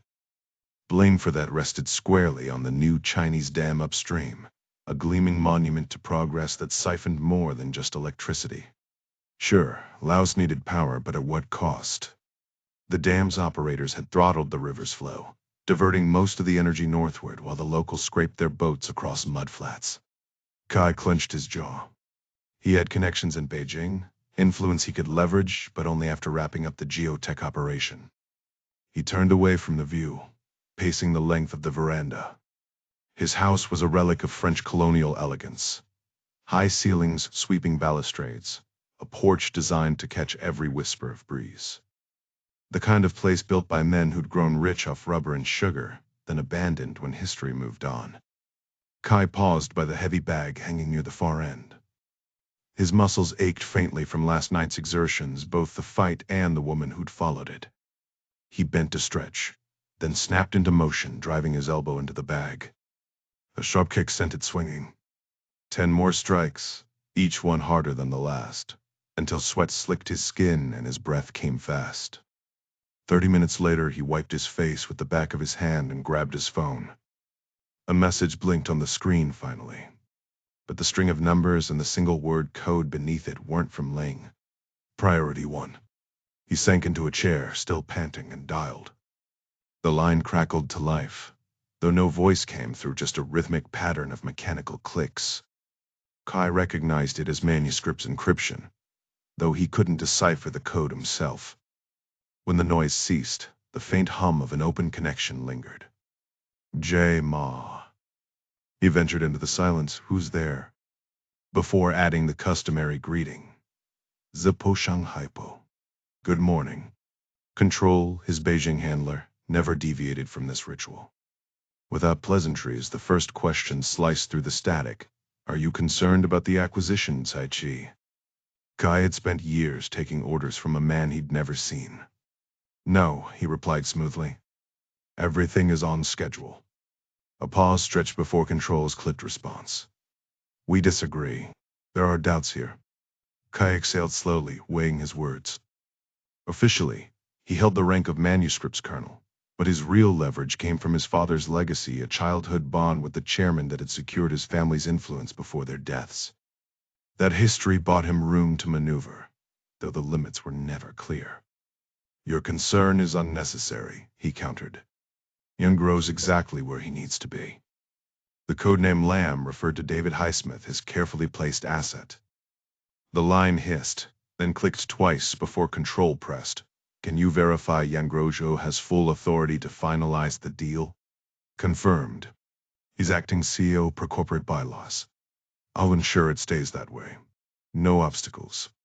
Another pause, this one longer. Kai stared at the Mekong's sluggish current, the river carrying memories of his parents. They'd stood on this same balcony years ago, back when his father's diplomatic ties had shielded them until a Hmong ambush in a cafe 2 streets away erased everything. The chairman's intervention had pulled him from the wreckage, funneling him into the manuscript's shadow world. 5 years of training, then deployment to Vientiane to weave his web. Control's silence nodded him. Are you still there?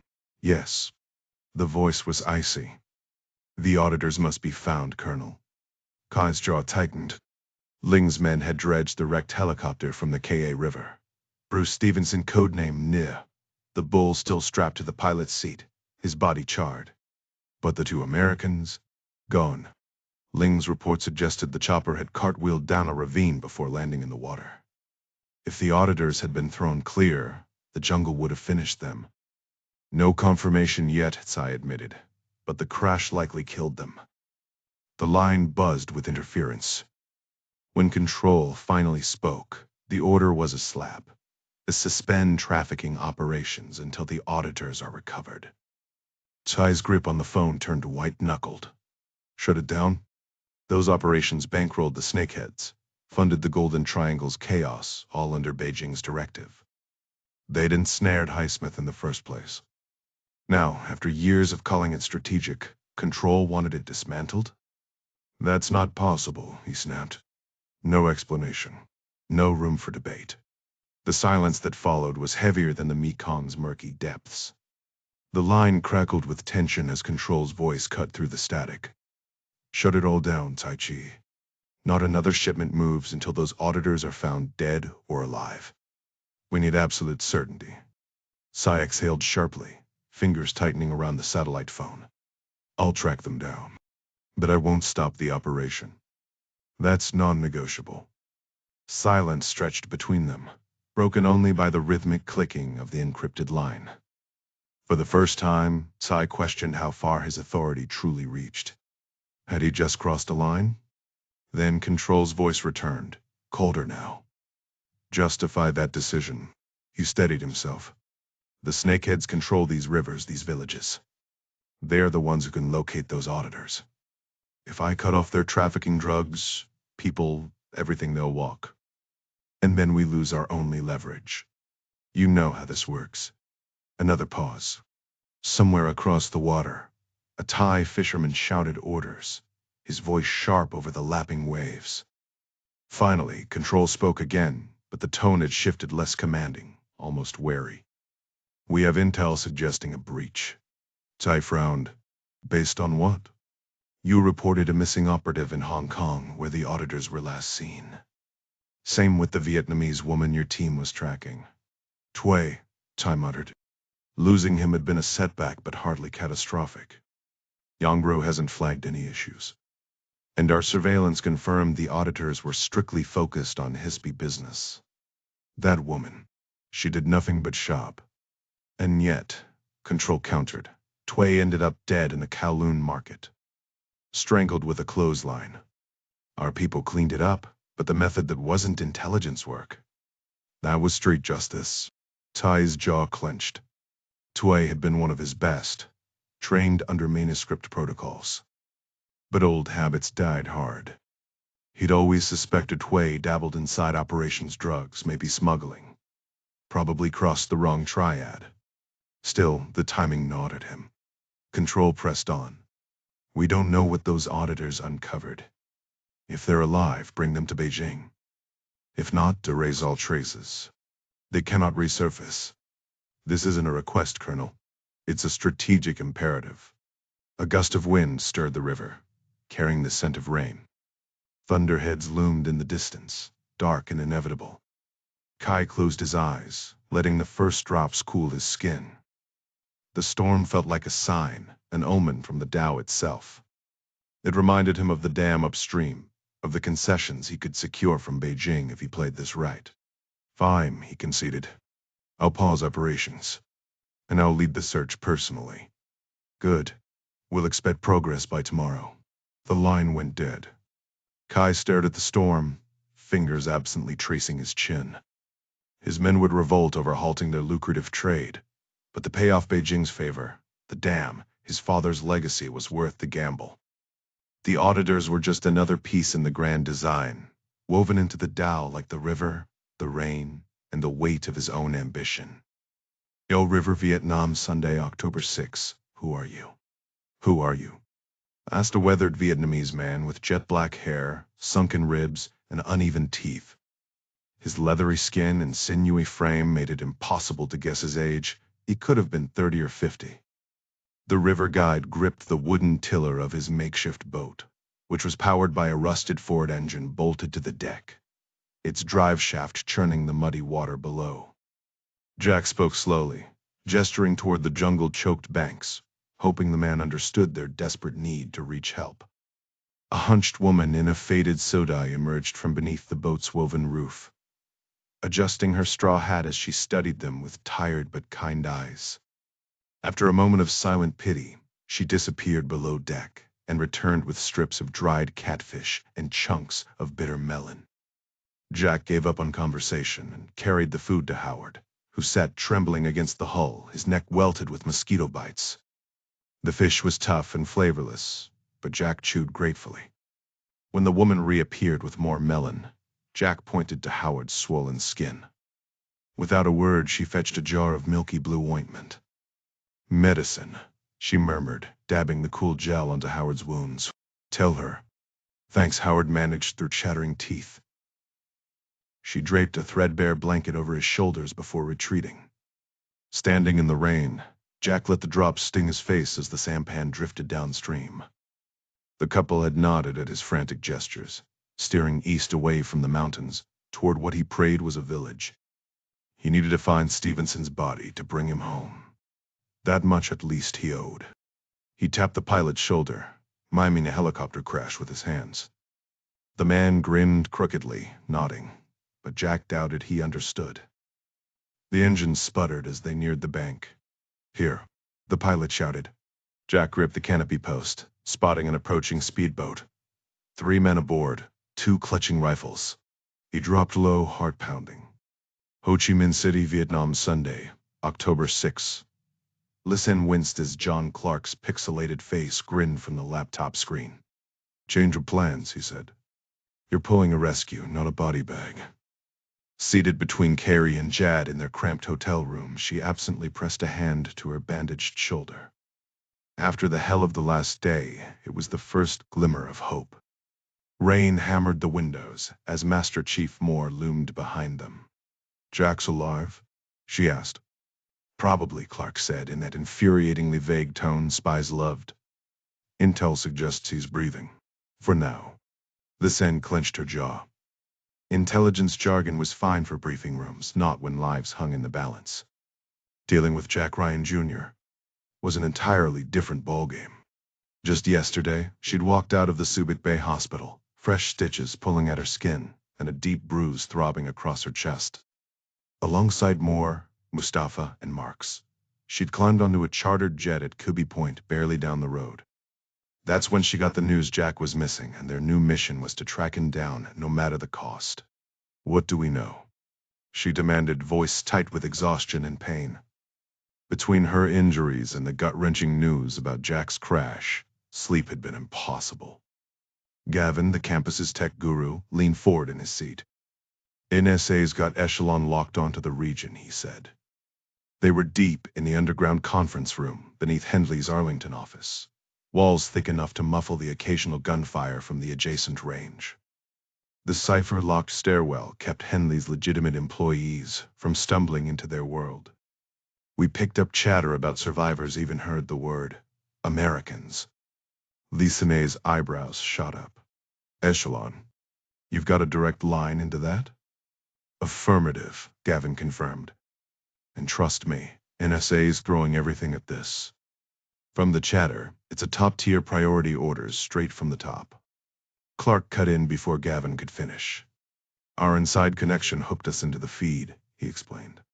The search areas in the Golden Triangle. Diaz used Echelon to track drug runners before we're just piggybacking on their setup. Lisa studied the two men on her tough book screen. They couldn't have been more different, Clark. Lean and weathered with piercing blue eyes, and Gavin bearded and built like a guy who spent too much time behind a keyboard.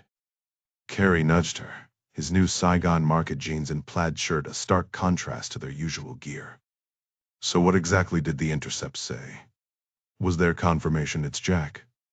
Not definitive, Clark admitted. It was a short call in Laotian. Dia intel suggests the dialect matches Golden Triangle operatives. He pulled Gavin's laptop closer, slipping on reading glasses. Here's the raw translation.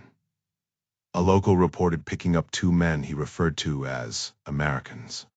Two men, Lisan repeated. Right. Could be Stevenson and Howard. Or Stevenson and Jack.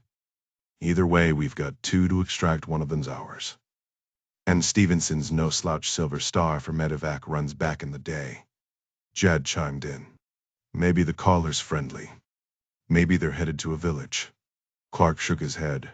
Doubt it. He adjusted his glasses. The response was clear. Bring them in immediately alive. Lisanne's stomach dropped. Alive. Like that's negotiable? Apparently so. And it's Laotian? Can we trace the call? Dialects confirmed, but cell coverage is spotty. One tower near the Laos border. Another was a WhatsApp call, no physical location. That's a problem, Lisanne muttered. If they're near a highway, they could already be miles inland. Exactly, Clark said. Which is why you move now. Our contact's worried about Laos and China getting too cozy. He paused, then added, and if they're taking prisoners alive, they want something. We just have to get there before they get what they're after. Jack shifted uncomfortably on the hard metal bench, his wrist bound tightly behind him with plastic restraints. Beside him, Howard sat in the same predicament, both men secured to the deck bolts beneath them. The fabric canopy overhead did little to shield them. From the relentless downpour, rain hammered the boat in thick curtains, churning the muddy waters of the Jiang River into a frothy mess. The late afternoon sky hung low and heavy, a dull gray blanket pressing down on them. Across from them, one of their captors smirked, tapping a cigarette against his palm before lighting it. You Americans, he said, exhaling smoke. Always think you're untouchable. Jack clenched his jaw but said nothing. Howard, ever the pragmatist, leaned forward slightly. You know, if this is about money, we can work something out. The man laughed, shaking his head. Money. No. This is about leverage. And right now, you two are very valuable. Jack exchanged a glance with Howard. If they were being held for leverage, that meant someone was coming for them. The question was who? And how long would it take? The boat lurched as it hit a rough patch of water, sending a cold spray over the edge. Jack shivered, rain dripping down his face. He could only hope their team was already moving. Because if they weren't, things were about to get a whole lot worse. The speedboat sliced through the churning river as the helmsmen fought to maintain their course against the current. Freezing rain lashed at their faces with each turn of the wheel. Across from Jack and Howard sat a tattooed guard with a thin mustache, gripping an AK-47, his gaze locked on them despite the downpour. Up front, another crewman perched on the open bow, his rifle balanced across his knees as he squinted into the wind. Behind him, a hinged metal bench hinted at hidden storage beneath the deck, where a roaring engine vibrated through the hull. The bowman suddenly twisted around and shouted something to the mustached guard, who barked back in their sharp, unfamiliar dialect. Jack had heard enough Vietnamese and Mandarin to recognize this wasn't either probably Laotian. Teeth chattering, Howard nudged closer. What do they want with us? Drug runners, right? Jack waited until the guards were distracted again. Remember my report on the geotech risks? He murmured. Kung Yu. The guard jerked his rifle toward Jack in a mock lunge, eyes burning with menace. Jack didn't flinch. After a tense silence, the man turned away, scanning the river ahead. When the chatter between the crew resumed, Jack leaned in. We're in the Golden Triangle. They're either traffickers or ransom hunters. Either way, we're worth more alive. Howard shuddered violently. Get closer, Jack muttered. Nair body heat. The boat hit a swell, slamming them against the metal bench. Howard gasped in pain. Stay sharp, Jack whispered. They need us breathing. A sudden kick to Howard's leg made him yelp. The guard shoved his rifle inches from Howard's face, laughing at his terror before exchanging a crude joke with the helmsman. The boat banked sharply, sending spray over the deck. Jack clenched his jaw. This wasn't the rickety sampan that had first pulled them from the water. This beast had a roaring engine, reinforced hull, and water jets that chewed through rapids like they were nothing.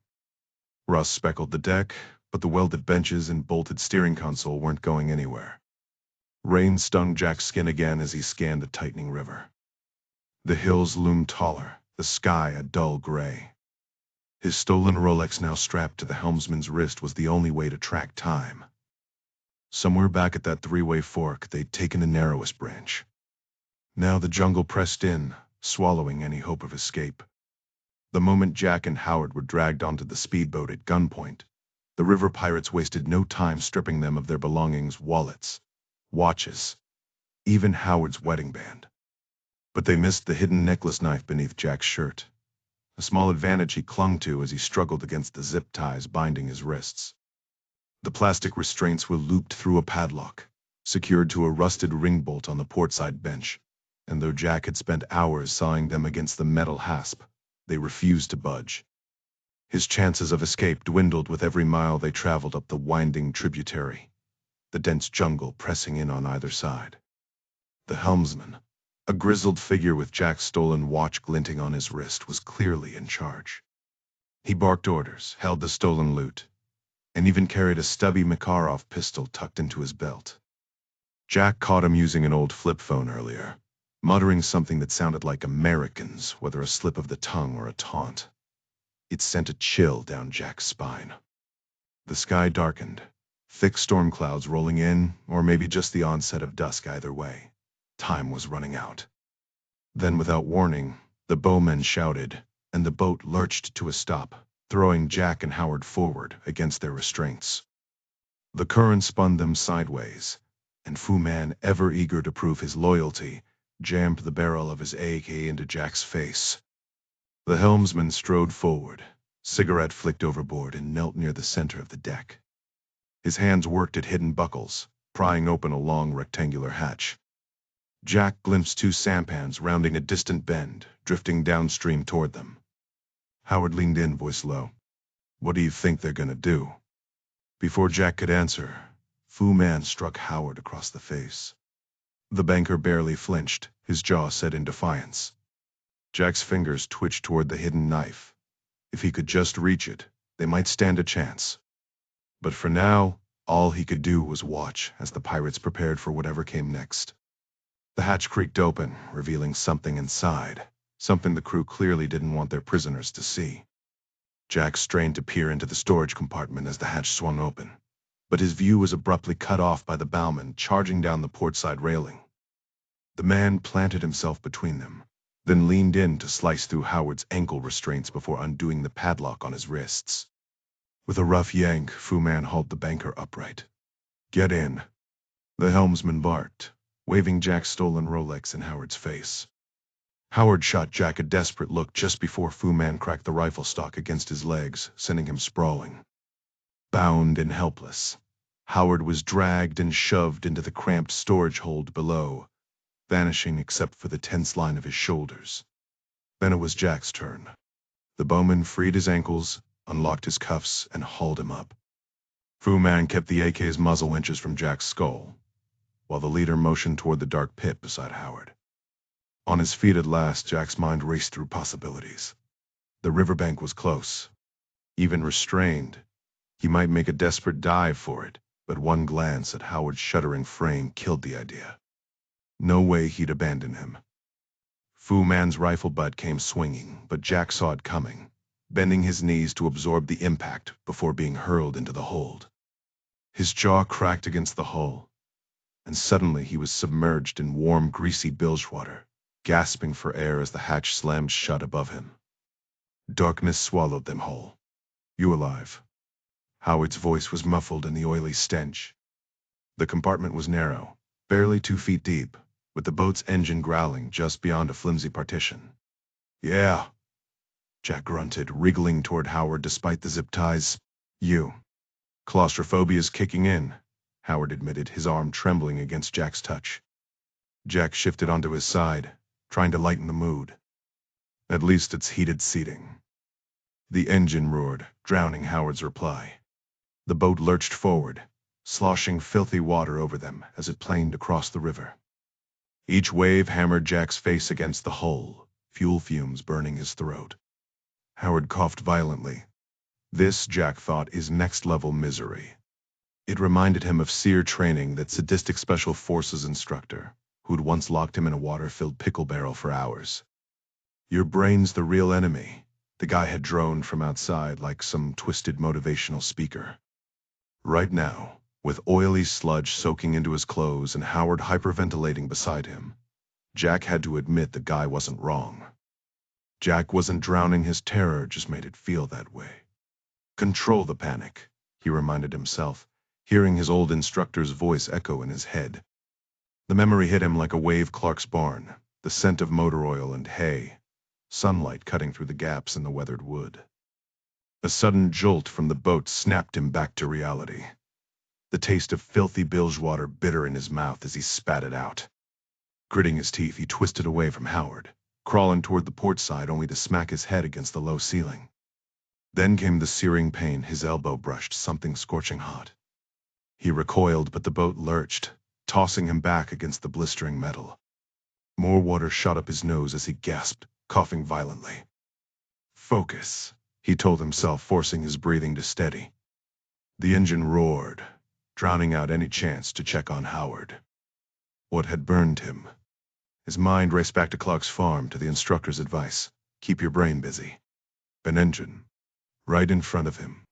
Unlike a car, a boat's cooling system used river water, cycling it through an impeller before spitting it back out. That meant hoses hot, cold, and somewhere an exhaust pipe.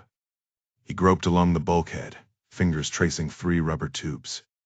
One warm, one cold, one stiff and narrow. The fuel line? His pulse quickened. The boat pitched again, slamming his knuckles into the exhaust pipe. A hiss of pain escaped him, but he didn't stop. Enough. He pressed his bound wrists against the searing metal, jaw clenched so tight his teeth ached. The plastic ties softened, stretched, then snapped. Free. Bilge water soothed his burns as he turned to Howard, gripping his shoulder. The engine screamed, deafening. Leaning close, Jack shouted into his ear, "I'm getting us out. Follow my lead." Howard nodded. Jack yanked the knife from around his neck, slicing through Howard's restraints before sliding back to the hoses. This time he avoided the exhaust, zeroing in on the fuel line, thin, unyielding. He stabbed, twisting the blade until gasoline sprayed out, the sharp stench flooding the compartment.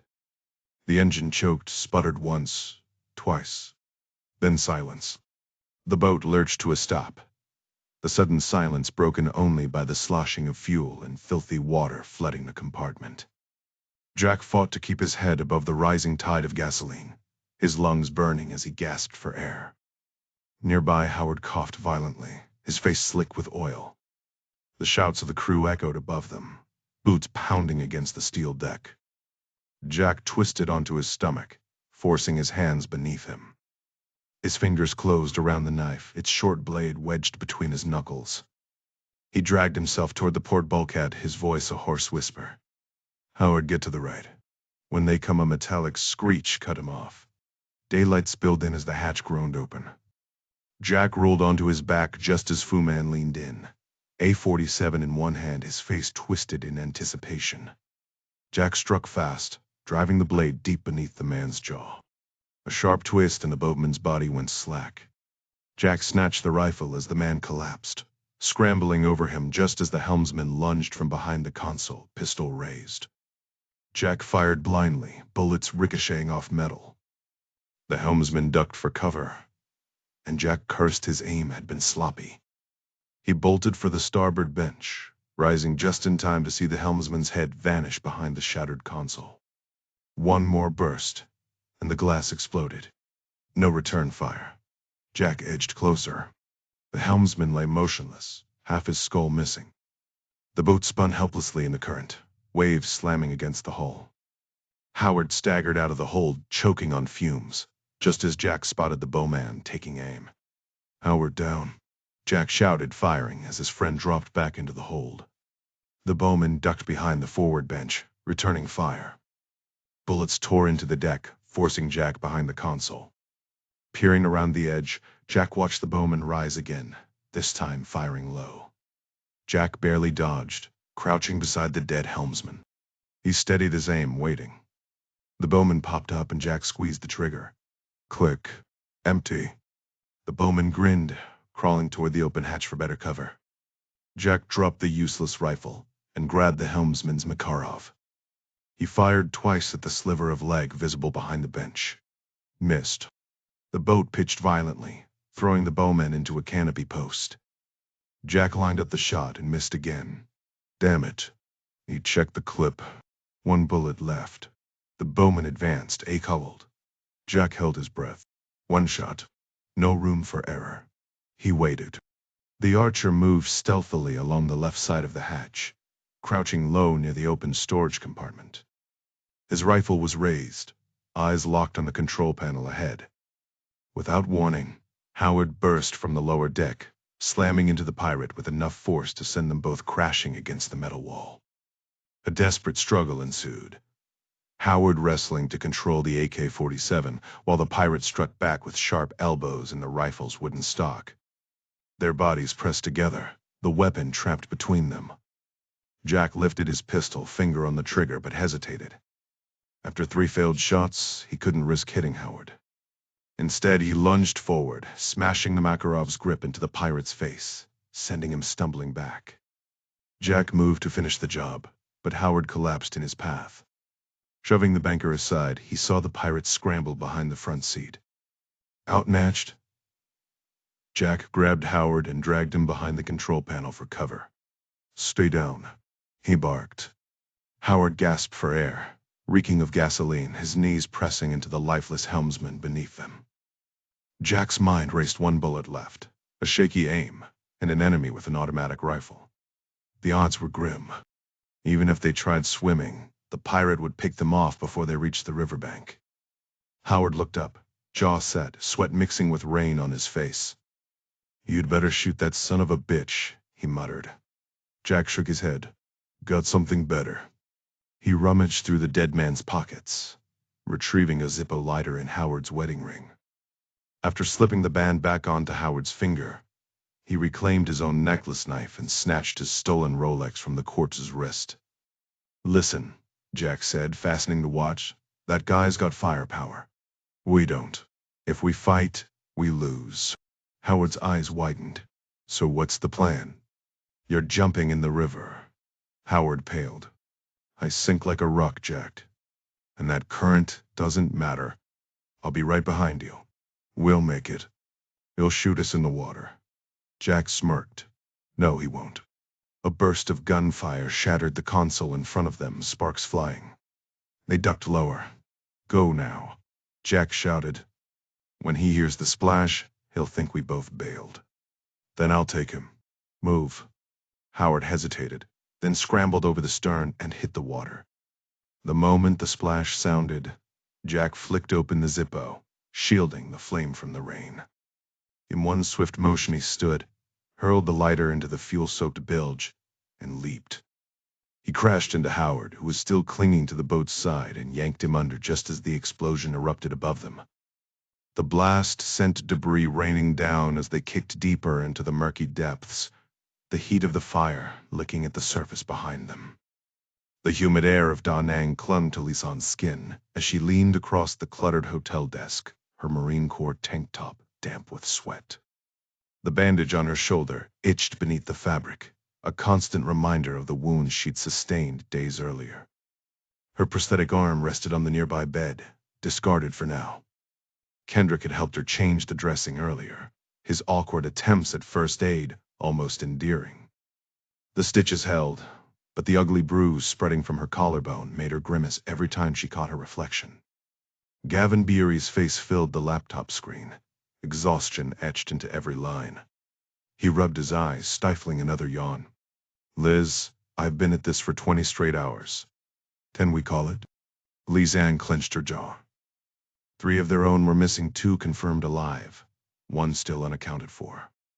Howard Brennan was just a face from the office to her, but Bruce Stevenson? A decorated Silver Star recipient. And Jack? She exhaled sharply, forcing herself to dial back the frustration. Losing her temper wouldn't help. The suite around her was a mess. Empty water bottles, half-finished coffee cups, the remnants of too many energy bars. Sunlight poured through the open curtains, casting sharp shadows across the room. "Look, I get it," she said, softening her tone. "But we're running out of time. You know how these cases go, the first 48 hours are everything." Gavin scratched his stubbled chin. Yeah. Former Virginia State Trooper, right? I remember. Exactly. And right now, every second we waste is another step closer to losing them for good. With a grunt, Gavin turned back to his keyboard. The screen flickered as he pulled up the NSA's echelon feed, the digital labyrinth of intercepted communications sprawling before them. "All right, let's dive back into the puzzle palace," he muttered. "What keywords this time?" Lisanne drummed her fingers on the desk. They'd already tried the obvious Americans: Henley, Geotech, Ryan, Stevenson, but the sheer volume of chatter was overwhelming. "Run them again," she insisted. "It's been an hour. Maybe something new popped up." Gavin sighed but complied, his fingers flying over the keys. They'd already combed through Jack's files, dissected Geotech's executives, and traced every lead they had. So far, nothing stood out. But she refused to believe there wasn't a clue buried somewhere in the noise. Lisanne had pored over Jack's spreadsheets and meticulously tracked his notes on the Heasby financing deal from Hong Kong. Then, the digital trail went cold. Gavin mentioned Jack had gripped about Geotech's reliance on paper records maybe. That explained the sudden dead end. Or did it? Beyond his computer, she'd pieced together his last known steps in Ho Chi Minh City. Jack and Howard had only spent a single night there, wining and dining Geotech's executives at a swanky club atop Landmark 81, the city's flashy new skyscraper. Stevenson had flown in from Singapore for the meeting, while Highsmith had come up from his home in Da Nang. With Stevenson now missing, Highsmith had rushed back to Singapore to take over as acting CEO. The next day, Jack and Howard had boarded a charter flight to Da Nang, and that's where everything went dark. His computer showed no activity, not even a login. The only solid lead? Jerry Henley's call with Bruce Stevenson during the CEO's Da Nang visit. According to Gary, Jack and Howard had been in the office with Stevenson while Highsmith was off schmoozing government officials in Hanoi. After that, radio silence, as Gavin combed through the world's most powerful surveillance systems. Lisanne scrolled through Jack's due diligence files from Hong Kong. A flicker of suspicion crossed her mind. Hey, Dav, didn't Clark say Jack had some shady meetup in the Kowloon Hills before heading to Vietnam? Gavin scoffed. Clark called it a possible contact bump. Turned into a knife fight at Temple Street Market. Real subtle. What about surveillance footage? A frustrated sigh. Hong Kong's under Beijing's thumb now. No luck. Lisanne wasn't ready to drop it. What about our so-called high-level intel contacts? The CIA MI6, someone in Five Eyes must have eyes on that mess. She watched his cursor blink, his patience thinning. Listen, we've got a helicopter crash, a kidnapping near Laos, and a ticking clock. You want me to dig through NSA archives or hack the KP surveillance state? Pick one. He had a point, even if he was being a jerk about it. Fine. I'll circle back later, she conceded, turning to the map taped to her wall. Her fingers traced the jagged borders, the winding rivers. What were you after, Jack? Gavin's voice snapped her back. Pulling comms hits from the area now?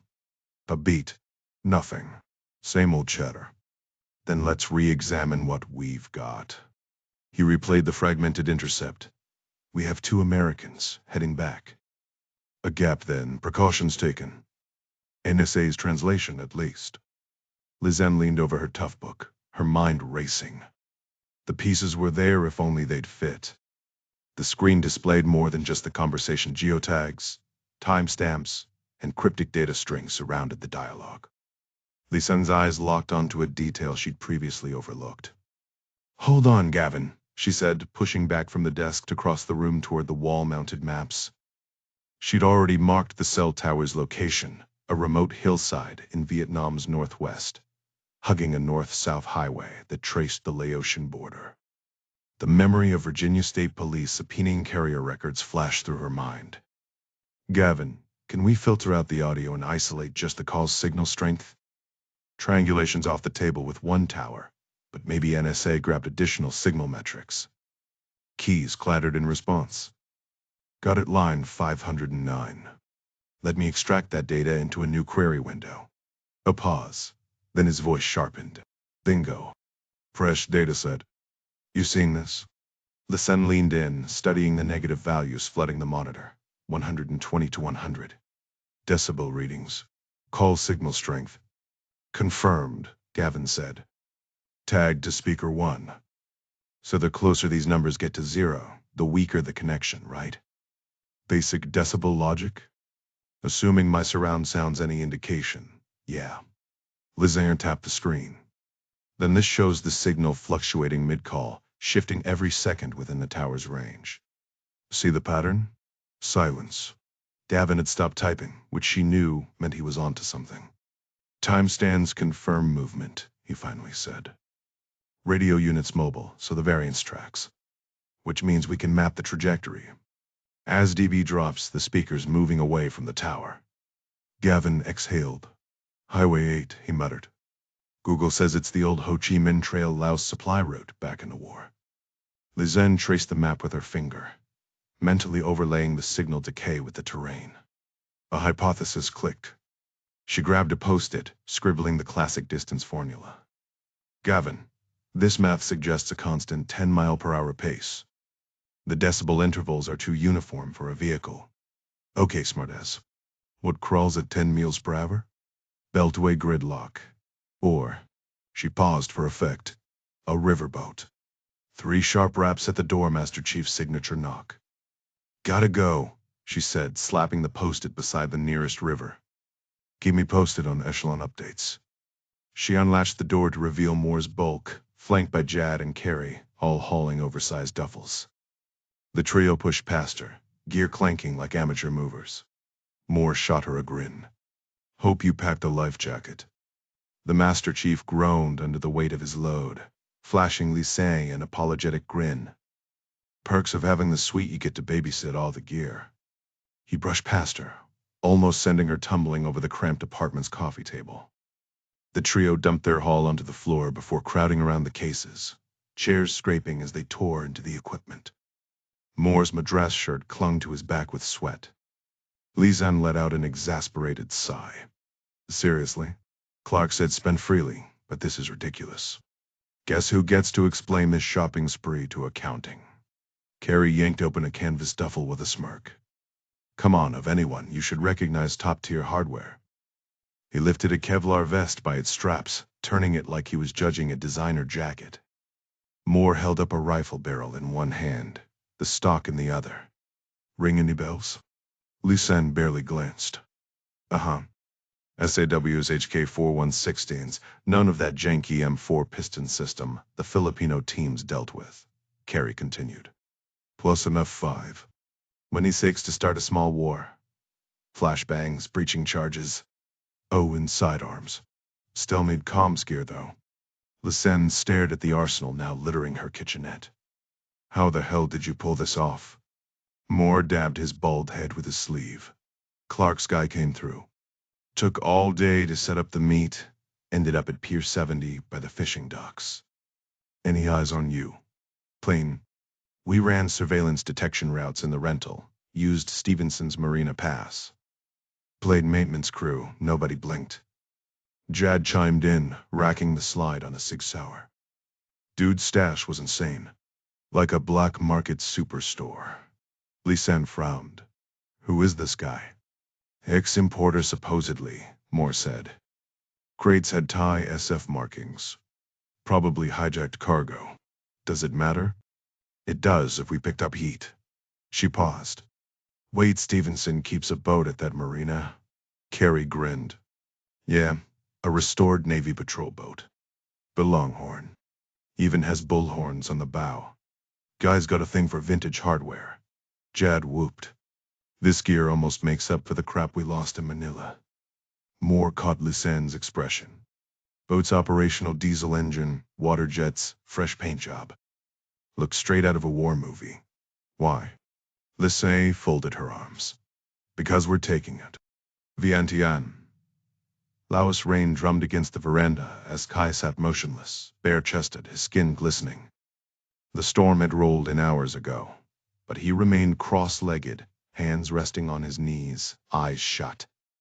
A single tattoo marked his back ancient Taoist script, a reminder of the quiet force threading through existence. Today, like many others, he sought alignment with that rhythm. 4 hours in, the answer still eluded him, but the search itself was the point. The universe rarely rushed. Neither would he. The sun dipped low on the horizon as Tai paced his Vientiane apartment, the weight of the day pressing on him. Ling's call the night before had confirmed the auditors from Henley Associates were intercepted on the Jiang River, their boat seized just north of the fork.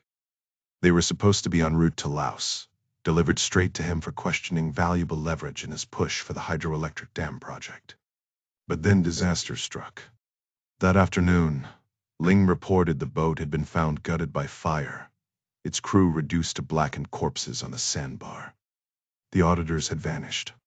Raindrops tapped against Tai's skin as he stood on the balcony, eyes shut, wrestling with the universe's cryptic message. The Tao was testing him, dangling chaos just beyond his grasp. His stomach growled, but he ignored it, lost in thought. Then the sharp trill of his phone shattered the moment. Control's ringtone. He let it buzz, counting the seconds, knowing fate had already decided his next move. Finally, he wiped the rain from his chest, stepped inside, and grabbed a robe. The cold reality of hunger and exhaustion hit him all at once. With a deliberate crack of his neck, he answered. Control's voice crackled through the line. Have you found the auditors? Kai hesitated only a second. Yes. My team recovered them on the river. Alive. Alive, Tai lied smoothly. They survived the crash. We're transporting them here, but the river's low. It'll take time. Control's response was immediate, clipped.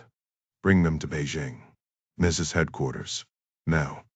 Tsai glanced at the storm churning the Mekong outside. Easier to let them vanish. Weather's bad. Logistics are a nightmare. No one would ever know. Static hissed before Control's voice cut back in. No. We need them. Here. Kai exhaled.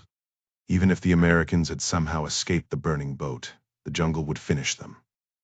No need to burden Control with doubts. Fewer witnesses mean fewer problems. Dead men don't talk. This isn't negotiable, Control snapped. We need to know why they went to the mines. What if they've uncovered our radar breach? What if they know we've cracked Umbra? Tai clenched his jaw. The game was shifting and he wasn't sure he liked the new rules. But the Tao had spoken. He had no choice but to play along. The consequences would be catastrophic, An unimaginable failure. Colonel Chi, every strategic move you've made would crumble into dust. Even the chairman would hear of this disaster. Sai drew a slow breath, his eyes shut tight. Consider it handled. Just like your operation at Mischief Reef, we can't risk entrusting the auditors to your subordinates. You'll escort them here personally. Are we clear? Sai considered the demand. Maybe this was an opportunity. A personal visit would give him leverage with the Hydroelectric Committee. With geotech secured and Highsmith now at the helm, his infiltration of quantum atomics in Umbra had been flawless. Headquarters would celebrate his success, perhaps even with a promotion. The committee would have no choice but to listen.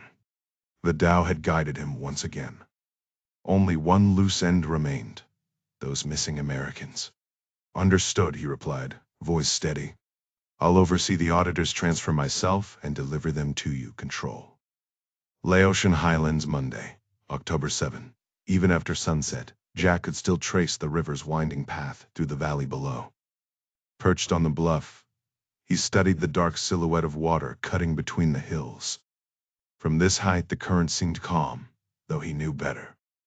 The rain had finally stopped, and fractured moonlight flickered across the highlands as clouds raced overhead. He squinted, searching for a route through the jagged peaks to the east before his gaze snapped back to the river. A distant engine's growl shattered his focus. Not again. A speck appeared around the bend, swelling into a sleek, fast-moving shape. No fishing boat, this was another gang speedboat, slicing through the water with a sharp wake. It banked toward shore, vanishing beneath the trees. The engine cut out. They were dropping men off. Hunting them. Jack retreated into the limestone hollow beside Howard. Another boat, he murmured. Probably sending a team after us. Howard lay curled on his side, clutching his knees. He lifted his head. A second one? Yeah. Same landing spot as before. Howard pushed up on one elbow, wincing as he swallowed. Do we keep moving? Jack pressed a hand to the banker's forehead, burning up. You need rest. I'm fine. Did you find a way up? Maybe. There's a pass north of here. If we reach it by dawn, we shake them. How's the knee? Howard stretched his leg with a grimace. Killing me. But mostly I'm freezing. He shuddered. I'd trade my watch for dry clothes. No fire. Not with them down there. I know. Howard's teeth chattered. If I'm burning up, why the hell am I so cold? Fever. Sleep. I've got watch. Jack gathered dry grass, layering it over Howard like a makeshift blanket. The banker's eyes fluttered shut. Thanks, Jack. Jack returned to the bluff's edge, scanning the river. His Rolex read nearly 10 p. M. 30 minutes, that's all he'd give Howard. He whittled a stick into a fresh splint, the knife's edge biting into wood. When the time passed, he found Howard trembling under the grass. Without waking him, Jack secured the splint, then hesitated before shaking him awake. No choice now. They had to move. Jack's gaze was unfocused, his pupils dilated as he hauled Howard upright, promising the mountain pass wasn't much farther their ticket to safety. The wind howled through the canyon behind them, carrying the scent of wet pine as storm clouds swallowed the last traces of moonlight. Every muscle in Jack's body screamed as he adjusted Howard's dead weight across his shoulders. This wilderness didn't need guns or knives to finish them. Hypothermia or a misplaced step would do the job just fine. They staggered forward, Jack's makeshift walking stick sinking into the unstable scree with each step. By the time they reached the tree line, his right arm had gone numb from propping Howard upright. The forest offered cover, but turned their escape into a brutal obstacle course. Vines snagged their ankles. Fallen trunks forced detours, and the damn mosquitoes found every inch of exposed skin. When they finally broke into a moonlit meadow, Jack almost laughed. Of course it would start raining again.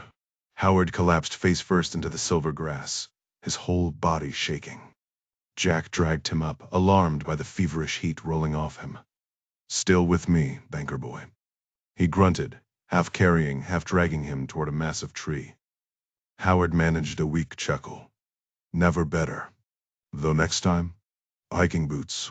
Beneath the gnarled roots, Jack spotted strange spiked orbs, some rotten, others fresh. He cracked one open with his knife, revealing stringy golden flesh. Jackfruit, Howard slurred, eyes glassy. Ate it in Vietnam. Tastes like disappointment and fiber. Jack forced a chunk into Howard's mouth, watching him chew like it was a chore. Nearby, broad leaves trembled under the downpour. Jack fashioned a crude cup from one, letting Howard gulp rainwater between chattering teeth. Minnie planted these near our dock, Howard muttered, fingering a giant leaf. Butterbur. Blocks weeds. His voice trailed off as thunder shook the valley. Jack pressed closer, sharing body heat as the storm turned the forest floor into a swamp. Howard's head lolled against him, murmuring about rose bushes and missing sprinklers. The fever had him know. Jack tightened the leaf blanket around them, listening to the rain drum against their makeshift shelter. Somewhere beyond the ridge, freedom waited if they lived to see sunrise. Jack pulled the banker close, absorbing the man's body heat as the rain hissed through the trees. The jungle hummed around them, leaves rustling like secrets. After gorging himself on wild fruit, exhaustion dragged Jack's eyelids down. He slumped against the gnarled trunk, surrendering to sleep until a sharp jab to his ribs yanked him back to reality. For a groggy moment, Jack thought his own walking stick had rolled onto him. He shifted, brushing against Howard's trembling form under the broad butterbur leaf. Another poke came, harder this time. Blinking away sleep, Jack found himself staring down the barrel of an AK-47. The gunman stepped back, finger resting on the trigger, his gaze as unreadable as the storm clouds above. Behind him, a second armed man had Howard in his sights. These weren't the river pirates from before. Their black hats with upturned flaps, faded camo, and red shoulder wraps marked them as something else. The rain didn't faze them. The lead gunman whistled sharply, summoning a third figure from the downpour.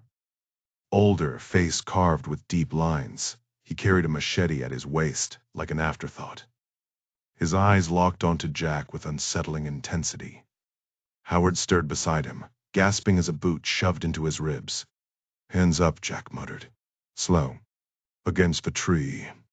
Howard obeyed, arms quivering. The older man circled them like a predator, his embroidered hat dripping. Up close, Jack spotted the boar's tooth dangling from his neck, crude, primal. "Quies too," the man snarled. "French, of course." Jack's mind raced. "He's asking who we are," Howard croaked. "You speak it?" "Enough to get yelled at in Parisian cafes," Howard admitted, voice thin. "Minnie insisted I learn." Jack kept his tone low. "Tell him we're Americans. Business. Leave out the rest." Howard swallowed. "We so in Americans." The old man's lips curled. Not a smile, a warning. The old man adjusted his odd hat, his gaze flickering between Jack and Howard with suspicion. "Hurry up," Jack urged under his breath. "Tell him about the chopper." Howard swallowed hard before forcing out broken French. "Our helicopter. It's gone." The leader's expression darkened, his hands lowering in a cautious gesture. Behind him, the armed men reluctantly lowered their rifles. "You're Americans? Really?" The old man growled, skepticism dripping from his words. Jack didn't need a translator, the disbelief was obvious. "He thinks we're lying," Howard muttered. "No kidding. Fix this." Shivering, Howard stammered more French phrases while Jack slowly lowered his hands. Surprisingly, the old man didn't protest, just studied Jack with sharp curiosity. The rifles stayed down. "Howard, for God's sake, make it clear we're not a threat." The exchange continued in choppy French, the machete-wielding man occasionally translating for the others in a dialect Jack couldn't place. Whatever Howard said next made the leader shoot Jack another doubtful look. "What did you just tell him?" Jack demanded.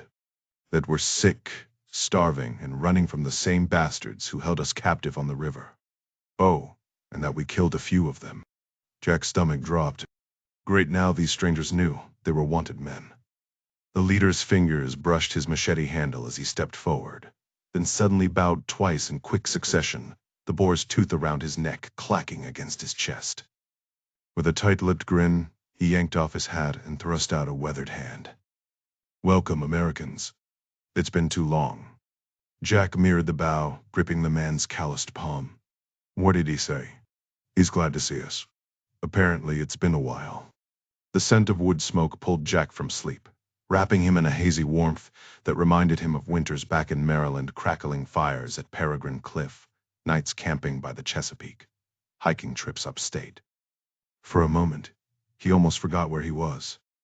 Then a rough tap on his forehead jolted him awake. Alang, the old man who'd rescued them, loomed over him inside a makeshift shelter of tarps and animal hides, stretched over a wooden frame. Embers glowed near his feet, smoke curling through a rusted pipe. Jack blinked at his Rolex. 2 in the afternoon.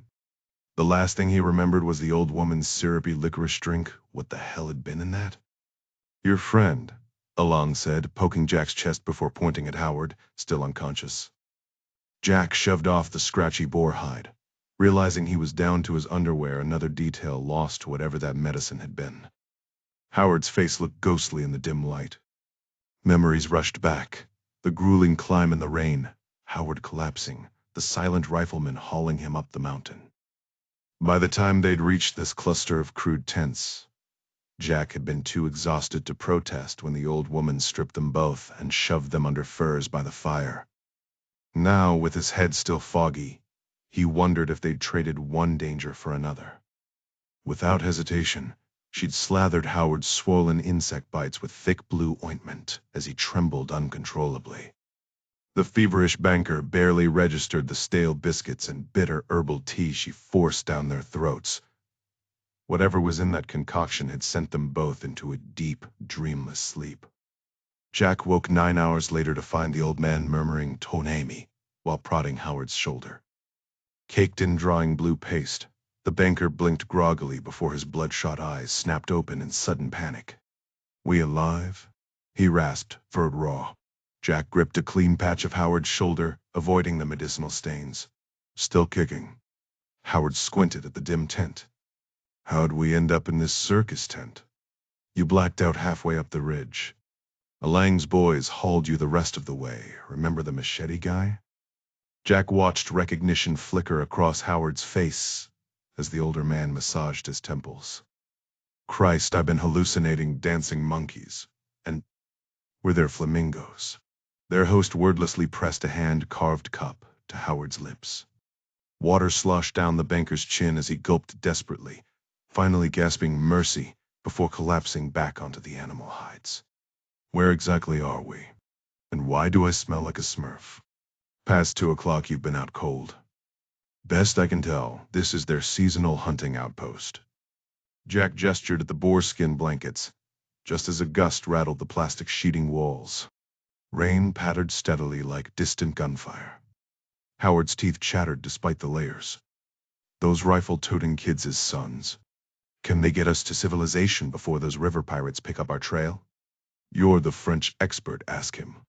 Examining his azure-stained palms, Howard groaned. "Remind me to bill these people for dry cleaning." His attempt at humor dissolved into violent shivers. Can't get warm. Though I'll take hypothermia over jungle rot any day."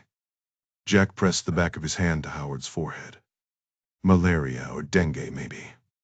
You look like you've been basting in your own personal hell." "No kidding. Last I checked, my travel insurance didn't cover improvised jungle medicine." Howard wheezed a laugh that turned into a cough. "Think Along's got anything stronger than this Windex knockoff?" "You tell him bonjour quinine, s'il vous plaît." The resulting pantomime ended with Alang pointing emphatically at the blue gunk before vanishing into the storm. "That's a hard no on pharmaceuticals," Howard muttered. "Says his wife's some kind of witch doctor.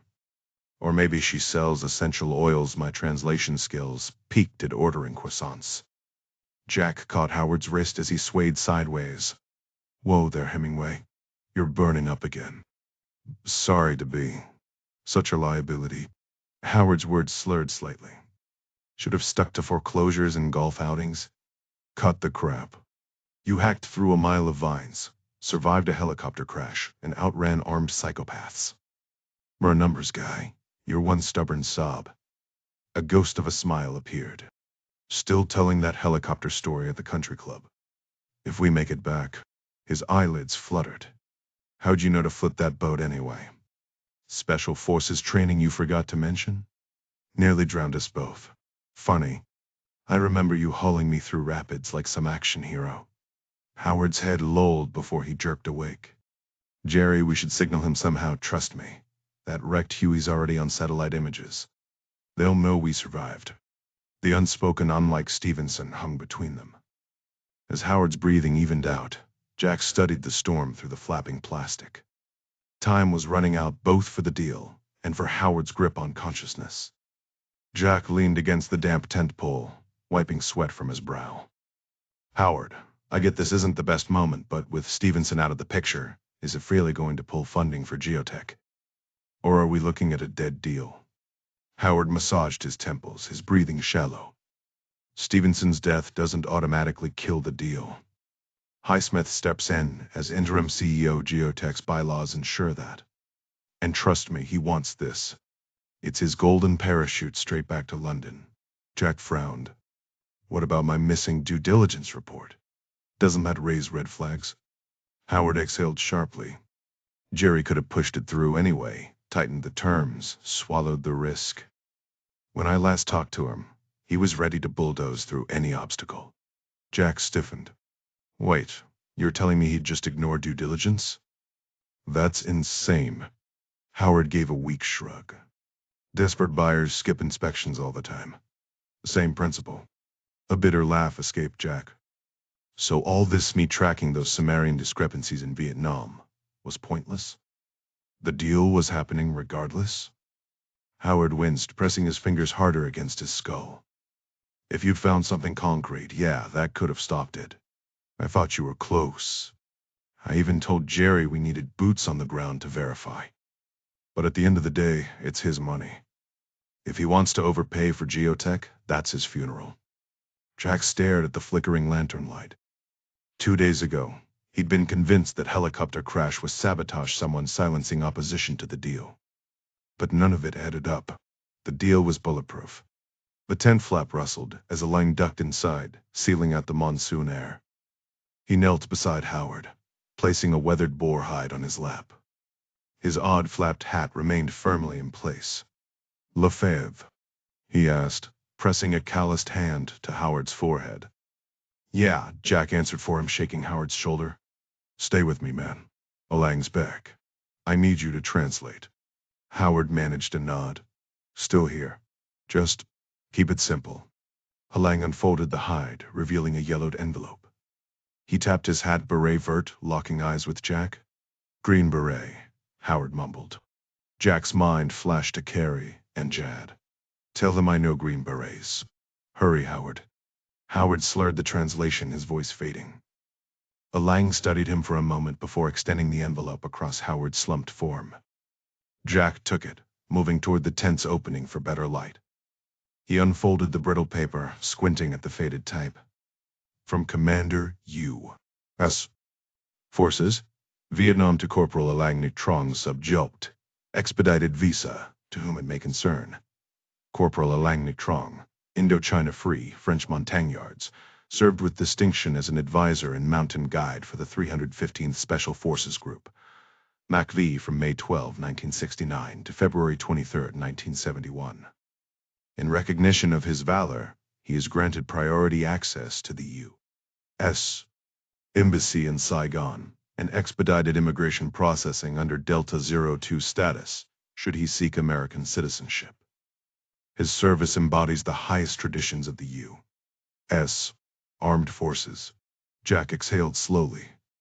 Alang wasn't just a guide, he was a ghost from a forgotten war, holding proof of loyalty that spanned decades.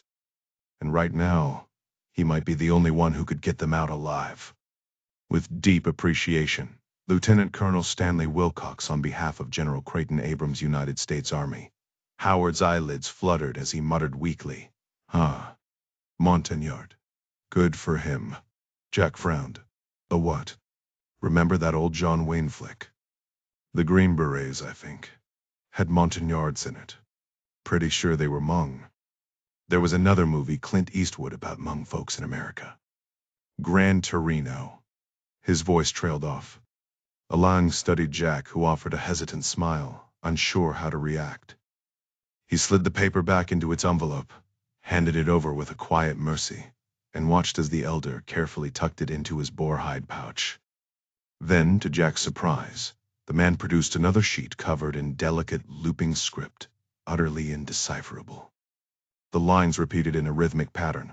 Maybe a paragraph, maybe a list. It was gibberish to Jack. "Howard, ask him what this says."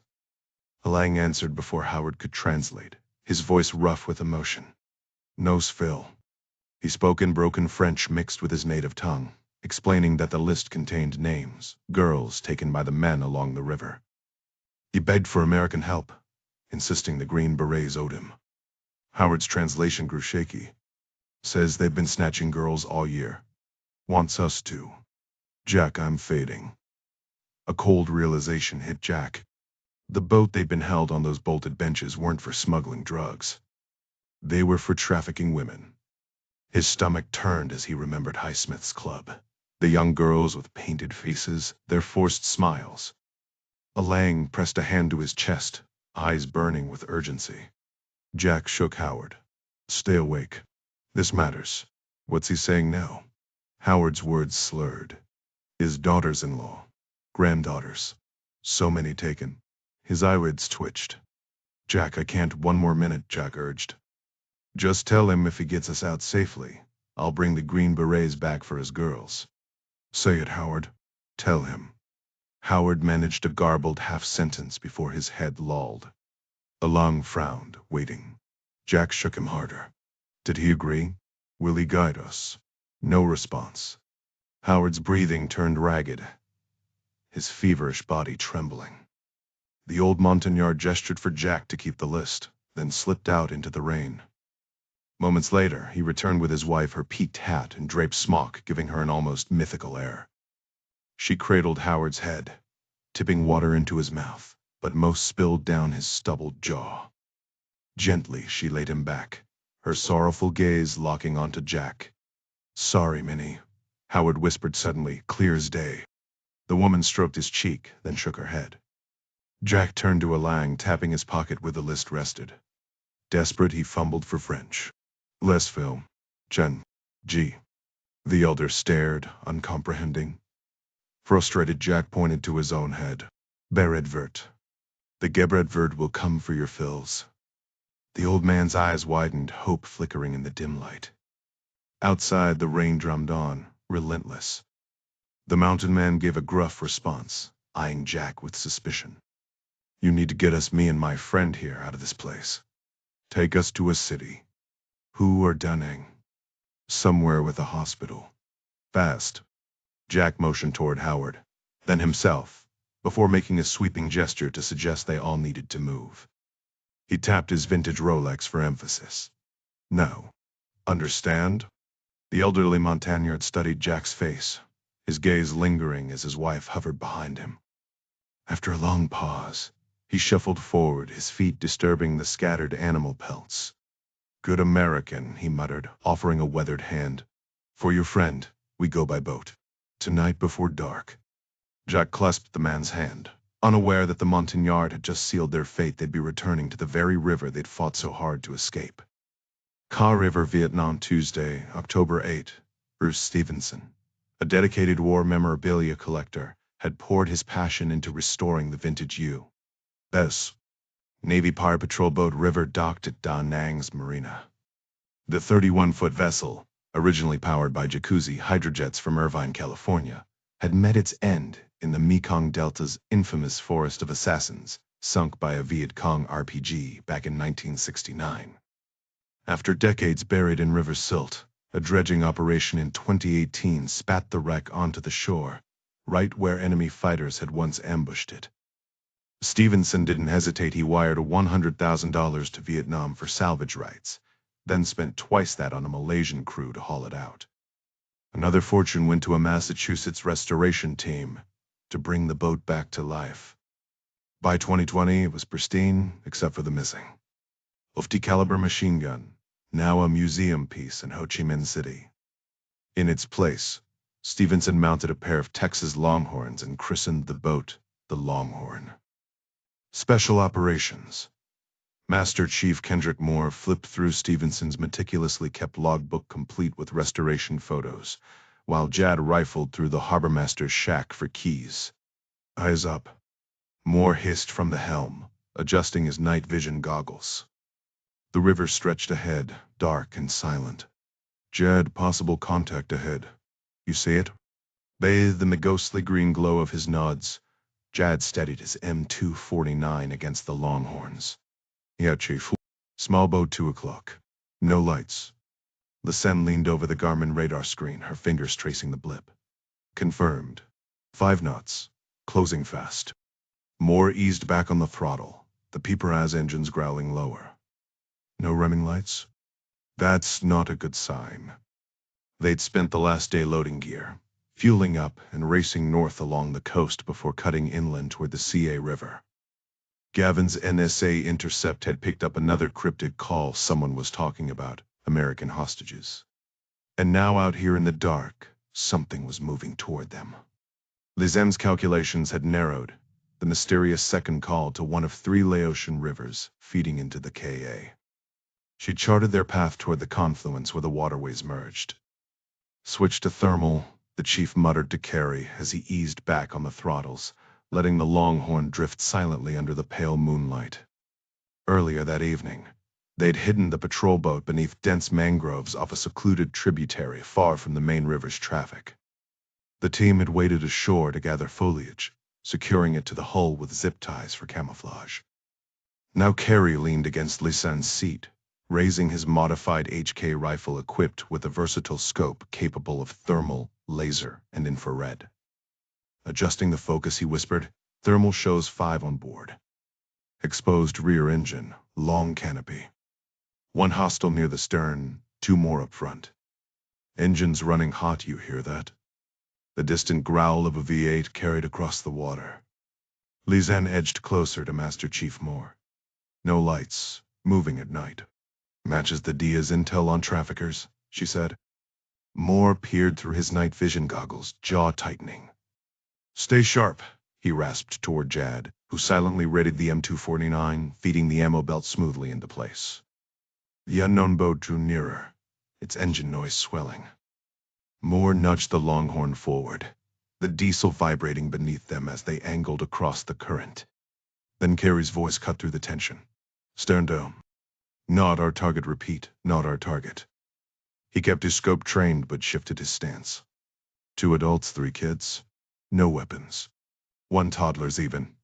While relieving himself over the side. Lysen hesitated. Could be a ruse. Traffickers use women and kids as cover. Carey snorted. Unless Jack Jr. shrank to 3 feet tall and forgot how to use a toilet, this ain't our boat. With a frustrated sigh, Lysen turned back to her navigation screen. The chief lowered his goggles and called out, "Jad, safety's on. Stand down." The tension dissolved, leaving only the quiet hum of the river and the faint scent of diesel in the air.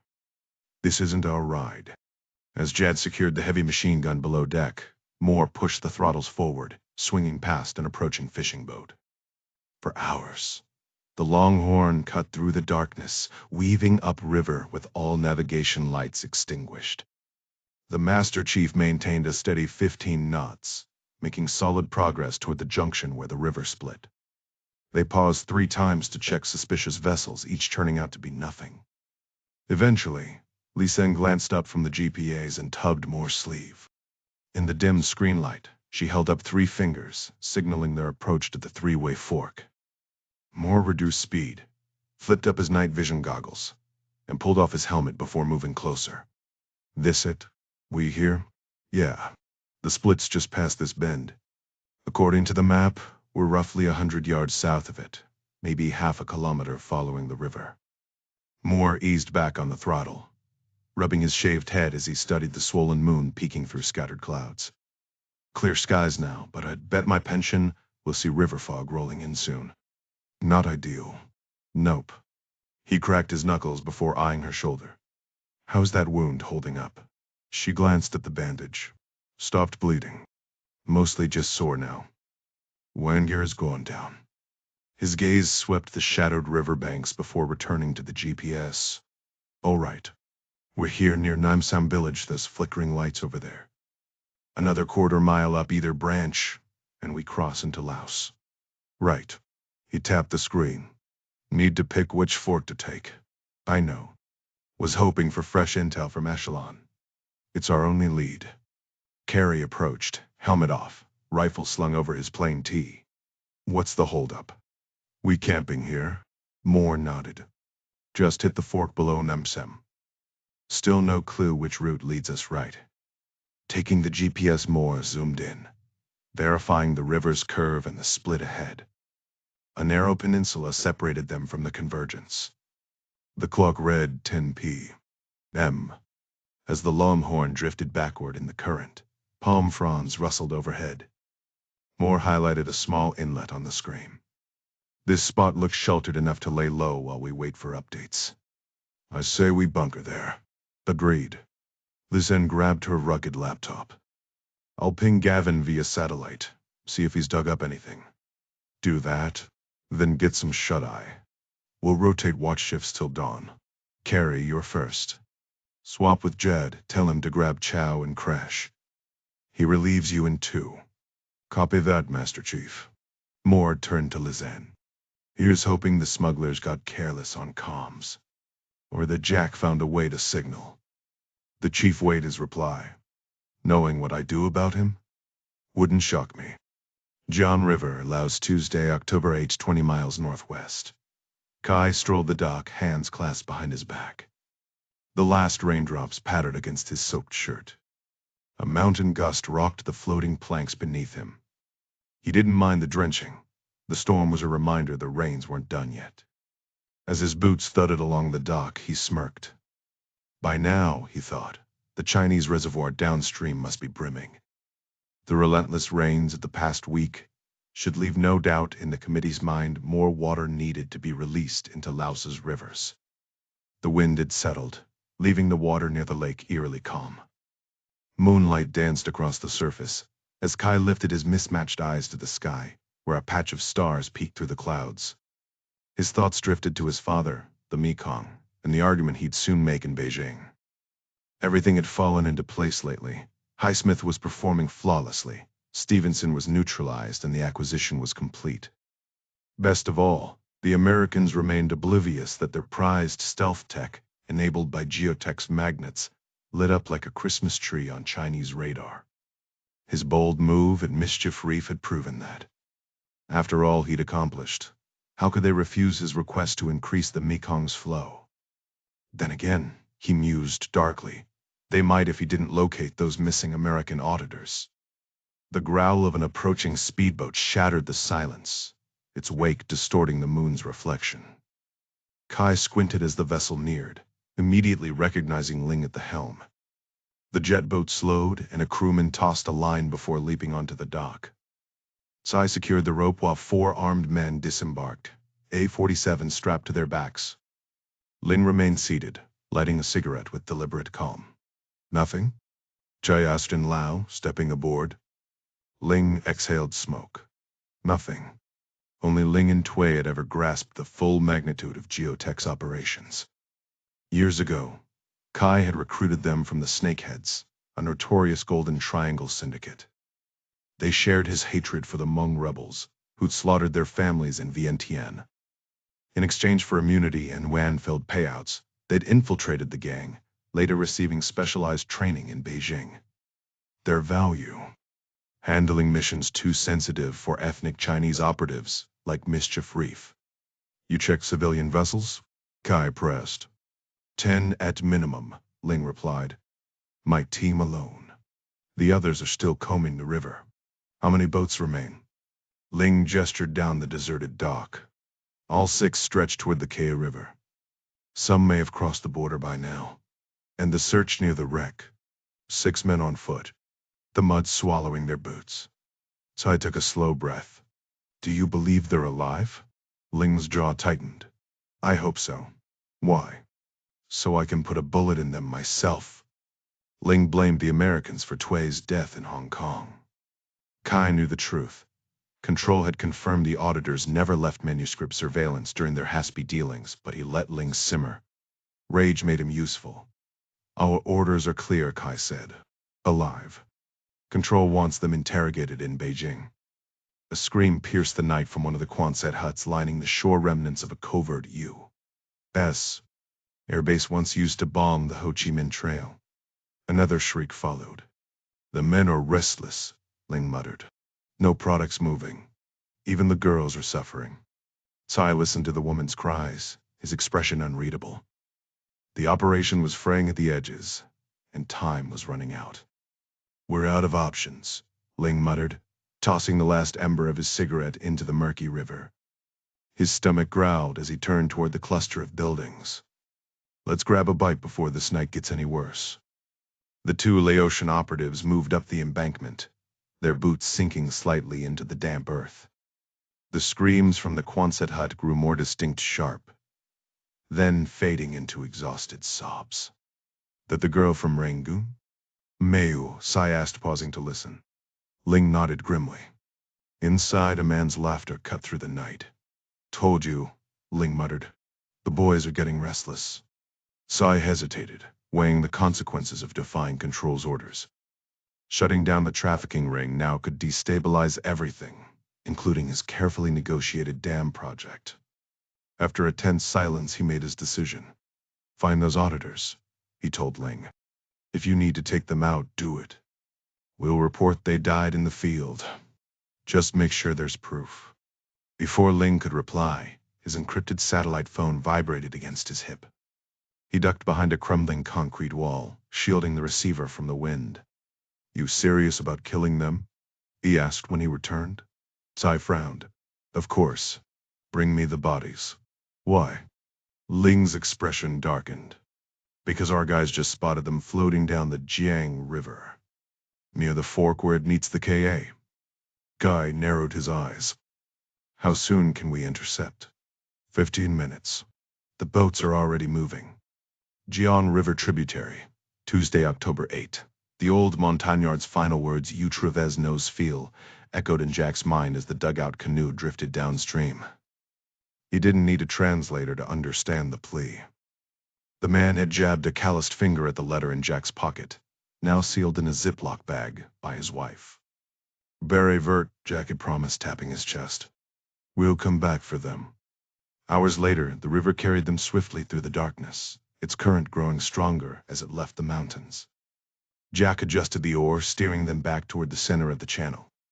The moon barely pierced the thick canopy overhead, leaving him half blind. He flicked river water onto Howard's forehead, but the banker didn't stir, still unconscious beneath the boar hide. The descent from the hunting camp had been brutal but efficient, thanks to their Hmong guides. The elder Montagnard led with an old M1 carbine, scanning the jungle like a ghost from another war. His youngest son brought up the rear, A-47 at the ready, while Jack and the older son carried Howard on a makeshift stretcher. Now, in the unstable canoe, every ripple felt treacherous. A sudden rush of white water ahead sent Jack's pulse racing. Branches scraped his face as the dugout veered too close to the bank. Gritting his teeth, he dug the oar deep, fighting the current until they steadied. Back at the riverbank, Along Nick Trong had uncovered the canoe with practiced ease, flipping it into the water like it weighed nothing. Jack had barely had time to thank him before the current took them. Now, with only the river's whispers for company, he prayed they'd make it out alive. The hunting canoe, a family heirloom, had an intricately carved prow and a massive wooden paddle wrapped in boar hide. Lang and the others carefully positioned Jack at the stern before settling Howard in front of him. Before pushing them into the river's current, Lang had slipped his M1 carbine into the boat and draped the boar skin over Howard for warmth. With one last shove into the darkness, Jack barely had time to glance back before the swift current snatched them away. The river widened ahead, its murky expanse hinting at the fort Jack remembered from Lang's map. Above, stars flickered through a veil of mist, Jack kept his gaze fixed forward, scanning for hidden rocks and shifting shadows. Without familiar markers, he had no way to gauge how far they had left to go. His only hope was that the relentless current would carry Howard to medical help by dawn. According to Alang's old military map, a village lay roughly 10 miles south, near a river junction just across the Vietnamese border. Feeling a flicker of optimism, Jack adjusted the boar skin over Howard, who had been stirring uneasily, nearly upsetting the canoe. Once settled, Jack dug out the dried pork Alang's wife had packed for him. He gnawed on it hungrily, occasionally scooping river water into his palm for a drink. Far better than the wretched jackfruit they'd endured earlier. Then, cutting through the night, came the unmistakable growl of an engine, his first sign of civilization since leaving the Hmong. Twisting around, he confirmed the sound was coming from upstream. He dropped the meat beside the carbine and angled the paddle, steering them toward the shadowy bank despite the stronger current. The motor's whine rose and fell as it navigated the river's bends, its hull slapping against the water in a rhythm. Jack recognized all too well the same sound the kidnapper's boat had made. Then, with a sudden shriek, the engine roared directly behind them. No mistaking it now, a speedboat was closing in. Jack paddled desperately, switching sides to keep the clumsy dugout from tipping. A blinding searchlight swept over him, casting his elongated shadow across the water. He fought to reach the bank, digging deep with each stroke, but the current only grew fiercer the closer he got. A wave crashed over the side, soaking Howard. Another hit, then a third, nearly capsizing them before Jack managed to straighten the bow. Water sloshed at their feet, weighing the canoe down. The searchlight flashed again, illuminating the overhanging branches as it swept past. At least they hadn't been spotted yet. Then the river roared louder. The bow dipped sharply, a surge of water flooding over the edge. The canoe scraped against a submerged rock, and suddenly they were in the rapids, white water churning around them. Howard jolted awake, lurching upright and rocking the boat. "Stay down," Jack yelled over the deafening rush. He grabbed the oar, trying to steer them back toward the center now that the speedboat seemed to have moved on. But Howard, delirious with fever, tossed off the soaked boar hide and groaned just as the canoe slammed into a wall of froth. The impact sent the paddle flying from Jack's grip as they plummeted down a 3-foot drop, spinning wildly into a sharp turn. Every bit of his training flashed through his mind: firearms, hand-to-hand combat, explosives. None of it mattered now. Not the OODA loops, not the sear drills, not even his marksmanship. Nothing had prepared him for this. Jack's hands gripped the rough wooden edges of the canoe as it pitched violently, icy river water sloshing over the sides. The beam of a searchlight sliced through the darkness again, forcing him to yank Howard back down just as the man tried to rise. "Stay low," Jack barked, his voice nearly lost in the roar of the rapids. He'd glimpsed a brief stretch of calmer water ahead, but beyond that, the current would drag them straight into the path of their pursuers. Time was running out. Then he spotted it, a skeletal, half-uprooted tree leaning precariously over the river, its bare limbs dangling just within reach. But Howard, delirious with fever, suddenly lurched upward, nearly capsizing them. "Get down, you idiot," Jack snarled, wrestling him back into place. With seconds to spare, he locked his legs around Howard's waist like a human seatbelt, bracing for what came next. The canoe bucked beneath them as Jack lunged, fingers closing around the slick, barkless branch. The boat vanished downstream, leaving them dangling like fish on a line. Howard thrashed, half submerged, his shouts bubbling into incoherent panic. Jack's muscles screamed as he fought to haul them higher, the current threatening to rip Howard away. For a heartbeat, despair clawed at him, then fury took over. Teeth gritted, he wrenched his elbows over the branch, heaving Howard's head above the churning water. The bank was agonizingly close. "I'm throwing you," Jack roared over the deafening rapids. To his shock, Howard managed a wild nod. Jack swung his legs like a pendulum, building momentum one last desperate heave. Then the branch gave way. They hit the water hard, tumbling through a whirlpool before the river spat them back into the main current. Gasping, Jack hauled Howard onto a drifting log, their bodies battered but still clinging. The rapids faded behind them, leaving only the eerie quiet of deep water. Howard's face was pressed against the wood, his teeth chattering. "Still with me?" Jack panted. Howard's response was a grim, waterlogged chuckle. "Till the bitter end." The river stretched ahead, dark and endless. "Stay down," Jack whispered urgently, pressing himself lower in the water. "That speedboat's still searching. We'll use this driftwood for cover. I'll try to steer us toward the riverbank. The worst of the rapids should be behind us now." Howard swallowed hard, his arms trembling. "Swimming's not exactly my strong suit, but I can kick like hell if it means not getting shot." "Good. Follow my lead, quiet and steady. No sudden moves." They pushed through the dark water, muscles burning as the searchlight carved through the night. Jack risked a look downstream just as the beam locked onto their abandoned canoe. His stomach dropped when the spotlight shifted, and the mounted machine gun opened fire, stitching the water with glowing tracers. The Montagnard family's canoe exploded into splinters.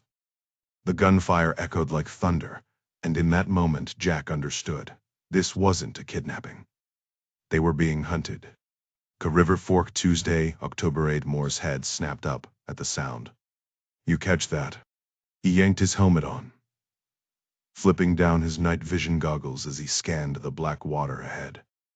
Carrie, already gripping the rail, nodded grimly. "Sounded like a Osico, maybe heavier." Another burst of gunfire rolled across the river, unmistakably from the far tributary. Moore didn't hesitate. He fired up the engines. "Quickly, Zen and Jad. We're moving now." Carrie lunged for the mooring line. "Want me to? I'll cut it." Moore snarled, already slashing through the rope with his knife. "Weapons ready. Move."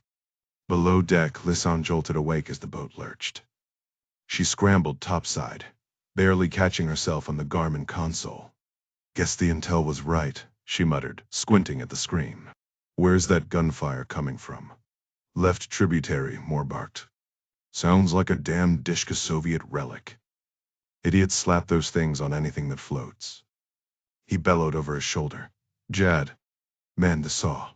We're going in hot." Jad barely had the machine gun mounted when Moore slammed the throttle forward. The boat surged just as the river betrayed them. "Sandbar," Moore roared. "Hold on." Lisanne's heart stopped. A 50-foot stretch of sand loomed ahead, glinting under the moonlight. "Turn. Turn." Too late. Moore jammed the throttle to full, teeth clenched. The Longhorn's hull screeched against the riverbed, water jets screaming as they clawed through air instead of water. For one sickening moment, they were landlocked. Then the boat bucked violently, hurling Jad backward. His saw clattered below deck. Carrie clung to a canopy post like a rodeo rider, face buried in loose palm fronds. The Longhorn shuddered, metal groaning, until crunch they hit the shallows. The engines howled back to life, kicking up a towering spray as they hit the S-turn at reckless speed. Lisanne's knuckles whitened on the console. They weren't out of this yet. Moore jerked the wheel hard to port, his night vision goggles painting the riverbanks in ghostly green. The Longhorn's engines howled as they chewed through the dark water, pushing past 30 knots. The narrow tributary twisted like a snake, its overgrown shores pressing in tight. One wrong move and they'd plow straight into the mangroves. Lisanne white-knuckled the rail, certain they were about to crash when Carrie's shout cut through the diesel roar. "Thermal contact." The Green Beret leaned past her, his HK-4116 raised, one eye squinted behind his infrared scope. His plate carrier vest flapped open in the wind, revealing a sweat-soaked shirt beneath. Two hostiles clinging to a log at 300 yards away. Positive ID. "That's Jack and Howard. Incoming boat at 11 o'clock with a deck gun searchlights on them. The shooting." Moore didn't wait for orders. The D-Shay's muzzle flashes burned bright in his NVGs as he slammed the throttles forward. The Longhorn surged to 40 knots, its bow rising like a charging bull. Up in the turret, Jad pivoted the saw toward the threat. "Light that D-Shay up," Moore bellowed over the wind. Jad's response was a deafening wall of tracers, pink streaks that danced across the enemy hull in a shower of sparks. The kidnapper's boat returned fire, rounds chewing into the log where Jack and Howard had been moments before. Underwater, Jack wrapped his arms around a submerged branch, lungs burning as bullets turned the surface above into a frothing hell. The log shuddered with each impact, splinters swirling in the searchlight's yellow beam. Just as his vision started spotting, the gunfire stopped.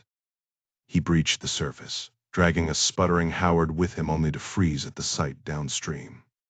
A second boat was closing fast, its own stream of magenta tracers stitching the night. Jad fell silent, the barrel smoking. Reloading.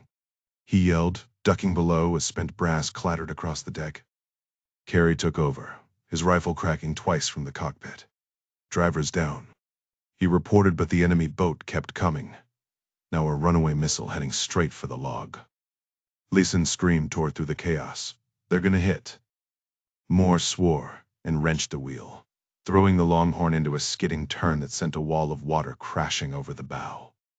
The rogue boat shot past, missing the log by inches before careening into the bank with a grinding crunch of fiberglass. Silence fell, broken only by the Longhorn's idling engines and Howard's ragged coughing. Then Jack's voice, raw with adrenaline. Next time, remind me to vacation in the mountains. Swim, damn it.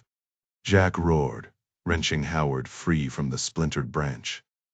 The speedboat's engine howled as it carved through the water straight toward them.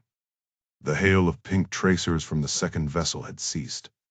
Clutching the banker with one arm, Jack kicked wildly, abandoning the floating log just as the speedboat smashed into it. The impact sent the massive timber spinning, missing Howard's skull by inches.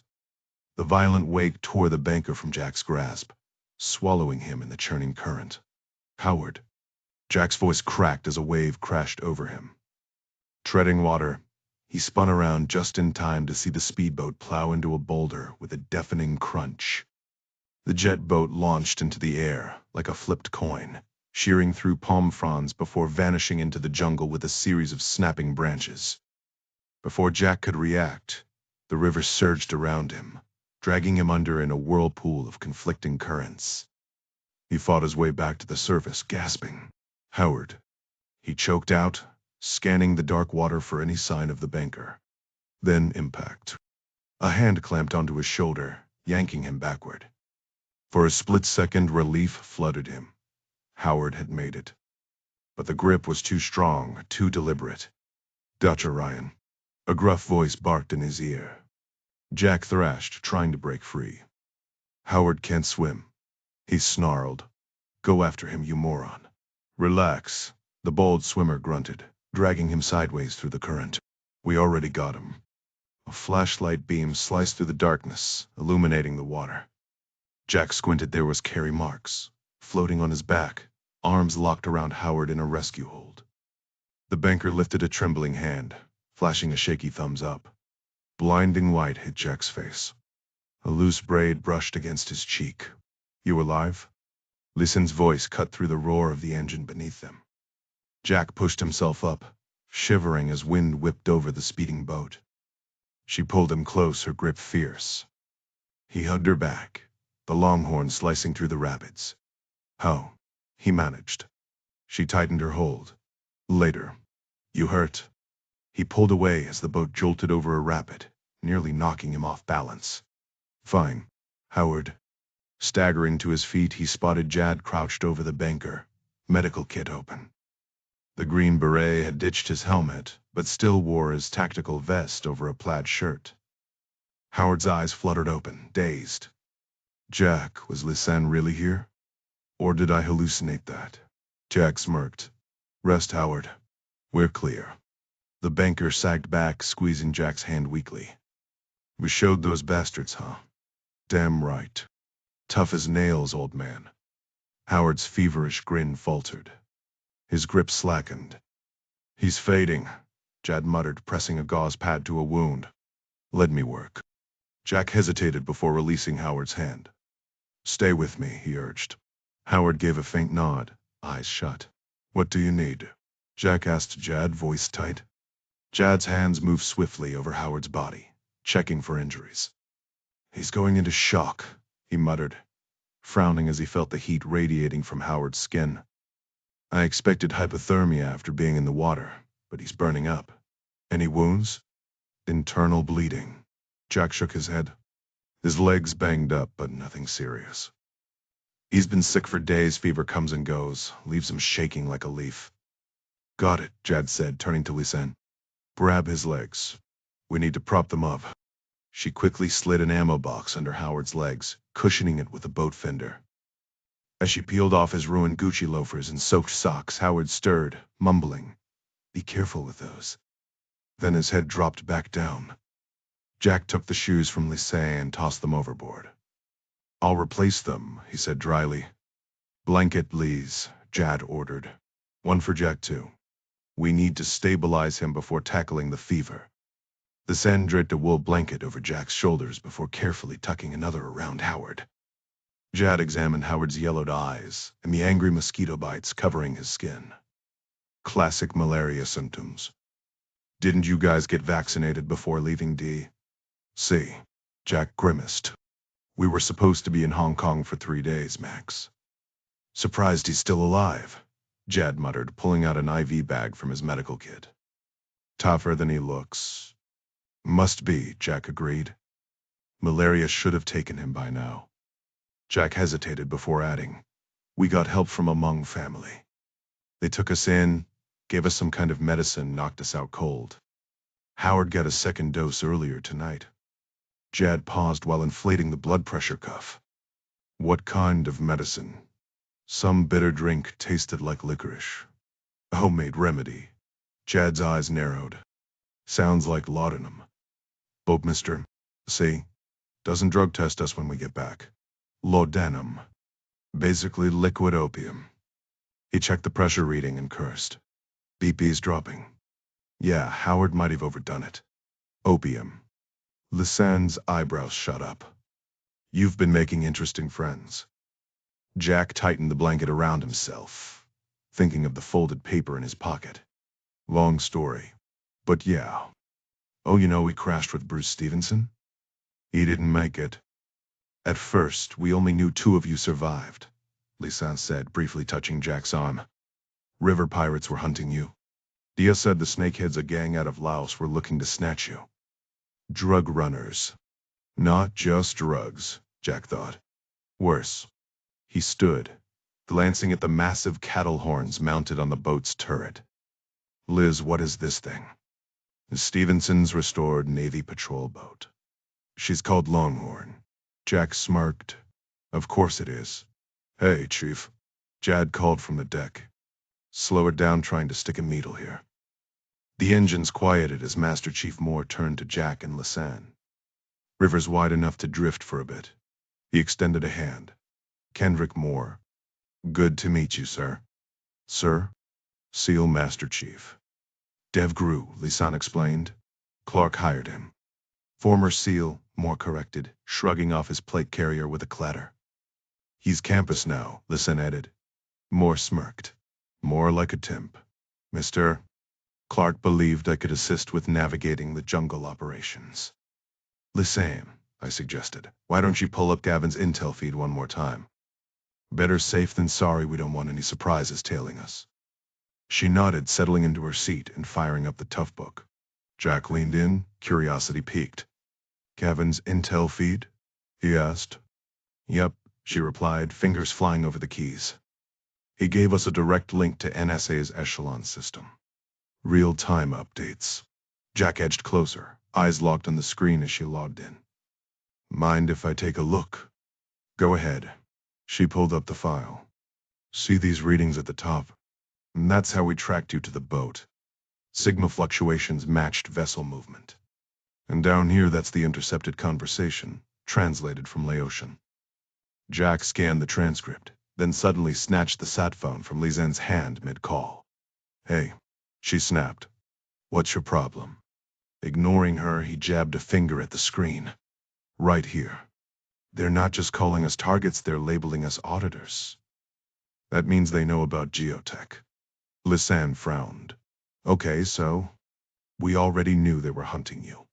Jack shook his head. This isn't some random gang. If they're using that term, they're tied to the rare earth operation. I was heading to those remote mines to check discrepancies in the books, samarium refining, rare earth magnets, the whole deal. She exhaled sharply. Fine. What now? Jack turned to Chief Kendrick at the helm. Can we push this boat all the way back to Hue? The Perfume River, can we make it? Kendrick adjusted his night vision goggles, scanning the riverbanks. Maybe. We've got half a tank. Listen, what's the range look like? She zoomed in on the Garmin's display. We'll make it. Her face flickered in the screen's glow as she locked eyes with Jack. But I have to update Clark. Everyone's on edge thinking you're dead or captured. Who's everyone? Clark, Gavin, Gary, your dad. That's it. Clark insisted on keeping this quiet, your father's orders. Too much heat if Americans get caught operating here, especially after the mess in Mindanao. Jack's jaw tightened. Mindanao. What happened? She filled him in Adnan Sheikh's assassination plot, the botched op, the backlash videos. And now there's chatter about Chinese involvement. Mary Pat's theory, Talon. Some shadow network using gangs as proxies. Ding's chasing a lead in Venezuela. Jack absorbed it all, watching the dark water churn behind them. So Clark's worried about exposure? Big time. If you got burned as campus blackside, game over. Jack smirked. And here I thought this was just a tropical vacation gone wrong. Lisen rolled her eyes. Hilarious. But seriously, what about geotech? Jack leaned against the railing as the boat carved through the water, his fingers tracing the rough edge of the mounted cattle horns. The memory of brown and blue, his ever-present shadows in Hong Kong, flashed through his mind, followed by the chaotic scuffle in that damp alley near the wet market. And then the helicopter. That damn crash. Lisen nudged his arm, snapping him back. You've got that look again, she said. Spill it. Just running through the pieces, he muttered. Howard swore this deal would close, even with Stevenson dead and my investigation half finished. Exactly, Lisen reaching for her phone. Which means we call it in. Whatever mess someone tried to make out here, it's over. Jerry secured his rare earth magnet's clean energy's golden ticket. Her thumb hovered over the screen, but Jack stopped her again. Hold on. Those magnets aren't just for wind turbines. Geotech's top buyer? Quantum Atomics. Defense contracts. The deal's done, but something stinks. The sun exhaled sharply. Jack, of course it stinks. You almost died in the Golden Triangle when your bird went down. Accident? His voice dropped. I'm not buying it. She froze, phone halfway to her ear. You think someone shot you out of the sky? Not shot. Bombed. Her lips parted. A bomb. What makes you say that? When we were spinning down, I saw the hole blown in the hull. And the smell's sweet, almost like more cut in. Almonds. Bingo. Jack's jaw tightened.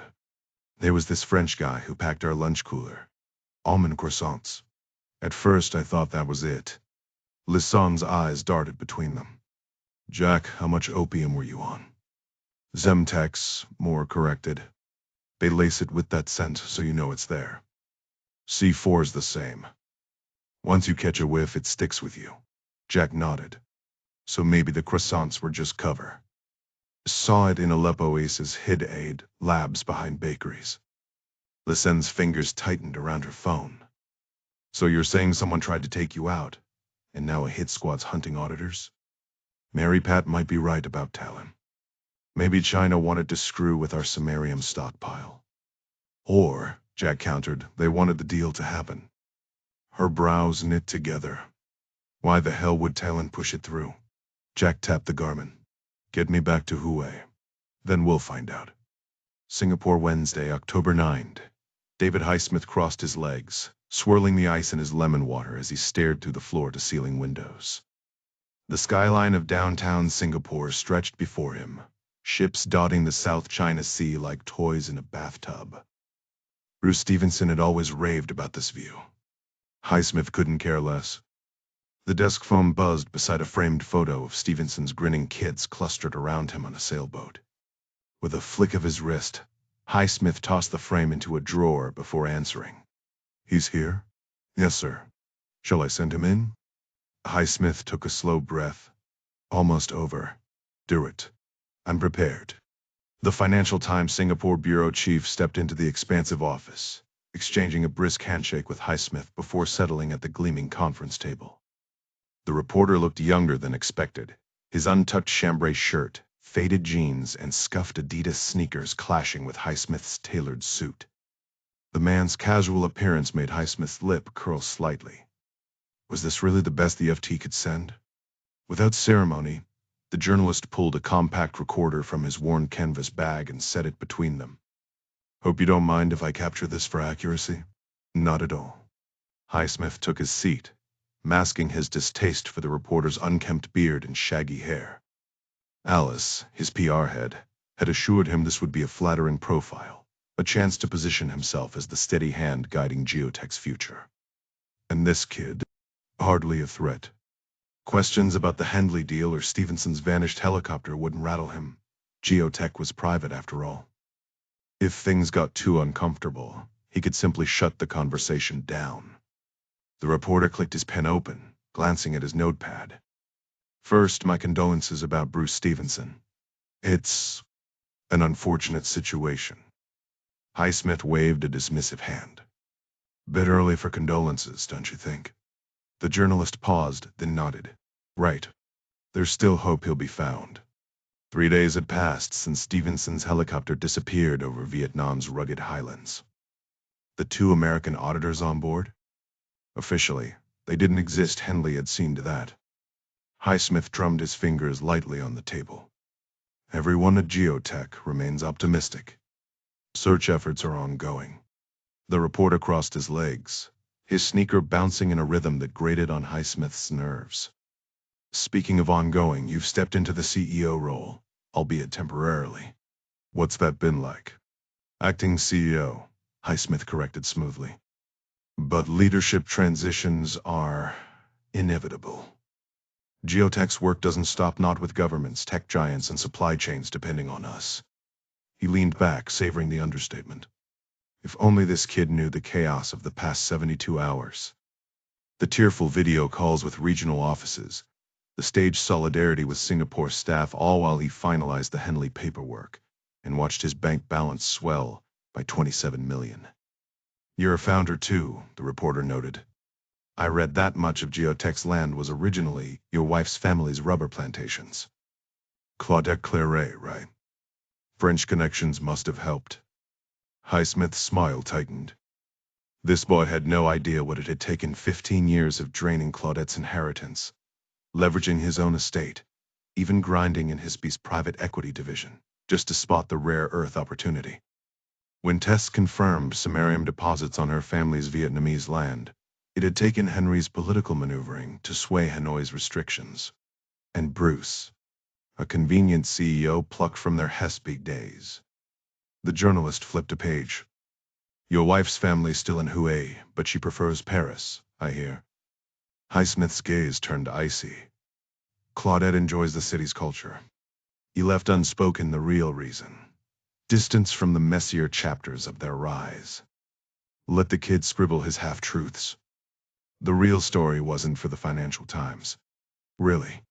The Englishman thought, barely masking his irritation. This nosy journalist needed to disappear fast. Without acknowledging the question, he smoothly launched into his rehearsed corporate spiel. For clarity's sake, let me state unequivocally that Geotech remains fully operational. Our thoughts are with Bruce Stevenson, and we pray for his safe return. That said, our lithium supply chain remains unmatched, our refineries operate at peak capacity, and our infrastructure will drive the renewable energy revolution. As interim CEO, I assure you, he bulldozed through without pausing for interruptions. Financial Times credentials be damned, this brat wouldn't smear him as some silver-spooned puppet. Riding the elevator down the shimmering corporate tower, he mentally reviewed his performance. Not bad. Actually, damn near perfect. Even Bruce might have grudgingly nodded approval, though, honestly, why did that still matter? The descending floor numbers mirrored his dwindling concerns. Freedom was inches away. His Gloucestershire estate would soon be his again, the pastures, the staff, the stables. Offshore accounts were prepped. Claudette and her leeching relatives could finally be cut loose. By the time the elevator dinged at the lobby, he was scrolling past unread emails from Quantum Atomics and EV manufacturers. Let Jerry Henley drown in those problems. Singapore's oppressive humidity hit him like a sauna as he pushed through the revolving doors. One last annoyance. Then, yes, the real farewell celebration, a waiting companion in his Raffles suite. The mere idea soothed his pride, still prickling from that reporter's insinuations. Right on cue, a tinted Mercedes glided to the curb. He slid into the icy AC, savoring the relief until he noticed the figure across the seat.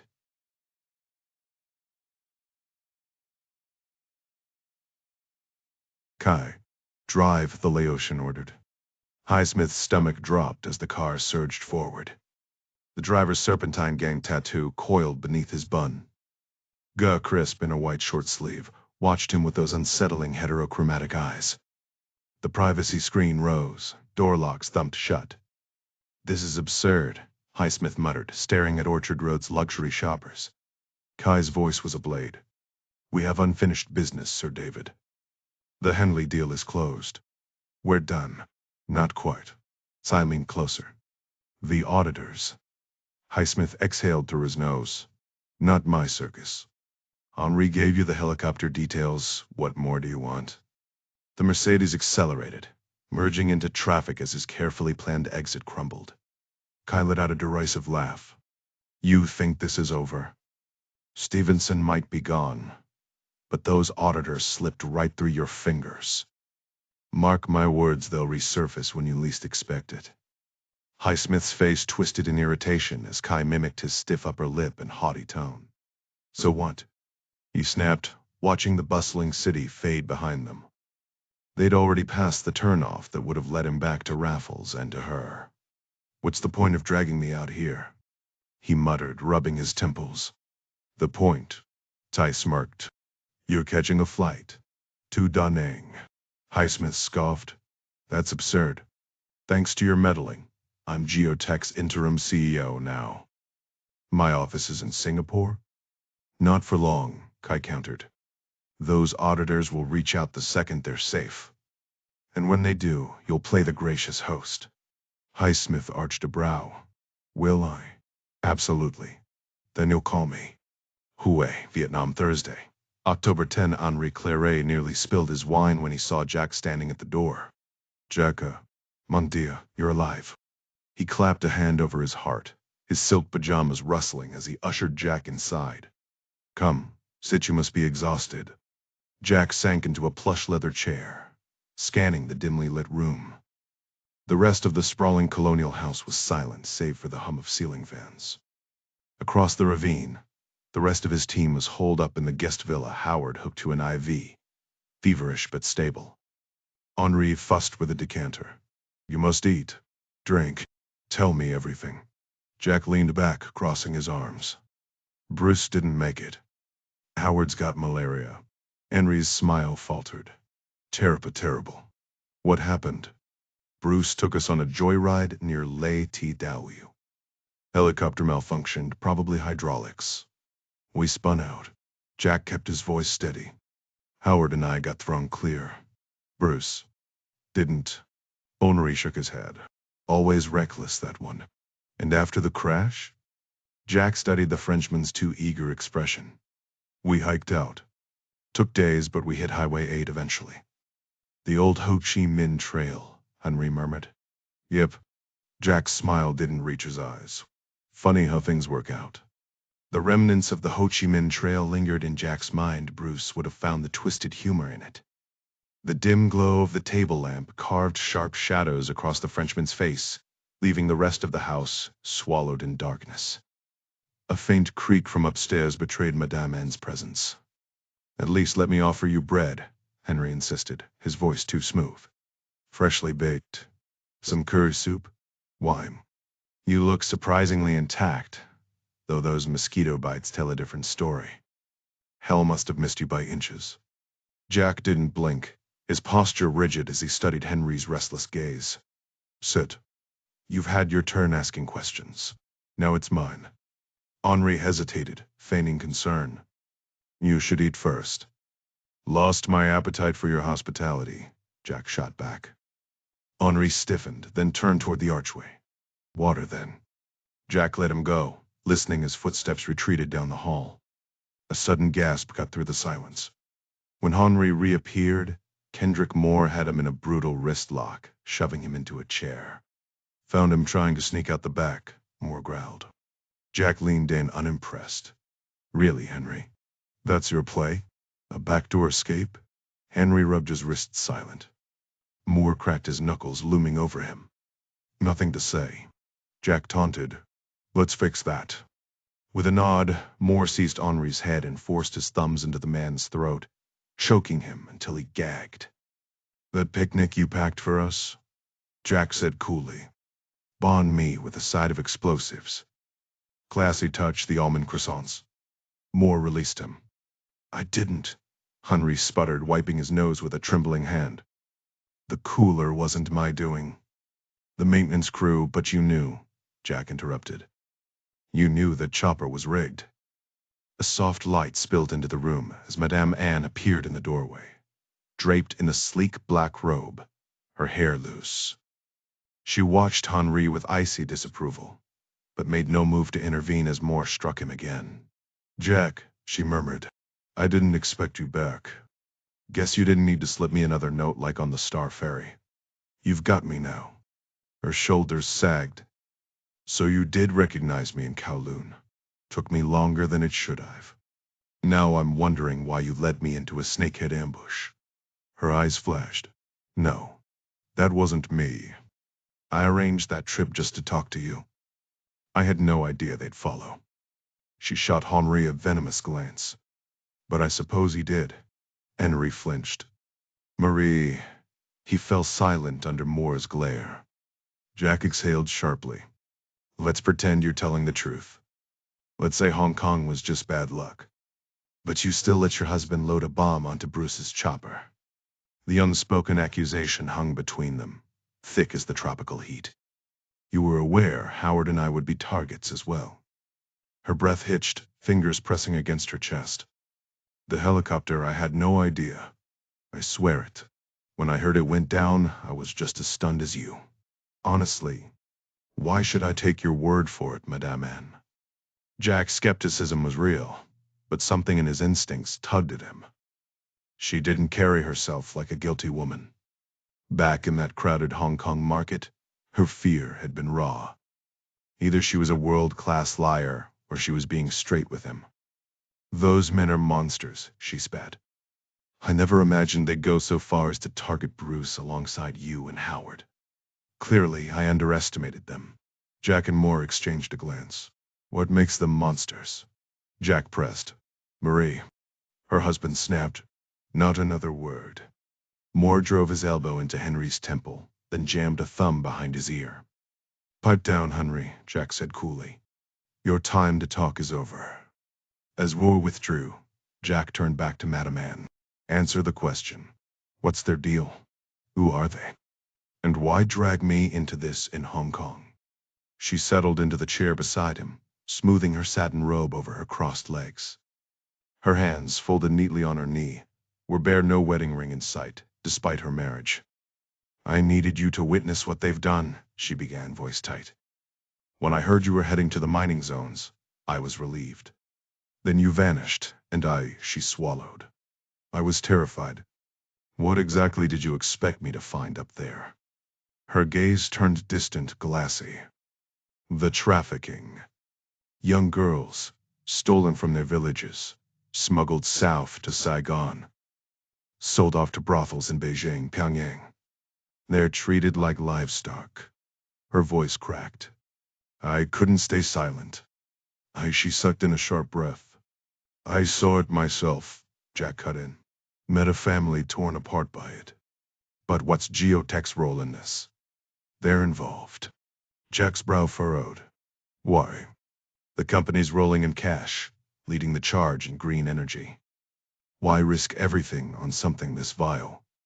Geotech success, she said quietly, is built on the snakeheads' backs.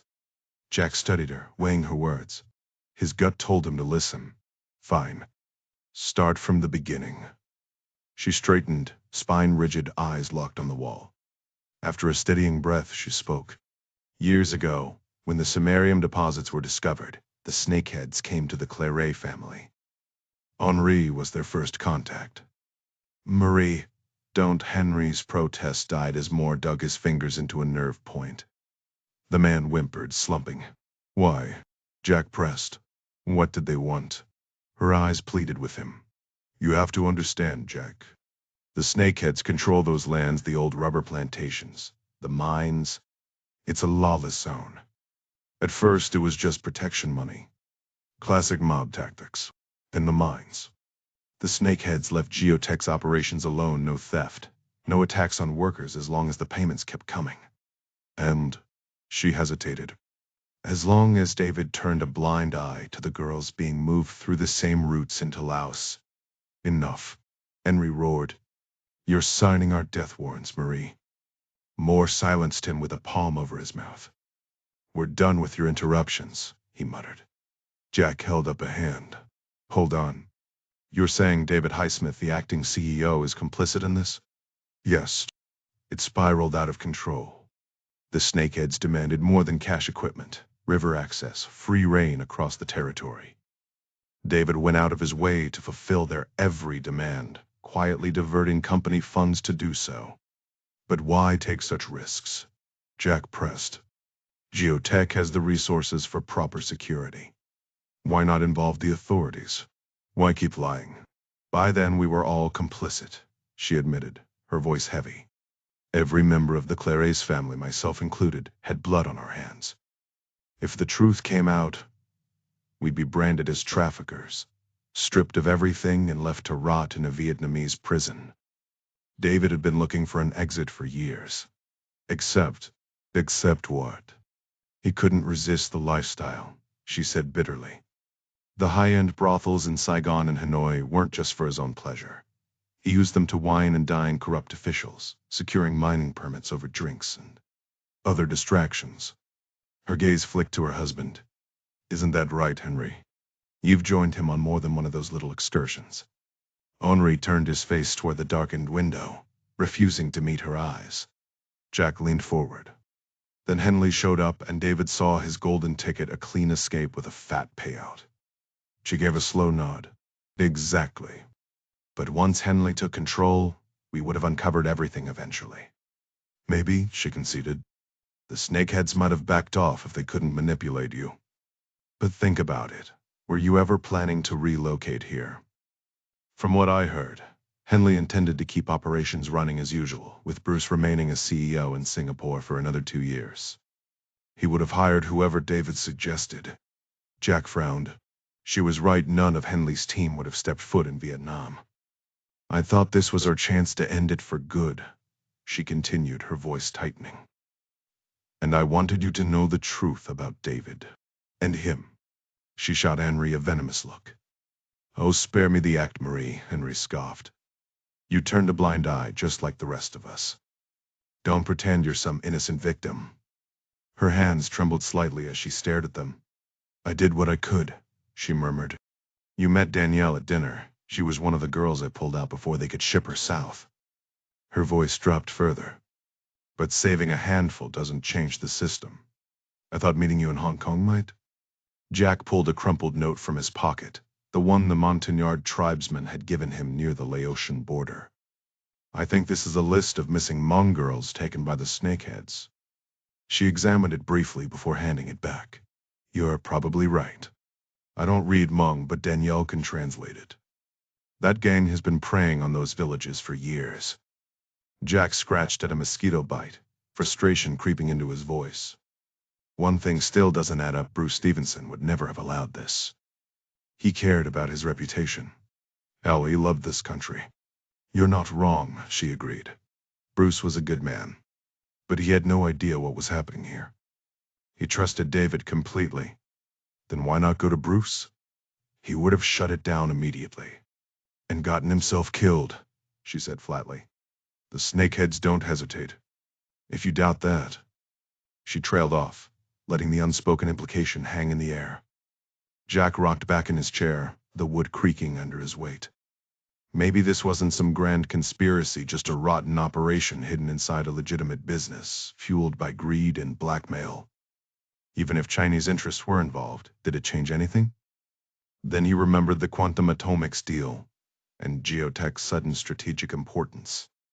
Something still didn't sit right. With a thud, he dropped the chair back to the floor and turned to Henry, who was slouched under Master Chief Moore's watchful glare. "Did you have help packing that Semtex into the cooler?" Henry groaned. "For the last time, Jack, I'm no bomber."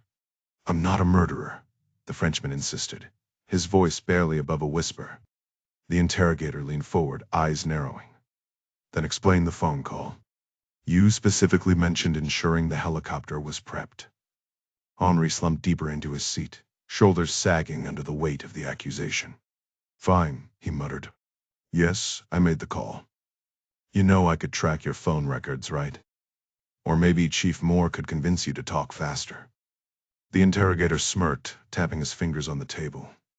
"But let's skip the theatrics, just tell me who you called." Henri exhaled sharply, defeated.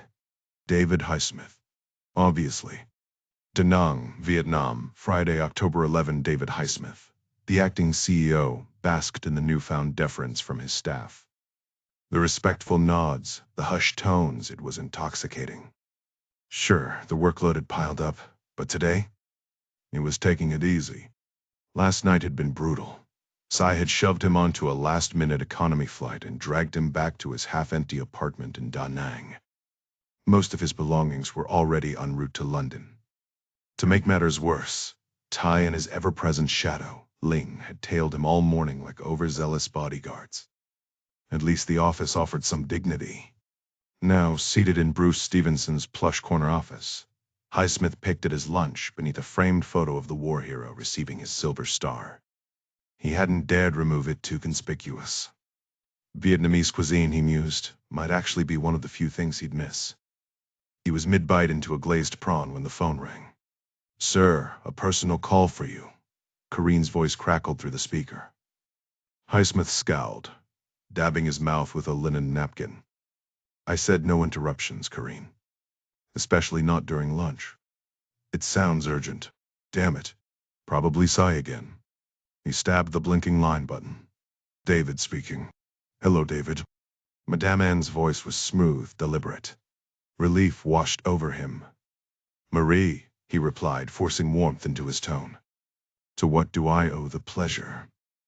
"I saw your Financial Times interview." A smug grin spread across his face. He'd read it earlier, flattering, really. The piece painted him as the steady hand guiding the company through chaos. Exactly as planned. "You're too kind," he purred. "When did you arrive in Da Nang?" "Your Singapore office said you'd left." He swiveled his chair toward the window, admiring the ocean view. Stevenson's office had always been nicer than his a petty grievance that no longer mattered. "Late flight," he lied smoothly. "It's been non-stop since I landed." "Of course. Such tragic circumstances. But at least the company is in firm hands." Firm hands. The phrasing prickled at him. He murmured thanks, but his mind raced. What was her angle? He knew her marriage to Henry was a hollow formality. Their separate bedrooms in Hue were hardly a secret. And yet, despite her icy demeanor over the years, she'd kept her allure. He'd tested the waters before, dropping not-so-subtle hints. She'd brushed him off like he was beneath her. A Vietnamese woman snubbing him. The irony wasn't lost on him. Now, with his departure looming, was this her last-ditch effort to latch onto his rising star? If so, she was years too late. Highsmith wasn't ready to give up just yet. He took a deep breath and tried one last appeal. "Marie," he began carefully, "I could really use your help down here. These government contracts are drowning me. You know how impossible they are to read, after going through 3 layers of translators. Why not take a break from Hue for a while?" And from Henri, though he left that part unsaid. Marie's response caught him off guard. "Funny you should mention that," she replied. I was about to ask you the same thing to come here instead. His pulse quickened. You want me in Hue? Yes. Henri left for Hanoi this morning to do some shopping. His heart pounded. Surely Tsai wouldn't stop him from going, would he? I was actually considering a weekend trip to my place there, he said, trying to sound casual. With Bruce, well, you know, good man. Terrible loss. He hesitated, then added, but if you need me sooner, I could make it work. You must be feeling a little isolated in that big house. Come now, she insisted. A slow grin spread across his face as he rocked in his chair. All right, Marie. Let me tie up a few loose ends here, but I can be there by tonight. Just the two of us for dinner. Her next words wiped the smile right off. I'm relieved to hear that. Relieved? His stomach dropped. What do you mean, relieved? Because we have a situation, she said. With Henri gone, I need your help handling it. What kind of situation? Jack Ryan, the Henley man, he's here. Showed up an hour ago. I don't know what to do with him. Highsmith nearly shot out of his chair. Through the glass he caught sight of Corrine, his secretary, typing away. He turned toward the wall, lowering his voice. Ryan is in Hue? Right now. Not just in Hue, he's at the plantation. Said he and Howard hitched a ride after the crash. Bruce didn't make it, but Jack's fine, just banged up. Howard's in the hospital with bad malaria. Jack insists on speaking only to you, immediately. Highsmith pressed a hand to his forehead. Well, that settles it about Bruce. Damn shame. He exhaled sharply. Tell him I'm on my way. And make sure he stays put. He's not going anywhere. When can you get here? By 6. See you then. He hung up and stared blankly past Corrine, his gaze drifting toward the conference room where Ryan had once sifted through those damning receipts. He'd ordered them destroyed after the deal closed, but now he wondered if that had been enough. With a sigh, he pulled out his phone and dialed Tsai. Meanwhile, in Hue, the plantation house's kitchen stood immaculate as ever. Henri's playground for blending French and Vietnamese flavors was spotless, thanks to Danielle, the Hmong girl Madame Anne had taken in. The marble counters gleamed, the chrome appliances shone, and the black and white tile floor could have passed for a Parisian bistro. Tucked beside the oversized fridge was a frosted glass pantry door. Inside, beyond the shelves of flour, oats, and canned goods, sat a small desk with 3 monitors, a landline, and a stack of French cookbooks. Lizanne Robertson perched stiffly on a wooden chair, adjusting camera angles with a mouse. Just as she zoomed in on the guest villa across the ravine, where Madame Anne and Danielle were staying, Jack Ryan Jr. walked in and dropped his radio on the desk. Jack rested his weight on his fists, squinting through the darkness toward the guest villa. Warm light spilled from behind drawn curtains, but there was no sign of Madame Anne or Danielle. Anything on her phone? He muttered, shifting his stance. Lizanne flipped through the unlocked iPhone, handed over without hesitation by the cooperative Vietnamese woman before shaking her head. No updates. Jack leaned closer to the monitor. What's that angle? Just verifying Carrie's position on the roof. She adjusted the camera zoom, revealing Carrie marks stretched out behind his HK-4116, the rifle steady on its tripod as he peered through the scope. Jack keyed his radio. Radio check. A moment later, Carrie's voice crackled back, clear and sharp. Loud and clear, Jack. How's my signal? Solid, Jack confirmed. Any word from Highsmith? Carrie's question hung in the air. David Highsmith, their primary target, had texted Madame Anne's phone 20 minutes ago, still on schedule for his 6 o'clock arrival. No changes, Jack replied, eyes flicking to the split screen showing the plantation's front gate. Master Chief Moore, anything on your end? Quiet as a graveyard, came the response. Couple of locals drove by earlier, nothing suspicious. Jack studied the screen, though the dense foliage near the road hid Moore's position completely. Somewhere in that tangle of greenery, the chief waited with his saw, ready. Jad, comms good? Clear as day, boss, the Green Beret answered. Jack spotted him near the cliff's edge, rifle slung, standing watch over the old spring house where Henri Claret fumed in captivity alongside Stevenson's vintage Lone Star Jeep. Satisfied, Jack turned to Lisanne. Let's check on Howard. They moved quickly up the mahogany staircase to the second floor. Madame Anne's room, just off the landing, told its own story, neatly separated from her husband's space, as if their marriage existed in name only. Lisanne eased the door open. Howard lay motionless beneath the canopy's sheer drapes, the IV drip taped to the headboard keeping him under. Bags running low, she murmured. Jack checked his pulse.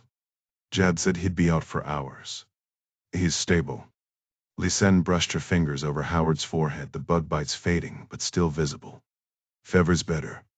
Jack exhaled, relieved at the stronger pulse beneath his fingertips. As they retreated, the veil settled back around Howard like a ghostly shroud.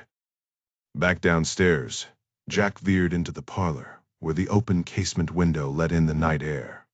Its plantation shutters splayed against the outer wall.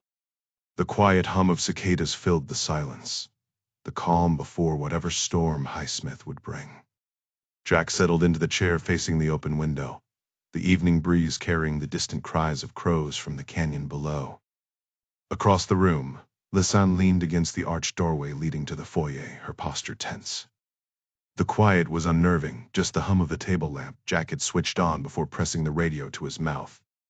Carrie, I'm in position. What's your line of sight look like? A crimson dot flickered to life on Jack's shirt, dancing over his ribs. He shifted deliberately, testing its tracking, and grimaced as the laser clung to him like a persistent insect. That should sell it, he muttered into the radio, standing abruptly to escape the eerie red glow. The dot remained glued to the chair he just abandoned. Clean shot, Carrie confirmed. 300 yards, no wind, perfect angle. Let's pray I don't have to pull the trigger. Copy that, Jack replied. You won't. The laser's enough. Lisanne stepped closer to the window, eyeing the fading sunlight through the trees. We're running out of daylight, she said. He could show up any second. Jack handed her the radio. Here, you take it. Her prosthetic arm was hidden beneath a neatly buttoned sleeve, her real hand hovering uncertainly before accepting the device. I don't like you going in without comms, she said, voice tight. 4 radios, 4 people. You're on monitor duty, you need to stay linked to the team. She hesitated, then took it with a frown. And if he makes a move in here, she pressed. I won't see or hear a thing. Jack exhaled, rolling his shoulders. Carrie's got Overwatch. Jad and the chief are close. And trust me, Highsmith. The second that laser hits him, he'll crumble like wet cardboard. He lifted his shirt just enough to reveal the sing tucked into his waistband. Besides, I'm not exactly unarmed. Lisanne's jaw tightened. Don't underestimate him. He killed Stevenson. Almost took you and Howard out too. Orders, not his own hands. Big difference. She gave him a sharp look before turning away, radio in hand as she strode to the pantry.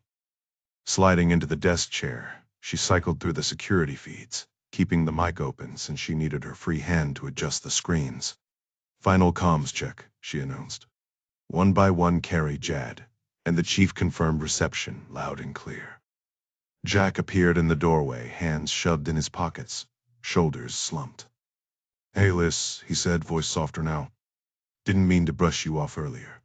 You absolutely did, she said without looking up. Okay, to belittle. But your point stands. If we had another radio, I'd take it. But we don't. This was the plan. I know. He rubbed his clean-shaven jaw, then stuffed his hand back in his pocket. Listen, about Arlington. I'm glad you're here. Her eyes flicked to him for half a second before returning to the monitors. She muted the mic. Not now, Jack. Clark was right to put you in charge. I should have backed you from the start. That matters to me. Silence. She kept her gaze locked on the screens. Jack pushed on. Mostly I was pissed at Clark for benching me on this side gig, cutting me out of the Philippines op. And he hesitated. I worried about you over there. About Emily. You can't blame me for that, not after you took her round to the vest. This end didn't turn. Emily's fine. I'm fine. Static crackled before Moore's voice cut in. All units, headlights at the junction, vehicle inbound. Repeat, vehicle inbound. Lisanne adjusted the camera feed with her mouse, Jack leaning in close behind her. The chief was nowhere in sight. Spotting a silver Range Rover full-sized, Moore's voice crackled over the radio. Lisanne keyed the mic. Copy that, Chief. Matches Metaman's intel. We're greenlit. Moore's response was tense. Roger. Waiting for him to clear the checkpoint. Hold up. Vehicle stopped, vanished near the ravine dip. Not reappearing. Any visuals on your end? Negative, Lisanne replied, scanning the split-screen feed at the gate. She glanced at Jack. What's your take? Jack shrugged. No clue. Madame Anne's phone vibrated on the desk. Jack exhaled sharply as he read the screen. Highsmith's texting. Says he's a minute out. Lisanne nodded. About time. Why stop, though? Highsmith doesn't exactly drop by unannounced these days, Jack muttered, typing a reply. We're at the house. Hurry up. Moore's voice cut back in. Target vehicle spotted, Range Rover entering the gates. On the monitor, the wrought iron gates swung open. Highsmith's SUV accelerated through. Chief confirmed solo driver? Lisanne asked. Just one, Moore whispered. Headlights blinded me. Jack met Lisanne's gaze. Ready. Yep. I'll move to the door once he steps out. The Range Rover hesitated, engine idling before angling toward a gravel turnaround. The camera only caught the hood as it neared the house. Parking like he's planning a quick exit, Jack noted. Madame Anne's phone buzzed again. Lisanne read aloud. Highsmith says he's at the side door. It's locked. Jack frowned. The plan was front door entry, clean sight lines for Carrie on Overwatch. Tell him to come around. A knock. Then another sharper. This place is massive, Lisanne said. Asking him to circle to the front's gonna seem off? You can probably see the kitchen light. Jack rubbed his jaw. The knocking grew impatient. Fair point. Tell him you're coming. I'll intercept at the side.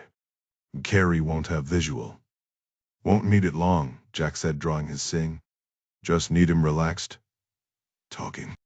He racked the slide and handed it to her. Cover me. Lisanne stood, gripping the gun. Can't handle both this and the radio. Jack nudged her toward the hall. Won't take long. Stay hidden. The side door pounding turned urgent. Jack gave a quick thumbs up and moved forward. He paused, steadying himself before facing the man who'd wanted him dead. His fingers touched the deadbolt. Lisanne's choked scream tore through the air. The door exploded inward, slamming Jack backward. A kick to his leg sent him crashing onto marble. Lisanne's cry cut short. A figure had her pinned, the SIG wrenched from her grip. The attacker's long hair and neck tattoo were unmistakable. Jack tried to roll free, but a boot cracked against his skull. A knee drove into his spine, stealing his breath. Jack jerked to the side, attempting to dislodge the attacker clinging to his back. The cold press of a gun barrel against his nape sent a shiver down his spine. Don't move, or she's dead. The threat froze him in place. Through the kitchen doorway, he caught sight of the snakehead wrenching Lisanne's prosthetic arm loose with a cruel chuckle. The man then wound duct tape around her remaining limb, securing it tightly against her body. Dragging her toward Jack, the snakehead swung the Sig Sauer's grip hard against the base of his skull. The sudden pain made Jack's vision blur, giving the assailant on his back the opening to wrench his arms behind him. His shoulders screamed as his elbows were forced together, the duct tape biting into his forearms.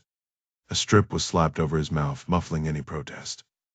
Lisanne let out a muffled cry, followed by a sharp yelp from one of their captors. Go, Marine. From his spot on the floor, Jack saw her bolt for the kitchen's back door, desperation in her movements. She twisted, trying to work the knob with her bound arm, but the deadbolt was locked. Giving up, she pivoted toward the front parlor, aiming for the open window. Before she could reach it, the man who'd pistol-whipped Jack lunged, seizing her by the braid and yanking her backward. Carrie, she shrieked. The snakehead silenced her with another strip of tape before hauling her to a chair, binding her in place. They returned for Jack, dragging him to the foyer and forcing him into a wooden dining chair. Tape coiled around his chest, anchoring him to the seat. Then they hauled him toward the archway post, securing him there before retrieving Lisanne. As they positioned her opposite him, their eyes locked. Jack held her gaze, willing calm into his own expression, despite the tape stifling his breath. The lead captor, broad-shouldered with a crisp white shirt, leaned in, inspecting Jack like a specimen. His mismatched eyes, one brown, one blue, gleamed with cold amusement. A Chinese Type 92 sat snug in the holster at his belt.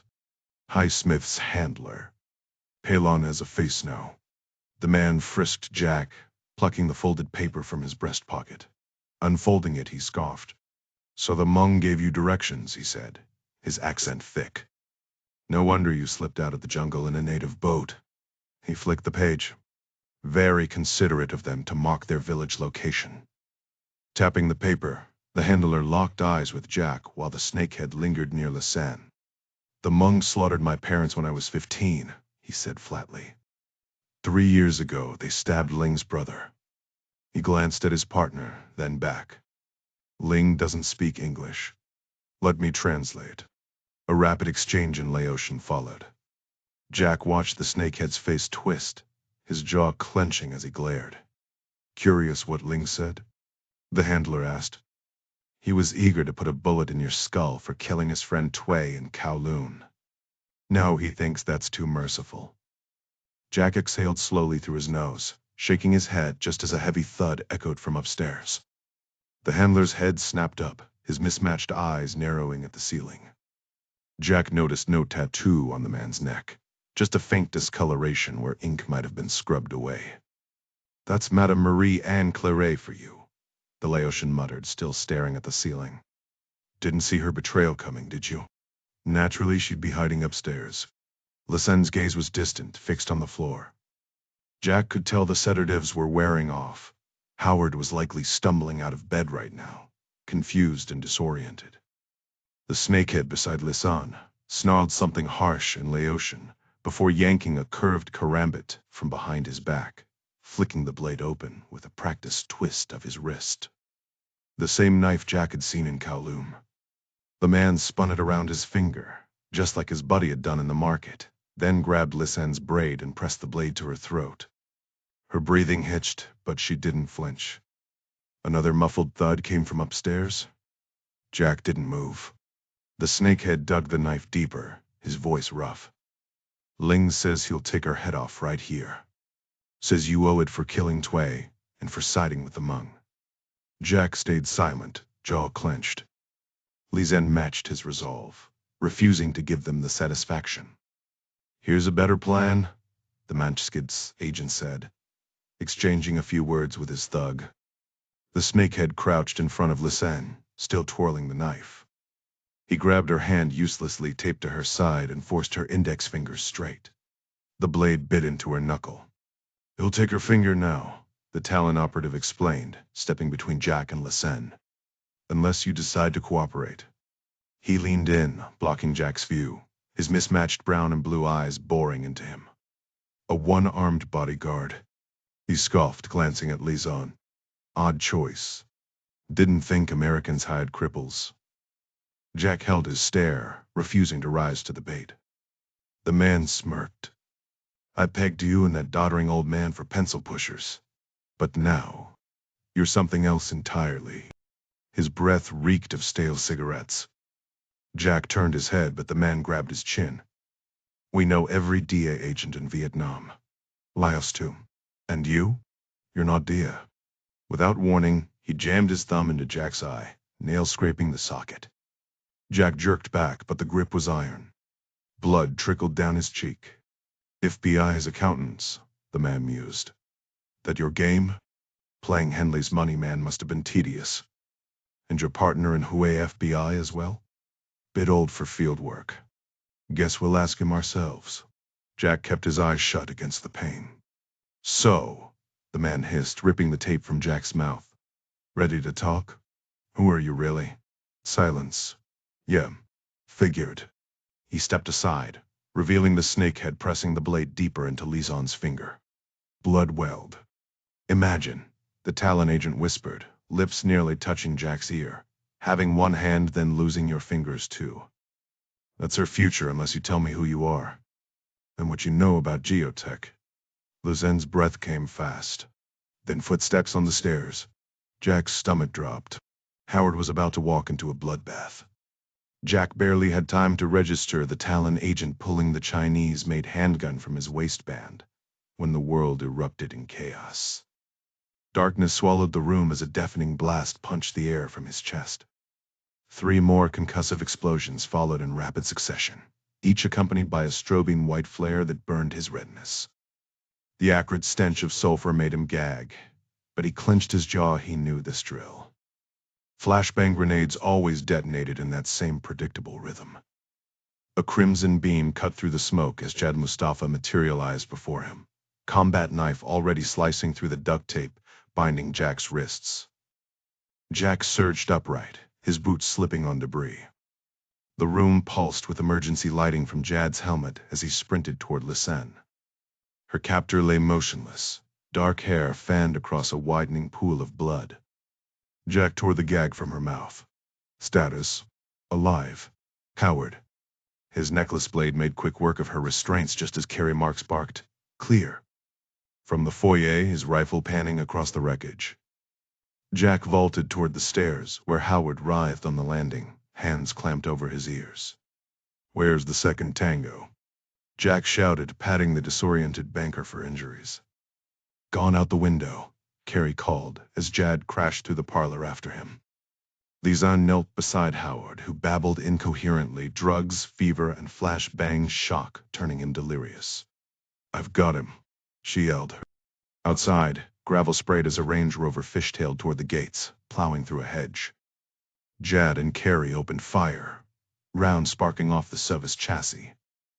But the vehicle vanished into the tree line until a sudden, guttural roar split the night. Tracers streaked from the jungle like flaming arrows, punching through the Rover's hood. Flames engulfed the engine as it plowed into the unseen gunner. Silence. Move. Jack was already sprinting toward the gate when Da Nang, Vietnam, the elevator doors slid open to reveal Jack Ryan Jr. Adjusting his black eye patch, he gestured for Kendrick Moore and Lisa Robertson to exit first, a courtesy they repaid when they reached Geotech's glass doors. The receptionist blinked at the trio in their corporate disguises, Jack's Hong Kong-tailored suit, Moore's hastily purchased button-down, and Lisanne's sleek prosthetic arm concealed beneath her jacket sleeve. Apologies, the woman stammered, examining their forged Henley Associates badges. We weren't expecting 3 new executives. Gavin's handiwork had passed muster. The laminated IDs, printed at a local FedEx for $12, were flawless. Jack flashed his good eye in a conspiratorial wink. No need for fanfare. A conference room will do. The trio flashed their security badges and strolled past endless rows of cubicles where employees tapped away at keyboards or murmured into headsets. Outside the floor-to-ceiling windows, the skyline of Da Nang sprawled toward the ocean. Turning a corner, they reached a sleek, glass-walled office, where a young secretary, Corinne Nguyen, rose to stop them. Mr. Ryan, do you have an appointment? She asked, though her attempt to block their path was half-hearted at best. Jack flashed a grin. We don't need one. We own the place. He ushered Moore and Lisanne inside before Corinne could protest. David Highsmith was oblivious, his back turned as he lounged in his chair, polished Oxfords propped on the credenza. The walls still bore Bruce Stevenson's old military commendations, relics of a different era. Highsmith's cheerful tone carried across the room no surprise, given Gavin Beery's recent digital eavesdropping into geotech systems. The man was practically giddy, instructing his Cayman Islands banker to reclaim his prized Gloucestershire estate from the clutches of the UK tax office. Unbeknownst to him, the NSA's Echelon surveillance system was piping every word to Lisanne's phone, details Jack had already reviewed in the elevator. Now, standing in the doorway, he didn't need a transcript. Highsmith's smug voice said it all, 7 million. Wire it directly to His Majesty's revenue. Then he turned. His shoes hit the floor with a thud as Kendrick Moore loomed over him. Highsmith's face went pale. I'll call you back, he choked out before slamming the phone down. Jack, your eye, Christ, the crash must have been brutal. And Bruce, God, I'm sorry. How's Howard? Still in the hospital, and Hugh? Stable, Jack replied coolly. He's at the U.S. Consulate Infirmary. Flying home soon. Highsmith's relief was theatrical. Thank heavens. You should have called. I could have arranged everything. He extended a hand toward Moore, who left it hanging. Behind them, Jack methodically lowered the blinds, offering Corrine an apologetic shrug before locking the door. Funny thing, Jack mused, unplugging Highsmith's phone. Madame Anne swore she called you last night. Highsmith blinked. Yes, something came up. CEO duties, you understand. Congrats on the acquisition, by the way. Too busy for Hugh, Jack echoed. Yet you sent someone. Moore cracked his knuckles. Lizen pulled out a phone, displaying the photo of Highsmith's mangled Range Rover smoldering in the jungle. Your vehicle, right? Plates match. Highsmith's gaze darted between them. And you are? Leeson Robertson, Jack said. Hendley Associates Security Team. Pleasure's all yours. The sarcasm dripped like honey. The company relies on them to handle delicate situations, just one of the perks. You'll appreciate now that the agreement is finalized. I understand. Not quite, Jack replied, a sly smirk playing at the edges of his mouth. But you will. Kendrick Moore moved behind Highsmith, settling onto the credenza, where the Englishman had propped his feet moments earlier. Mr. Ryan has a few questions for you, the Master Chief stated. Highsmith's gaze flickered nervously between his phone, the window, and Moore. Certainly. I have nothing to conceal. Except for running a human trafficking operation. Jack cut in. And those cozy payments to the snakeheads. Just minor details, right? Highsmith inhaled sharply before launching into a defensive rant. You don't understand the pressure I was under. Marie-Anne Claret and Henri orchestrated everything. That family has been bleeding this company dry, starting with my wife, Claudette. Is that so? Jack countered. Funny, because Madame Anne and Henry claim you're the one with direct ties to the snakeheads. Preposterous. I might have been forced into a single illegal transaction, but that's all. Disgusting criminals. He scoffed, adjusting his collar. I'm the real victim here. Thank God for professionals like you, cleaning up this mess. Interesting take, Jack said dryly. Then why was the snakehead boss found in your car, the flipped Range Rover Mistoria? Robertson just showed you? They must have stolen it. Those animals have no boundaries. Frankly, I'm relieved you're finally cracking down. Lisanne swiped open a photo on her phone, revealing Tai Chi's mangled body sprawled across jungle undergrowth. Highsmith flinched, turning his head. Never seen him before. Really? Jack snatched the phone, scrolling through messages. Because you two were practically pen pals. He stopped on the most recent text. This one where your buddy says the job's done and you're clear to fly back to London? Yeah, that was me. Sent it this morning. Highsmith stayed silent, fixated on the skyline. Jack tapped the screen. Our tech guy at Hendley? Absolute wizard. Pulled every message, every IP trace, even matched your geotech login to a backdoor feeding quantum atomics files straight to the snakeheads. Care to explain why a legitimate CEO needs smuggling rings hacking his servers? Moore's grip tightened on Highsmith's shoulder as the man stammered, Henry, let them in. After that, they owned me.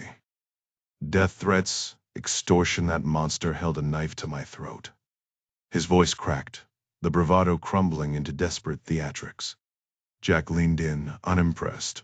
Save it for the jury. I had no choice but to comply with his demands, the man confessed, his voice tight with tension. Jack let out a low whistle.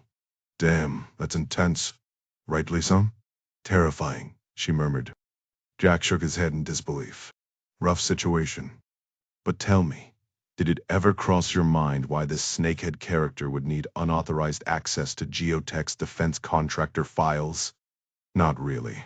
Perfect. Then allow me to enlighten you, Jack said, leaning forward. Turns out, after some digging, we traced the data he stole straight to a network of IP addresses linked to Chinese intelligence, specifically the Ministry of State Security. Which, by the way, makes you an accomplice to espionage. That's absurd. Not at all. You might think operating from Vietnam shields you, but targeting an American firm while employed by one? That's industrial espionage, and Uncle Sam has every right to come after you. Highsmith's gaze darted to his desk, then back to Jack. You're not FBI. Nope. But the FBI answers to my father. Well, technically they report to Attorney General Dan Murray, who reports to my dad. I'm done talking without legal counsel, Highsmith snapped, turning to his monitor. Get out. Jack smirked. Come on, don't be like that. I haven't even told you how to avoid rotting in a cell yet. The Englishman's fingers froze over the keyboard. He exhaled sharply. Fine. I'm listening. Simple. You will spy for us instead. I'm not a spy. Jack waved the phone like a trophy. Oh, but you are. We just want you to change sides. No extra effort, keep your cushy VP title, play office politics, and when your new Chinese contact comes sniffing for quantum, atomics intel, you'll hand them exactly what we give you. Easy, right? You're insane. I want nothing to do with this. Sure about that? Jack's tone turned icy. Option 1, life in prison, contemplating your mistakes. Option 2, my associate here stages your tragic rooftop suicide, his personal favorite.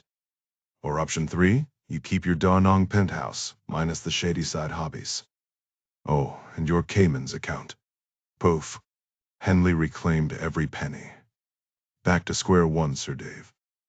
Highsmith's face drained of color. After a long pause, he muttered, Deal. Fantastic, Jack chirped. Then, feigning forgetfulness, almost forgot no handshake. You don't deserve it. Now, get out of Bruce Stevenson's office. Epilogue: The White House, Washington, D.C. 1 week later, Gary Montgomery, lead agent of the West Wing detail, spotted Jack first. To the Secret Service, he was better known by his call sign, Shortstop. Montgomery was mid-rounds, checking in with his team rooftop snipers, harried entrance guards, and the 15 suits patrolling the building's 3 floors. He preferred face-to-face updates, a habit drilled into him after years in protection. The morning sun glinted off the White House lawn as he nodded at Jack, who flashed a grin that said everything had gone according to plan. Montgomery moved quickly down the hallway, fresh from his walk along the West Wing's covered walkway. He nodded at Kate, his fellow Secret Service agent standing guard outside the cabinet room, where the president was deep in negotiations with the labor secretary to finalize the rail union agreement.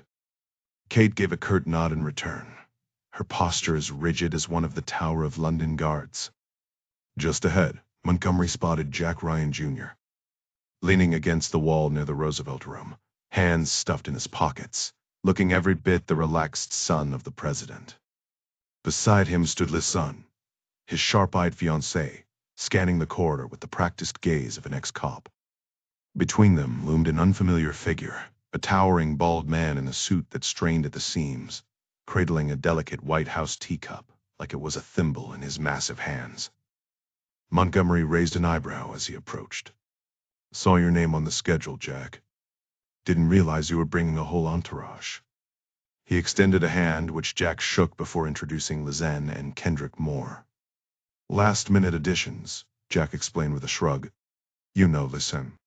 Moore here works with me in risk assessment over at Henley. Moore's grip was firm as he shook Montgomery's hand. The agent's gaze lingered on Jack's eye patch. What's the story with that? He asked, half amused. Jack grinned. Too much peeking through keyholes. Eventually it bites you in the face. A voice buzzed in Montgomery's earpiece, Kate, alerting him that the president was on the move. Gotta run, he said, already stepping away. Might be a while before he's free. Crazy morning. As Montgomery disappeared, Jack turned to Moore, eyeing the man's stiff collar. You can relax, Moore. Told you the tie was optional. Moore took a careful sip from his tiny cup. I'm good. Just then Arnie Van Dam barreled past, barely slowing as he spotted them. Nobody's fetched you yet. He muttered, barely breaking stride. Stay put. Someone will be here. Lisanne crossed her arms. That's what they said 20 minutes ago. This time, though, the promise stuck. A Navy captain in crisp dress blues approached his chest, adorned with aviator wings and a rainbow of service ribbons. Moore snapped to attention, nearly sloshing his coffee.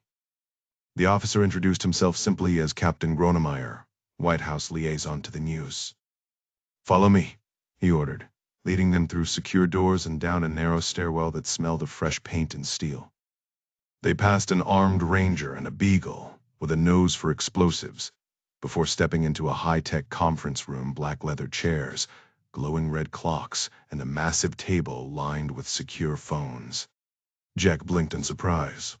His father had mentioned a quick Oval Office chat, not a trip to the Situation Room's nerve center. "Make yourselves comfortable," Gronemeyer said before vanishing. A monitor flickered to life. The screen flickered to life with the National Security Council emblem against a deep blue backdrop, the monitor emitting a low electronic hum. The insignia vanished, replaced by the weathered face of John Clark gazing down from the wall-mounted display. "Am I the first one here?" Clark asked, adjusting his reading glasses. Moore leaned toward Jack, whispering, "He can actually see us?" Jack gave a quick nod before responding, "Hey, mister. See. Just us for now." Pushing his glasses up his nose, Clark glanced at an unseen document. "The president should be joining shortly. How's that eye holding up, Jack? Did your mother work her magic?" "All good," Jack replied. "She says it'll heal perfectly." Clark lowered his glasses, studying Jack with amusement. "You know what? That eye patch actually suits you. Must have picked up some pirate swagger after tangling with those river thugs." Jack chuckled. "Nice one, sir. New suit as well?" Clark noted. "Custom job from Hong Kong," Jack said with a grin. "Best tailor in the city." Clark gave a non-committal grunt before shifting his attention to another document. Moore barely moved his lips as he muttered, "What's going on here?" But Clark caught it anyway. "Patience, Mr. Moore. All will be clear shortly." The door creaked open just enough for Captain Gronemeyer to peer inside. Spotting Clark on screen, the Navy officer gave a tight-lipped nod of approval before shutting the door firmly. "While we're waiting," Clark said, removing his glasses, "Carrie and Jad checked in from Bangkok a few hours ago." Lizen's head snapped toward Jack before she turned back to the screen. "Bangkok? Was that in the mission parameters, Mr. C?" "Not initially," Clark admitted. "But according to Madame Anne," Lisan corrected. "Right. She mentioned these snakeheads usually avoid Bangkok. Apparently, Thailand's underworld is run by a different syndicate. Drugs are their trade, not human trafficking."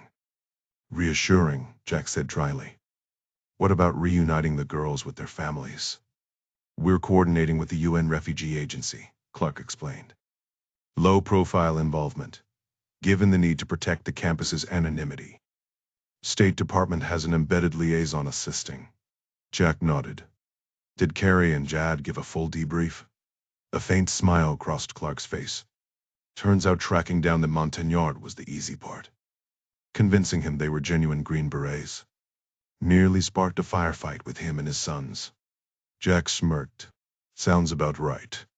How did they locate the Hmong?" "The coordinates from his letter led to an empty camp," Clark said.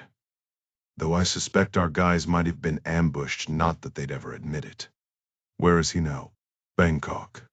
Carrie and Jad are still with him, tracking down the women on his list."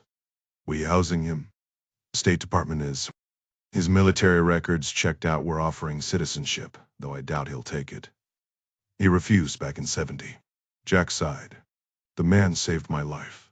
And Howard's. Wish we could do more." Clark shuffled papers. "That's actually why we're here." The door swung open again, this time held wide by Gronemeyer as President Jack Ryan Sr. entered. His tie was slack, jacket unbuttoned, hair slightly disheveled. Van Damme trailed behind, clutching a folder. The operatives rose as the president approached his son, gripping his shoulders with a proud grin. "That eye patch works for you, kid." "Seems to be the consensus," Jack replied. Ryan Sr. "Ever the father first?" gently lifted the patch to examine the bruised, bloodshot eye beneath. Your mother confirmed it'll heal. Antibiotics? Yes, Dad. You think I'd ignore Mom's orders? Jack readjusted the patch. And the antimalarials? Just in case? Yeah, Dad. The president dropped his hands to his sides with a sigh. Jerry mentioned your colleague, Howard Brennan, took a serious hit. Worse than serious, Jack replied, his tone completely flat. Have you checked in on him since you got back? I stopped by Johns Hopkins a few days ago. Doctors said he almost slipped into a coma. Those parasites did a number on him. Glancing up at Clark's face on the monitor, the president asked, Jerry told me Howard's already back at work. Have you run into him, John? Clark smirked. Saw him strutting around in those fancy Gucci loafers you gifted him, Jack. The higher-ups are even throwing him a fat bonus for sealing the geotech deal. Apologies for the interruption, sir. The Navy captain reappeared in the doorway. Live feed is ready. The president moved to his seat at the head of the table, pausing to give Lisanne a quick embrace. He exchanged a stiff handshake with Kendrick Moore, who muttered something unintelligible except for the obligatory sir at both ends. Arnie Van Dam cleared his throat pointedly. For the record, Mr. President, I still think this is a bad call. We work our tails off to keep you insulated from ops like this. Settling into his chair, Ryan studied the three glowing monitors' grainy black and white footage of terrain scrolling past, dotted with flickering telemetry data. Van Dam pressed on. There's still an exit ramp, sir. We compartmentalize this stuff for a reason. Ryan rocked back in his seat, eyes locked on the screens. Enough, Arnie. This is the part of the job that doesn't suck. Mary Pat Foley swept in, pausing to assess the room Clark on one screen, the blurry landscape on the others, the tense faces around the table. After brisk greetings, she took her seat, flipping open her portfolio and laptop before sliding on her reading glasses. All right, she announced. We're greenlit. Her gaze swept the room, lingering on the president. Last chance to back out, sir. The risks aren't theoretical. You confirmed zero Chinese naval movement. No spikes in their sensor activity? Correct. And NSA is picking up nothing unusual from Beijing? Clean as a whistle. The president locked eyes with Istana. And we're certain their Air Force is running the new software. Confirmed. Our asset Hamlet verified it. Hamlet, Mary Pat's code name for David Highsmith, Geotech's VP of Special Projects in Da Nang. The campus's first double agent, though that detail wasn't for the president's ears. Ryan leaned forward. Dia cross-checked the Chinese radar signatures. Yesterday, our recon planes caught the new emissions. The president's stare hardened. Final question. This is absolutely a Talon base? No collateral.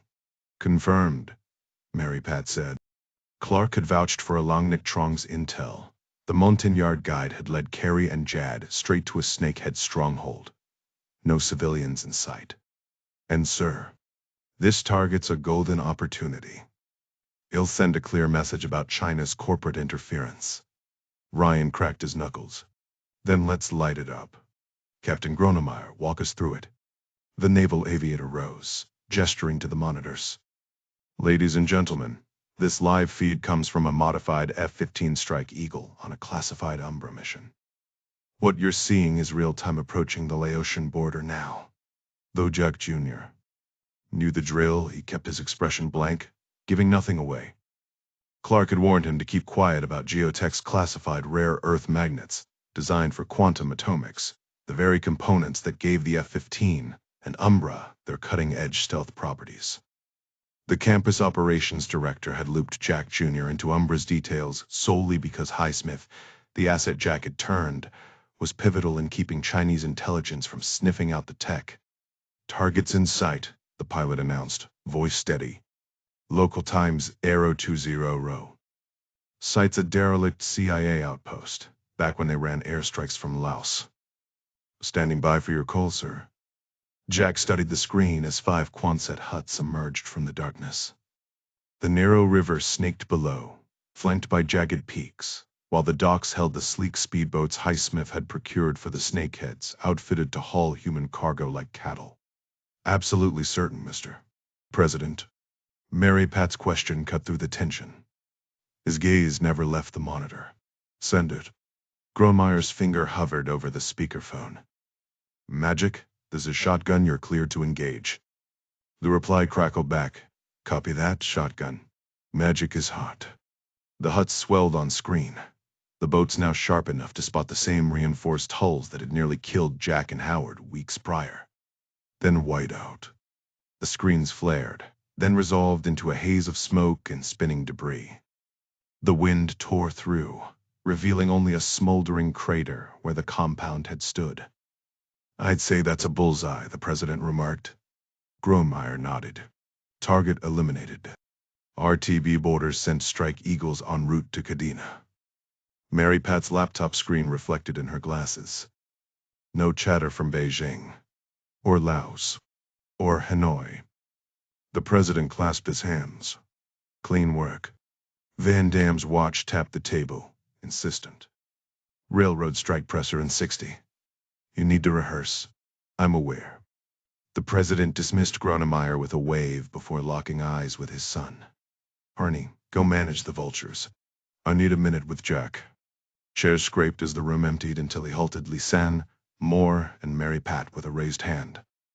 When the door shut, his posture loosened. Today went well. Better than well, Jack said. Between this and the Abu Sayyaf takedown, talons reeling. The president turned to Mary Pat. Any other fires? She sighed, reopening her laptop. Venezuela. I'll spare you the worst of it for now. His laugh was dry. Naturally. A few clicks later, she added, Mies got the message. But Talon's reach? Still unclear. New intel from Central America and MS-13 cell with Cuban backing. They're moving product under a shipping cover. Full brief tomorrow. The president's grin was razor thin. Perfect. Clark gave a knowing nod. I've got some connections. M.P. Reach out to me later, might be able to pull a few strings. The president chuckled, shaking his head. No doubt you do. His expression shifted, turning solemn as his gaze locked onto Kendrick Moore. It was as if he was truly seeing the towering seal for the first time. Master Chief, I hear you spearheaded that extraction mission in Vietnam. Must have been strange operating outside DevGru, working as a contractor. Moore swallowed hard, his voice barely above a whisper. Privileged to serve, sir. Truly. The president's voice softened. Mr. Moore, let's be clear, you didn't just save my son. You saved Howard Brennan, Carrie, Jad. Lisanne stepped closer, resting her fingers lightly on Moore's calloused hand. And me. Moore stiffened, pulling back as if burned, his eyes fixed on his own clenched fists. The president leaned in, forcing eye contact. As a father, and as your commander-in-chief, I owe you more than words. Moore's jaw tightened. He gave a sharp nod, his freshly shaved head flushing crimson as he stared at the table. The president rose, and the room followed. Just as Jack Ryan Sr. reached the door, he hesitated, slipping a hand into his pocket. Turning back, he strode to the polished table and placed a gleaming sealed trident in front of Moore. The chief rose. His fingers twitched, hovering over the insignia, the golden eagle, the trident, the pistol, the symbol he'd bled for, the one ripped from his uniform when they cast him out. His breath hitched. This was the emblem he'd sworn should be hammered into his coffin by his brothers when he died. Now it sat inches away, taunting him with everything he'd lost. His hands pressed hard against the table, knuckles bone white, fighting the tremor in his grip. When he finally looked up, the president's steady gaze held his. For the record, Ryan said, voice firm, as far as I'm concerned, the trident was always yours. A beat of silence. Then, for the first time in years, Moore let himself believe it.